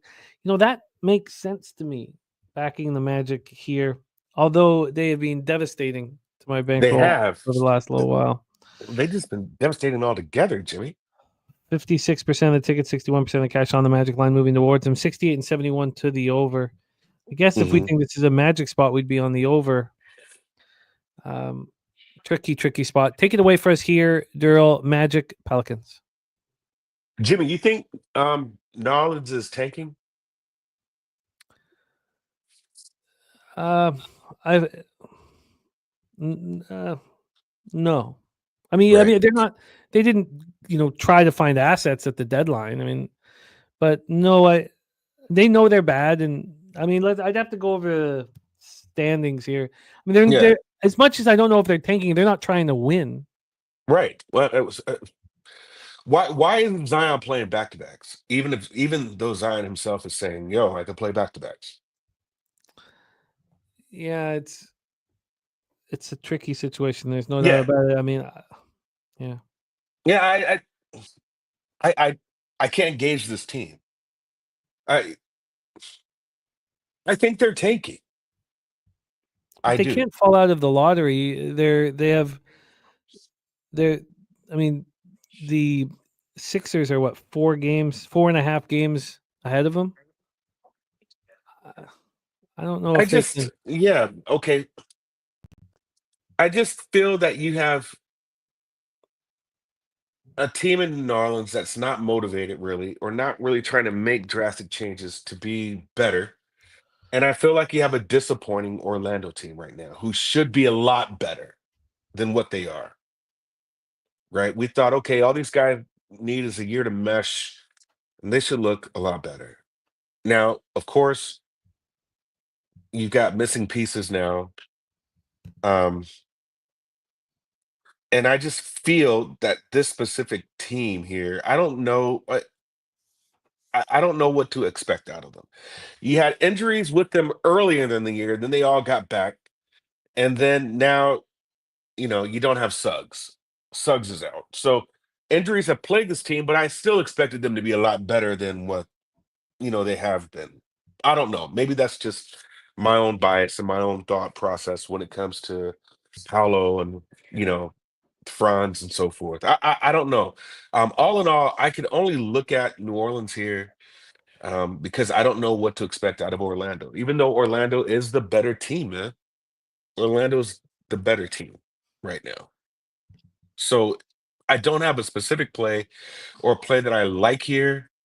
Um, I really don't. When I ask you questions in the beginning, Jimmy, that's me honestly not knowing how to gauge this team, either team here, and I don't know what to do with New Orleans, and I don't know what to do with Orlando right now. It's just a game that I'm going to stay off. Oh God, this how is Orlando this bad? They're healthy. You're talking about a Pelicans team that has Missy and Kelly Olynyk both out, so it's Matkovic at center at the 5. I mean, That's what I'm saying. So, okay, we had those injuries in the beginning, right? So Paolo was out for a little bit. You had Franz who was out for a little bit, and did you have?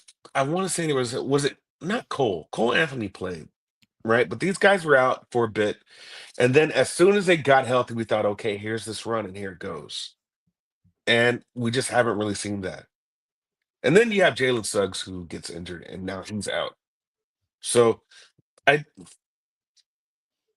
I don't know. I'm over it when it comes to Orlando. I would, if I was moving on totals, I would be on the under in this game. Really? Well, I think yeah, it's too because I would low. also be on the Magic. I would say the home team's not going to dictate pace. The Magic will, but I'm hesitant for that. Yeah. True, a lot looking at Zion double. Man, and I do like him, but I've played Zion props a couple times, and they just maybe it's just the timing. I haven't hit with them, so I just went back off of it. I mean, maybe you could look at Trey Murphy props. Maybe you could look at CJ McCollum props, but I mean, I don't know how to gauge them, so I'm off it. I'm going to be on the Orlando Magic here. I don't. They didn't play on Tuesday. They played on Monday, so they've had 2 days off. They're losers of 6 of 7. This team is, I mean, obviously Suggs is a huge loss, but I think that they're capable of winning this game. They're capable of stepping up here. They should step up here. They want to have some confidence moving in. The line's moving towards Yeah. them. I know nobody wants to bet them. This isn't a first half full game. It's just a full game spot. Full game. Yeah, and then I could say, look, I'm going to be on. I've seen the Magic play to the pace of their opponent, so I can't like that. The game against the Raptors went over, and it blew my mind. I think What do that. you think about CJ points at 17.5? I mean, I would have to study that individually more. Let me just go over Last five, he put up 23 against the Clippers, put up 17 against the Rockets, which has really good defense. They played like a home and home, so he put up 13 against the Rockets the game prior. Put up 25 against the Jazz.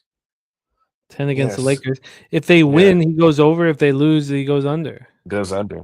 Yeah. So, well, then that wouldn't correlate with what you think, because if you're thinking that Orlando's going to win this game, then he's going to go under.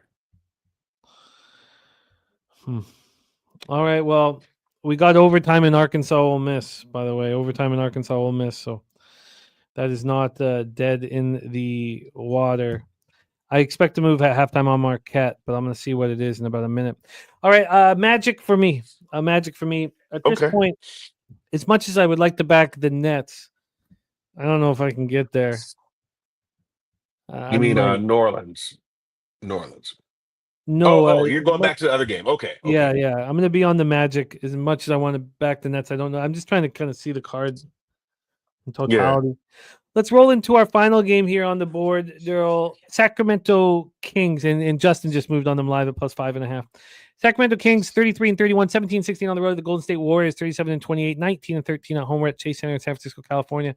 The Kings 2-3 over their past 5, 27th fastest pace in the league. Our guy Gorky back in business. San Diego State money line and Kentucky, Missouri, Louisville money line as well for Gorky. God, my action looked so good at half. You know, you can just, it's never safe. Nothing is safe. Gorky, thank you for sharing your action and always supporting the channel, my friend. Let's talk Kings Warriors. Chase Center, San Francisco, California. Kings 27th fastest pace. They're coming in off their third loss in 4 games, and it was ugly. 103-104 setback at home versus the Knicks on Monday. And this is the first of a back-to-back. They play at the Suns tomorrow night. The Warriors coming off their 5th straight win, 10th in 11 games, 130-120 at home over the Blazers on Monday. And this is game 3 of a 7-game homestand, and they're clearly eating on this trip. It was the first of a back-to-back. I find that, well, we all know coaches are more conservative with playing time on the first of a back-to-back, and that made me a little nervous. Now, Christie's not that guy. We know that Christie, pushes the envelope, plays starters heavy minutes. He moved Monk off the bench to the starter and all that. The Warriors opened up -7 to -106. We've had like a 1 or 2 cent move towards the Kings. 1 or 2 cent move towards the Kings, and that total, the 234.5 at a pick'em. It's gone down from 235. It did get all the way down to 233.5. Ole Miss won by 3. Are you serious, Ricky? I thought it was 80-80 going to overtime. 3 at the buzzer, and I lose my -4. Wow. Rough. Losing by a point. Okay. Long day ahead. Alabama State, losing their lead. This has gotten ugly. Now St. Louis back up by 4. Okay, thanks, Ricky. I don't blame the messenger, my friend. So Warriors, as I said, game 3 of a 7-game homestand. Let's take a look at the cash flow here, because I'd like the Kings to bounce back, but it's dangerous fading the Warriors right now with the way they're playing. 45% of tickets, 48% of cash on the Kings, so it's 50-50 scenario. 77 and 79 on the over. Yeah. Take it away for us here, Darryl. Let's just do a quick check what happened here with shoot around. Podziemski out. Kuminga game time decision. He's going to play. Yeah, listed as probable. So Kuminga in. So he's missed 31 games with an ankle sprain. And they're going to try to work him back in. LaRavia game time decision, and so is Sabonis. Let's take a look at Sabonis first. Listed as questionable. He's missed 5 straight games with a hamstring injury. Is this the game he comes back for? Possibly. Saturated says Moody seems like free money. Take it away for us here, Darryl. Our final spot on the board, Kings Warriors.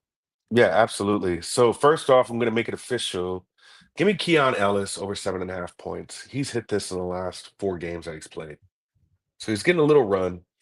What was that, 7.5? 7.5. Okay. Yeah. What's the juice? Give me the juice I got on that is -107. So it's actually juice to the under.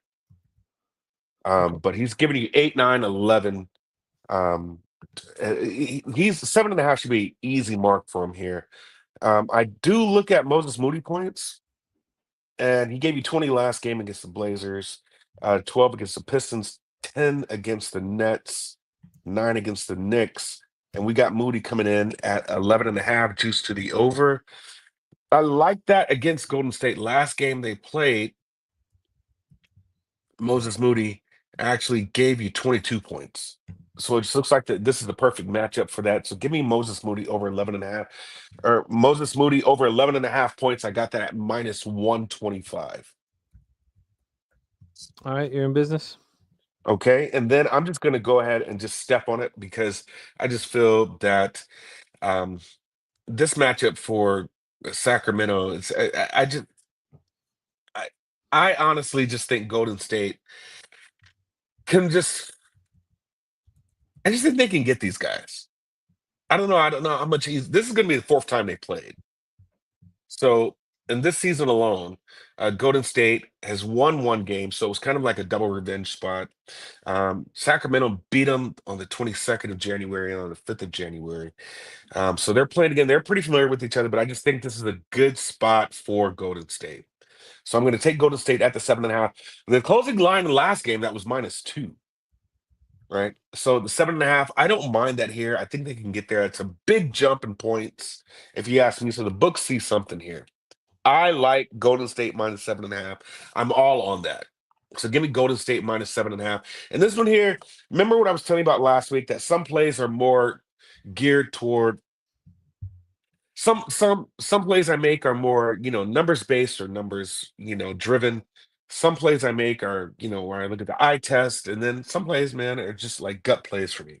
And this one here is more of a gut play for me here. I just really like what Golden State's doing. These guys are making a surge, and they have to make the surge there and now. Why?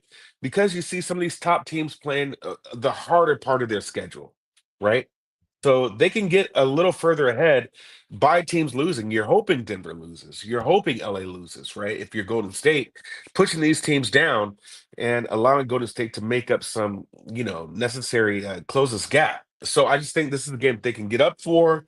7.5 should be nothing for them. This is easy, a double-digit win for Golden State. Give me Golden State minus 7.5. Let me hit Moses Moody at 11.5 points and Keon Ellis at 7.5 points. There is another play that I'm eyeing on this also, which is looking at Malik Monk under his assists. So ever since Levine has kind of come into the picture, we were betting a lot of overs on Monk's assists, right? During that trade deadline, and you get Zach Levine, it seems like Christie has kind of made that swap. And I still can't really understand what Christie is doing, but he's allowed Zach to be a little more ball dominant. And there's a lot of plays running through Zach, and Zach is kind of quarterbacking those plays as well. And you just seen a sharp decline in Malik Monk's assists, where he's kind of off and on. In the beginning, we were getting his assists in the game as high as 8.5. But now he's back down to that, that starting mark of 5.5, where he was when we first started betting his assists. So the under on his assists may look like a good play, but it's just a lean for now. I have to look more into it. But those are the three plays I like right now: Keon Ellis, Moses Moody, and give me Golden State minus 7.5. Well, we can get you. This line's moving away from Golden State. So if you haven't tweeted this out, we can get you a -7 with almost no vig, -103. I'll take it. I want the Kings. I'm just not exactly sure how to handle it. I'm with JW with, obviously you guys know how much I love a team off a 30-point loss. This was 29. I don't like the first half of back-to-back. I don't like getting in the face of the Warriors. I do like the Warriors working Kuminga back into I'm sure he's not going to play much, but working him back into the rhythm of things. Yeah, but he's not a star player. No, we're not looking at the star player theory type deal to where, when he comes back, we're fading that with the star player theory. We're not, but I do think that the rhythm will be a little different. But you're right. This is not fading the star player returning. Yeah. Now, add this on here also, now that I got you. Give me DeMar DeRozan PRA. I'll take the 30.5 here. I've got him at 30.5. DeMar has hit that. If I'm looking at his stats on here now, he didn't hit it against the Knicks, but the 3 games prior, 48 against the Clippers, 38 against San Antonio, and 46 against Sacramento when they played prior. So give me that. I'll take that all day. 30.5 ERA for DeMar DeRozan. What was your juice? The juice on that, I do have it at minus 118. Okay. I got 119, so we'll give you the 18 here. You are locked in. Locked and loaded here for our guy, Darryl. I've got to figure, I'm going to be on the Kings in some form or fashion. I'm going to be on the Magic. So Magic in Sacramento for me. If there's no Luka, I'm going to be on the Lakers first quarter. Let's review Darryl's action. Darryl running real nice on the show. I apologize for not having the records up. It's just the 65 games. It's just overwhelming. Yeah. Cunningham over 41.5 points, rebounds and assists minus 115. Duren over 12.5 rebounds minus 115.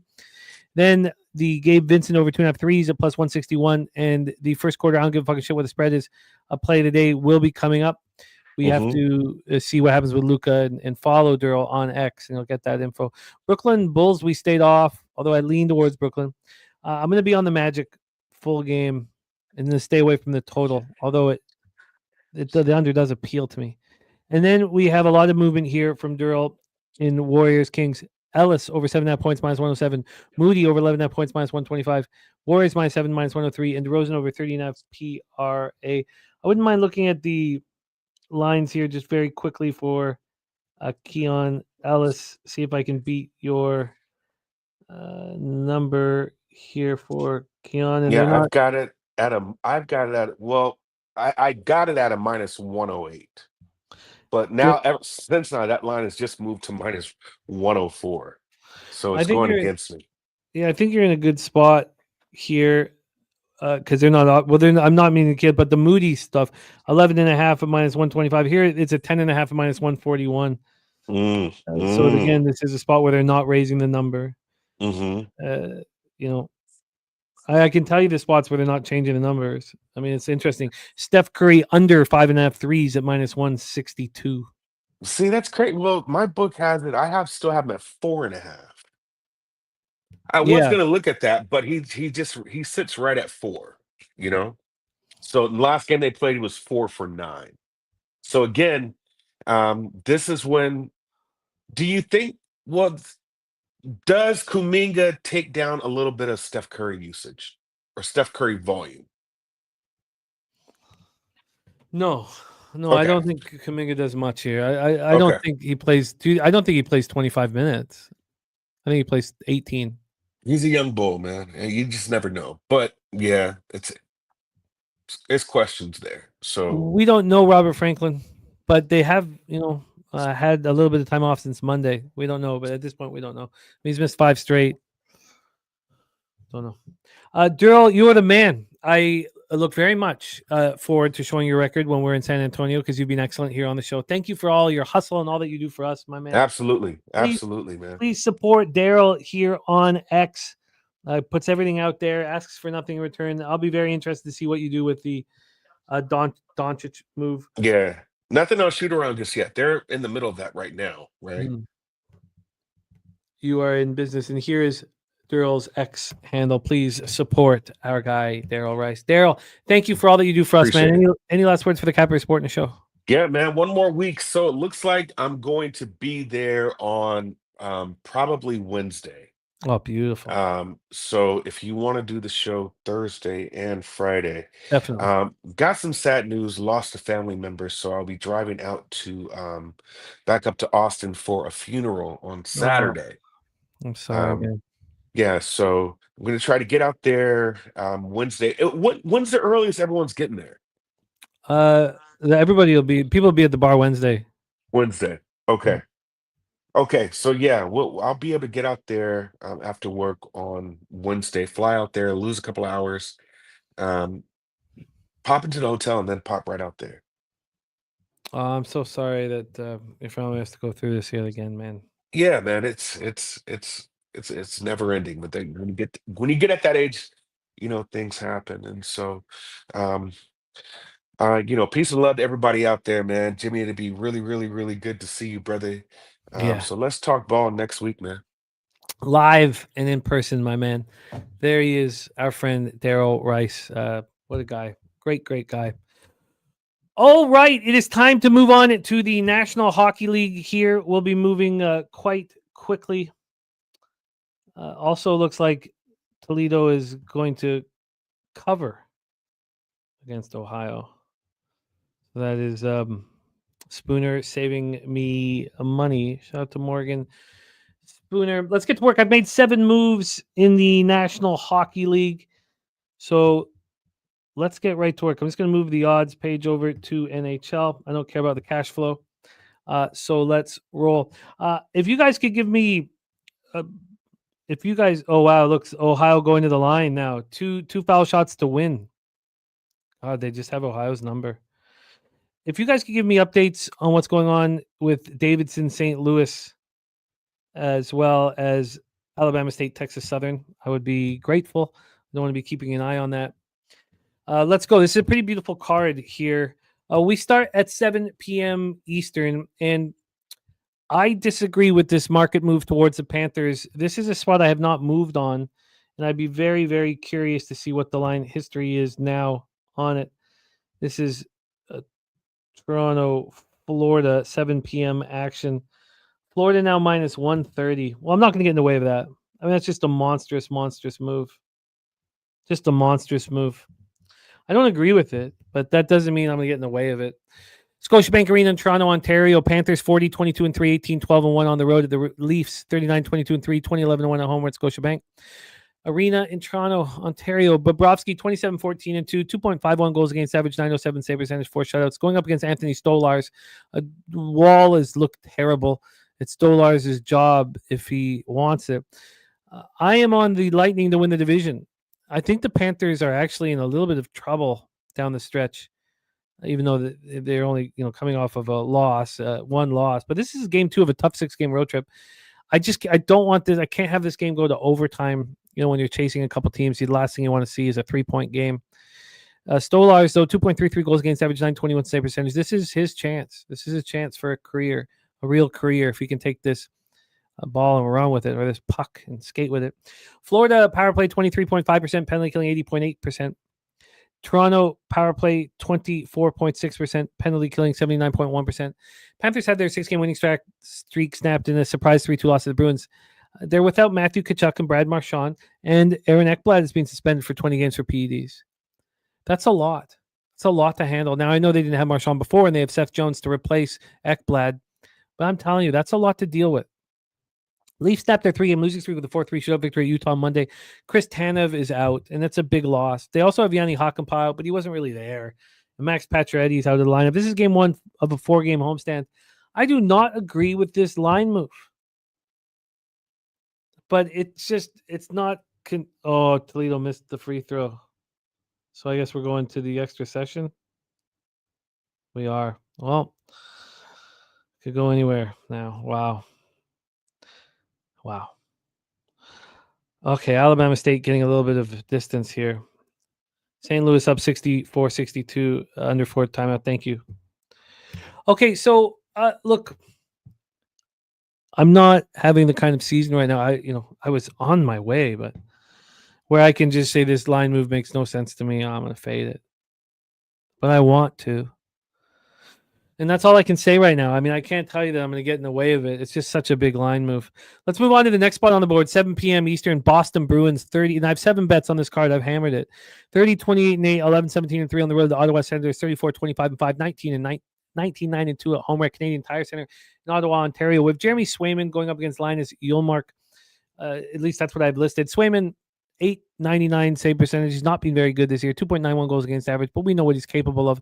Ullmark has looked very good of late. 2.67 goals against average, 913 save percentage, 3 shots. Boston's power play at 15.2%. It's just going to drop. Their penalty killing 76.9%. Ottawa 23.1%. Penalty killing 77.5%. I don't know how this isn't the best bet on the board. The market has not moved very much. It's moved a bit now. We've had 8 cents of movement towards the Senators. Did get up to minus 204 at 11:38. I got a better line than that. I'm not entirely, can't remember exactly what I got. Let me just check here quickly. I got minus 184 on the money line, plus 142 on the puck line. So I got a minus 117. This is the best bet on the board. I'll see if there's a better bet on the board, but This is Senators written all over it. Let's take a look at the total. From a total side of things here, we have a 5.5. It's minus 118 to the under. I understand that there should be unders, especially when these two goaltenders that, Mark and Swayman, who played together for so long, are now going up against each other. Eldorado Custodian on the Panthers at minus 140. I'm interested in, I guess it's just the 5.5, and I think the Senators are going to score. Bruins coming off their second straight win, 3-2 at home versus the Panthers on Tuesday. On top of the mass exodus at the trade deadline, the monstrous exodus. They're also without, of course, Charlie McAvoy and Hampus Lindholm. Lindholm done for the year, and McAvoy maybe as well. Senators coming off their fourth straight win, 5-2 at the Flyers on Tuesday. Hamonic is day-to-day with a lower body injury. This is a great spot. However you want to use it. I bet it on the -1 line, but you could use it as a parlay piece with Ottawa Senators. This is a great spot. Let's move on to the next spot on the board here. Tampa Bay Lightning, Philadelphia Flyers. I thought Vasilevsky would be in the lineup just because the Lightning were coming off their second straight loss. That doesn't seem to be the case. I know that Nikita Kucherov was not at the morning skate. I still thought he was going to play.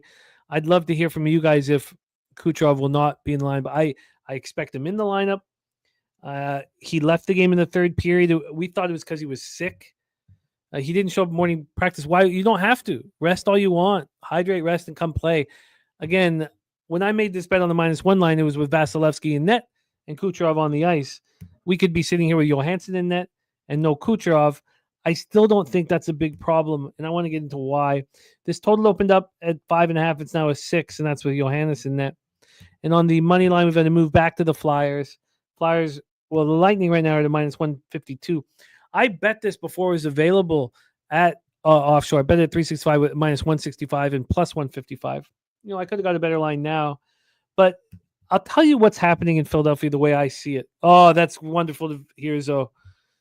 Oh, that's wonderful to hear. We have, it's good news, Robert. So Lightning coming off their second straight loss, that's where you want to bet them. You just want to back them. Regardless of Johansson in the lineup or in goal or Kucherov on the ice, who would you want? The Flyers come off their fifth straight loss, 5-2 at home to Ottawa on Tuesday. They've been outscored 22-8 over that stretch. I haven't faded a team on game 6 of a 7-game homestand all year. And maybe this again will work out for the Flyers. But I'll tell you what. This coach in Tortorella, he sucks all the air out of the room. He sucks all the fun out of coming to the rink. If you were in a playoff race, and you maybe his antics and the fact that he's such a dick and he's so hard on people, you're in a playoff race, you can look past it. Look, whatever his antics have done have got you into the playoff race in the first place. But when you are out of a playoff race and you have nothing to play for, you don't even want to show up when Tortorella is the coach. The Flyers are going to have a really rough run here, especially when they go back on the road after the 7-game homestand. I'm on the Lightning. If I could have got it at this number, I think this number indicates that Johansson's in net and Kucherov will be there. I think it would have dropped even further if Kucherov was not going to be there. But again, I don't have that information. Maybe you guys can grab it. There's my guy Robert Cherry in the house, under 6.5 in the Vegas game. Ottawa money line, St. Louis money line, Florida over 5.5, Tampa Bay money line, New Jersey under 6, Rangers money line, Washington under 6. I'm interested in that Washington under 6. And I'm with you on Ottawa. I took them on -1 line. I'm with you on the Lightning as well. Again, I took down the -1 line, copied and pasted. Robert, thank you for sharing that with me. So here we go. I gave you the Senators -1. I'm on the Lightning -1. Let's roll on to 7 p.m. Eastern. St. Louis Blues and Pittsburgh Penguins. Initially, I wanted to be on the St. Louis Blues here.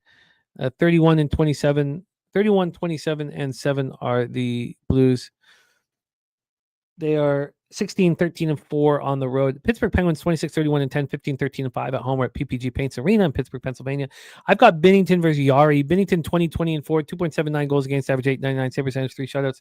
Yari 10-8-4, 3.15 goals against average, 8.93 save percentage, no shutouts.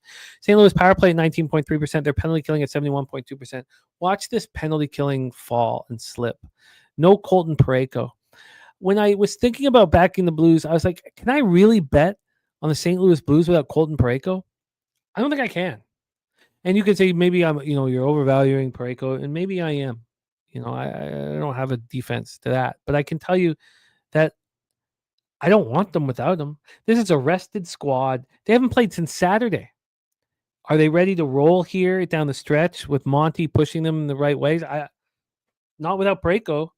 Now, I don't ever want the Penguins. They're coming off their second straight win, 3-2 at home in overtime versus Vegas on Tuesday. The Pens are missing depth pieces. Ryan Shea, Tommy Novak, Pierre-Olivier Johnson. The Penguins have nothing to play for, so the pressure's off them. They've looked better, a little bit better lately. I don't want either of these hockey teams. I'm not going to bet the Blues without Braco, and I kind of like Pittsburgh in this situation, but I don't ever want to bet Pittsburgh, so I'm off. Let's move on to the next spot on the board here, and I'm going to have to pull up the injury report. I had a bunch of the notes in, but I wanted to double check the injury report for this one. By the way, I don't know what injury report you guys use. I've found the best for both NHL and NBA for me right now is the CBS injury report. I find it's the fastest updated. It's the easiest to handle. That's what I've been using. I've told you guys when Vegas went on the road, and they're on the road. This is how long is this trip? I forget how long. I forget how long it is. I thought I had it written down. Peasy, we love you, man.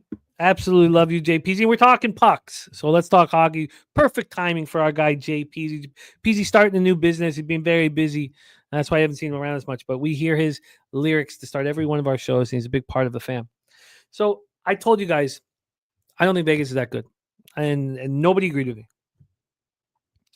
No one. Thank you, Robert Franklin. That's tight. Who's the ball?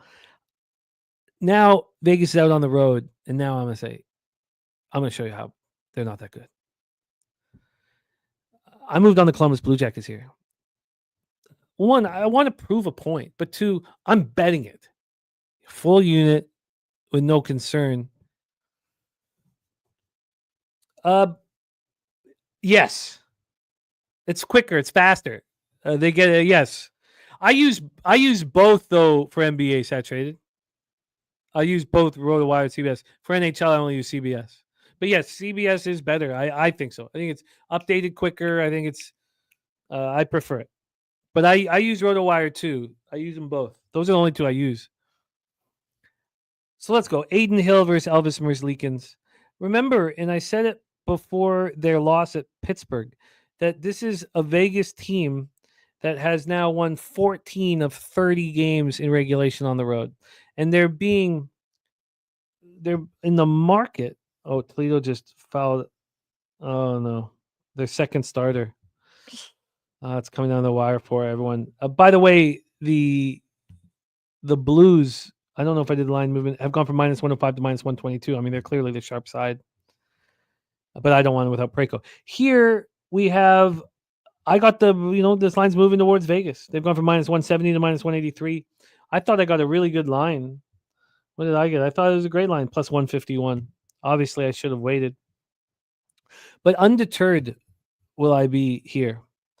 From a total side of things, we have the 6.5. It's -119 to the under. I don't want to be involved in that. We have the 4-cent move towards the under. So Knights coming off their second straight loss, 3-2 in overtime in Pittsburgh on Tuesday. And this is a team that's dealing with injuries. They're dealing with injuries. Look, my whole thing about Vegas is they're just not as good as the market thinks they are. There's no Shea Theodore, no Wild Bill Carlson. They're just not as good. And I want to fade them, and I'm going to fade them on the road, and I may fade them on the road every single opportunity I have for the rest of the season. For Columbus, they're still missing Monahan and Sillinger. That's a loss. It's not great. The Jackets coming off their third loss in 4 games, 5-3. The Devils on Tuesday. That concluded a 4-game road trip. Look, I don't think it's a mistake here, this market, and the line moving towards Vegas. I think Vegas is being hammered because they're coming off a loss, but they're going to come off a lot of losses on the road. This is a Columbus team that's won 20 games in regulation out of 30 opportunities. I love it. Thank you, Robert. Xavier up. Oh, wow. Okay. Thank you. So, look, I'm just going to – I watch all these games. Vegas is not that good, and they're weak defensively, especially without Shea Theodore. And their group of forwards are way more offensive than they've been. So they're cashing a lot of overs, but it's going to be a problem come playoff time. I'm on the Blue Jackets. I'm also on the Edmonton Oilers on the -1 line. Let's move on to Oilers Devils. I believe I beat this line movement. We have this total at 6. It's -105 to the over. It opened up -109 to the over, so a slight move towards the under. Let's get to the money line. Here on the money line, we have, oh, wow, it hasn't moved. Damn. The Edmonton Oilers opened up -125. They got up to -145 at 11:30 a.m. They're now -132. We've had some buyback. It's a little disappointing. Stuart Skinner going up against Jacob Markstrom. That's what I've got listed. Let me know if I'm wrong. Edmonton power play 26.6%, penalty killing at 75.2%. We have New Jersey Devils power play 27.8%. That's going to drop without Dougie Hamilton at point and Jack Hughes at center. That just watch that drop and drop and drop. Markstrom has been good, decent average, 906 save percentage. Nothing to write home about. Oilers coming off a 3-2 loss at Buffalo on Monday, and it snapped their modest 2-game winning streak. Look, the Oilers are in a great spot here. Great spot. They need rest. They're a tired group. They played on Monday, so they had 2 full days off. There's not much travel from Buffalo to New Jersey. The Devils coming off their second straight victory, 5-3 at home over the Columbus Blue Jackets on Tuesday. And it's not just Dougie Hamilton they're missing on the point. It's also Jonas Siegenthaler. The Oilers are a great spot tonight, and they take care of business. Let's move on to the next spot on the board here, Rangers Wild. I moved on the under 5.5 at -105 this morning. This was the under 5.5 was one of my 2 additions. So let's talk about Shesty Gustafson. Shesterkin 21, 22, and 4, 2.87 goals against average, 905 save percentage, 4 shutouts. Gustafson 25, 14, and 3, 2.56 goals against average, 915 save percentage, 4 shutouts. Don't forget we're racing for $50. $50 race here, and we're going to be racing in 2 games. We're going to be racing. I'd like to go back to the old school horses if we can, Jose, but always open for a camel race. Rangers coming off their 4th straight loss, 2-1 at the Jets on Tuesday. The Rangers continue to be without star defenseman Adam Fox. It's a huge problem. It's an enormous problem. It's like the Avalanche without Makar. It's like the Canucks without Quinn Hughes. It's like the Jets without Morrissey. It's like the Lightning without Hedman. These are the top 5 defensemen in the National Hockey League. The Jackets without Werenski, top 6, I guess. 6. Werenski's going to win the Norris Trophy this year. Rangers have a strong penalty kill. The Wild are going to have a difficult time scoring. And the Rangers 19.4% power play. Wild's got a weak penalty kill, especially with Joel Eriksson Ek. But this power play for the Rangers without Adam Fox is a 10% power play. They can't score without Fox. Take a look at the line history here. We'll start with the money line. We got the Rangers at -105. This is a pick'em, and it is listed as one. The Rangers have lost 4 straight. They need Fox back so badly. This total is a 5.5 at a pick'em. Could have got the under at -106. Look, I'm on the under 5.5. I just don't see how different these teams play. I just expect them to play defensive hockey. Rangers aren't going to be able to score on the power play. Minnesota Wild just aren't going to be able to score. They have no Kirill Kaprizov, no Eriksson Ek at forward, and they don't have Jonas Brodin. The Wild snapped their 2-game losing streak with a 2-1 shootout victory at home over the Avalanche on Tuesday. They know how they can win. It's by eliminating opportunities for the opposition. They're going to play so defensively. I like the under 5.5 -105 a lot. If I was to double down, I'd be on the first period under. I'm not going to double down. Let's move on to 10:30 p.m. Eastern. Capitals Kings at Crypto in Los Angeles, California. You guys know me. I'm trading the Capitals. This total opened up at 5.5. It got up to 6 for a cup of coffee. There has been a slight move at 5.5 to the over. On the money line, the Kings are now -127. They opened up at -122. We've had a 5-cent move towards the Kings. So here we go. Capitals, Kings. Now, I had Lindgren listed, and I didn't think that he was going to play, but he was going to play one of these 3 games. I think that's a very important thing. You want Lindgren in goal if you're fading the Caps. You don't want Thompson in that. Let's see if there's been any confirmation here. Bobrovsky, Stolarz, Swayman, that's everything. Jonas Johansson going to be in. Binnington, Yari, Verzlikins, Hill, and Shesty Gustafson. And Charlie Lindgren confirmed. Perfect. Darcy Kemper on the other side. He always looks better at home. Washington power play 23.3%, penalty killing 82.3%. Alexei Protas coming off his first career hat trick. What a monster he is, 6'6". Also, Tom Wilson has a lip injury, top lips. A large gash on his upper lip. We don't know if he's playing tonight. he's a monster. This is a big loss. They say he needed repairs. He's been rolling right now. 54 points in 64 games, 9 points during this 5-game streak, and he should have been on Team Canada. You think that wouldn't have helped in that first game in Montreal when the Kachucks are acting like they're the toughest guys on the ice? Fix that with Tom Wilson out there. It was a mistake, and I was hammering it home. Okay, 83-75 final. All right. Okay, wager detective off the 2-in-1 day. I like that. I like all of this. Okay, so that's a tremendous relief here. Now I need Alabama State to come home with it. Marquette to get back in this game. And Toledo, wow, look at that. It was wonderful to listen to you, Morgan, my friend. Wonderful to listen to you. Okay, both teams have very strong penalty killing. I wonder if the under is the play here. It may just be. You'd want to pay for the 6. This could be an addition here. We heard Robert Cherry on this. UPK, Yashala. I'd like to join him here. Capitals come in off their 5th straight win, 7-4. Ronnie Loftus-Slaughter gave us 2 winners. You know, Jeff, he's a monster. He was 7-0 before yesterday's setback. Comes in 2-0 today. We have the Kings coming off their 3rd straight win, 4-1 at home over the Islanders on Tuesday. LA is a completely healthy hockey team at this point in the year. I think they take care of business. Do I want the under with Charlie Lindgren in it? I think so. I think I do. I think this is an addition. I'm on the Kings -1. I don't need a -125 casher in NHL, not with the prevalence of empty netters. So I was comfortable moving on the Kings -1. Look, the Capitals and fading them has cost me a lot of money. And I should stop probably. And I'm not going to. I was on the Ducks first period. I've been handling first periods against the weaker opposition that the Capitals face because they seem to show so much character in the 3rd period. We also know that guys like LJ from H-Town are cashing on the Kings 3rd period over and over and over again. I'm on the LA Kings. I'm fading the Capitals. We'll see how this ship bangs out. And, I'm not going to lie to you saying it's been really fun. It's been costly and embarrassing. And I'm doing it again. Let's move on to our final game on the card of 64 games today. Thank you guys for joining us. We enter our, hour 6. We've completed 5. 10:30 p.m. Eastern with the Chicago Blackhawks and San Jose Sharks. NHL play today from our Ronnie Crawford is the Blues. Line moving in his direction. I like it. Ronnie Lofton says, here comes Marquette. That's what I want to hear, Ronnie. Oh, the stakes are so high. We must succeed. All right, let's go. Blackhawks, Sharks, SAP Center in San Jose, California.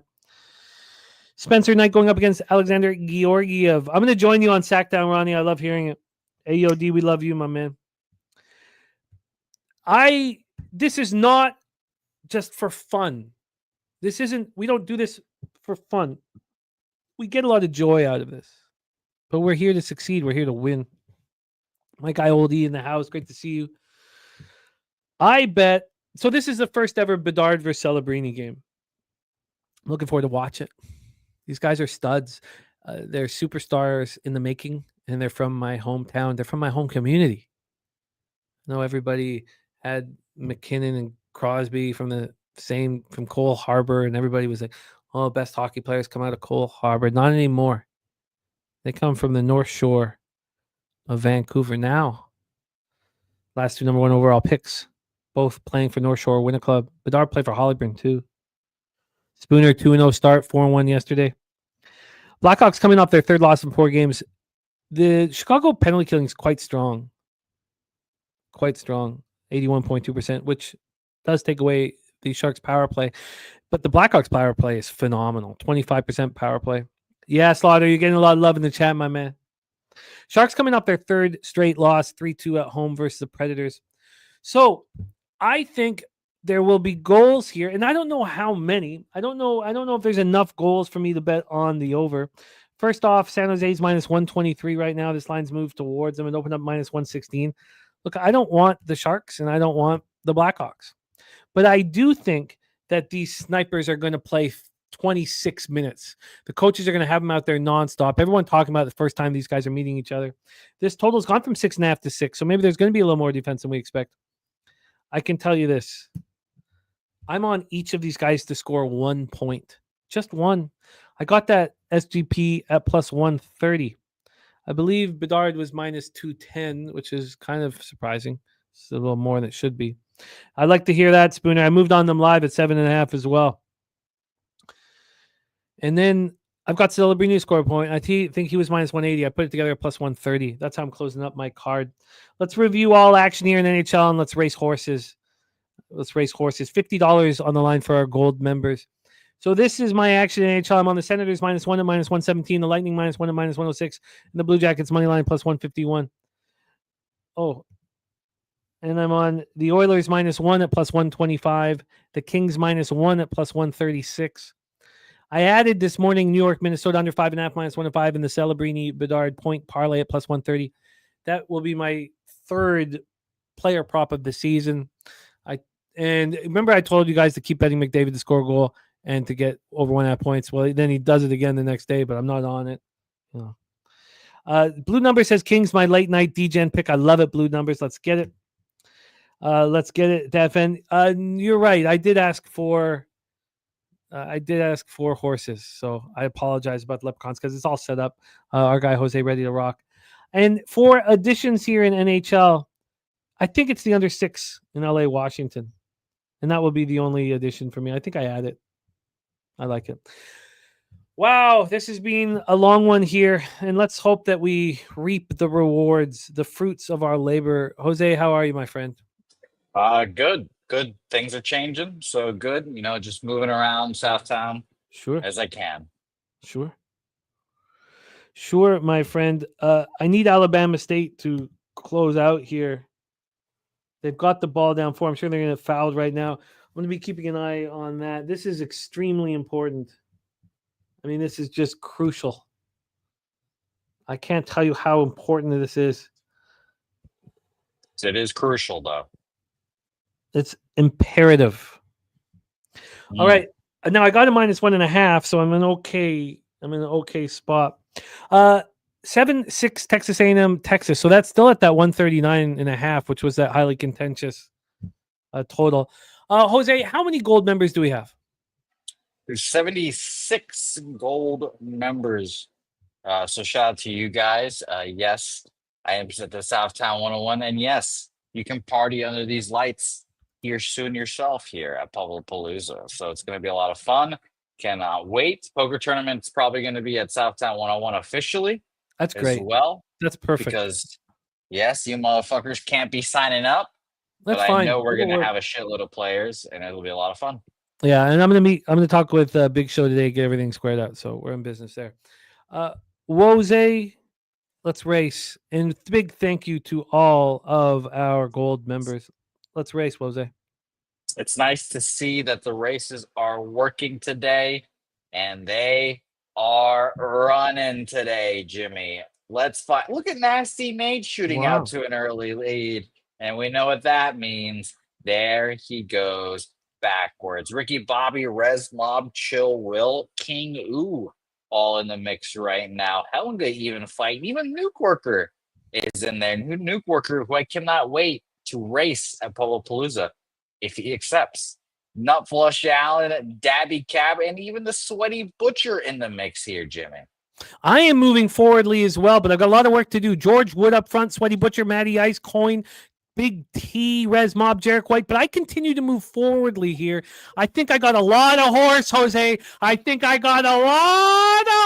Jose. Salty Pete in the lead right now. And here comes Billy Friedrich, Atreyu from the Never-Ending Story, flying late, but there I am. You're going to have to pass me, Billy. And that's exactly what he does. Billy Friedrich takes the victory. Second. Sweaty Butcher third. Congratulations, Billy Friedrich, and all that you do. It's a nice 1, 2, 3 right there. Yeah, Billy, Jimmy, Sweaty Butcher, Old E, great guy as well. Fourth there. Boogie Main, Brian Kozlowski, K. Wolf, Ken Wood, Crystal Craig, Justin McKelvey. Let's see what happened to our friend Nasty Nate. How bad was it? How bad? Oh no. Oh God. Oh Oh God. no. Oh Jesus. Oh Oh God. Jesus Lord. Oh, there. 58th. 58th. Here. 58th. There you go. Shout out to you, Nasty Nate. But don't forget, you're at least in front of Okay. MMA Mad Hatter. We cash Alabama State. Okay. Imperative. It was. So 2-1 start for Imperative. the day. It's too bad I was close to being on A&M, but I didn't. Ugh. How many? Because it's already all those 4 o'clock games have started. I was going to be on. Okay, let it go. Let it go. Let it go. That's fine. Let it go. Okay, so 5 o'clock's my next spot. Okay, beautiful. Okay, I'm in business. 2-1 start to the day. Nothing wrong with that. Colorado covering that first half against Houston. Nice job by them. We have Marquette down 3 right now to Xavier. That's important. That would be very, very helpful. Charlotte down 2 to Florida Atlantic. So Charlotte looking good. Wisconsin up 12 on Northwestern. New Mexico just getting through that 8.5. Wow, that was tight. And Alabama State getting me paid in full. Need more winners. Jose, my friend, let's review all action here on the show and then put a bow on the proceedings because I've got money to bet or bets to make. Let's see here. I'm very interested in George Washington at 5 p.m. I'm only going to talk about the games post 5 p.m. here or post 4:30. There's nothing on 4:30. I've already moved on Boise State -2. I moved on Morgan State +3, and I saw that it moved to 3.5. I'd like to see what it's doing right now here. Is that here? Did that move to? Don't say. Show me a 3. Show me a 3. Boise State still at 2. It's a 3.5. That could be an important hook. I hate not having it. Then we are off Manhattan and Iona, off Iowa, Illinois. I'm interested in Kent State first half. NC Central, UNLV, and USC Purdue over 148.5 for Bobano. I'm interested in Texas Tech, Missouri, St. Joseph's. I'm going to move on Bethune-Cookman. Then I'm interested in Seattle, Cal State, Northridge, but it's a very short number. I probably get off. SMU I have interest in as well. I think they can keep it within 7. I want to see what happens with that market. I have some interest in the Wildcats, but I want to see what happens with that market as well. And I'm interested in UC Riverside. We just reviewed NBA and NHL, so we're good here, and we can move forward. Jose, my friend. You did a great job too, Jose. Thank you for coming in. That was very, very important. So great work. Coming in and rocking the college, the second half of the college basketball card. Thank you to everybody in the chat. We have truly nothing without you guys. Dav, Fen, AOD, the Nuke Worker, Blue Numbers, Coin, the Sweaty Butcher, Ole E, Justin McKelvey, Saturated, Morgan Spooner, Nasty Nate, Ronnie Lofton off to a good start. Thank you guys so much. All of you guys, thank you for your support. Nutflush Allen, Big Zo Faye. Thank you guys. Jay Peasy back in business. UPK Yashala, Rick J, Jason Meyer, the Eldorado custodian. Thank you guys. Von Polo, Swish, JW, Action Jackson, Ricky Levine. Thank you guys. Truly thank you. Jose, my man, great work behind the scenes and excellent work of course, getting all of the graphics up. That's not easy. And then it's very easy for people to find the games that they want to break down after the fact. So on behalf of all of us, Pub Sports Radio, thank you guys so much for your support. Jose, can you please bless our action and let's say us into the future? Yeah, I mean, we're right on the doorstep, guys. We're right on the doorstep of glory, capping wise, and at Pubapalooza. Pubapalooza's right here. Just a few more sleeps, and you're there. So don't worry. Oh, whoops. No. Didn't mean to click her. Whoops. Shoot. Up. I didn't. Whoops. Sorry, DJ. I mean, that was for you, DJ. But yes, nice to see everyone in the chat. Yes, Not Flush, we're still on. And guess what? I expect another 5-hour show tomorrow because Jimmy is just a grinder. And like Spoon says, we can't leave one game uncapped. God damn it. We need to cap them all. So it's nice to see you all. Zoe Face, Spoons, Nate, Old E, Barry, Justin McKelvey, Dab Fan, Blue Numbers, Nuke Worker, who I am considering giving a 40-yard head start if it was an 100 yards race. But I also would lose steam very quickly, Nuke Worker. Around yard marker 60 is what I start losing steam in a hurry. Saturated, all you guys, we appreciate it. Let's go make some money today, and let's go catch it. Those bookmakers, look, these motherfuckers.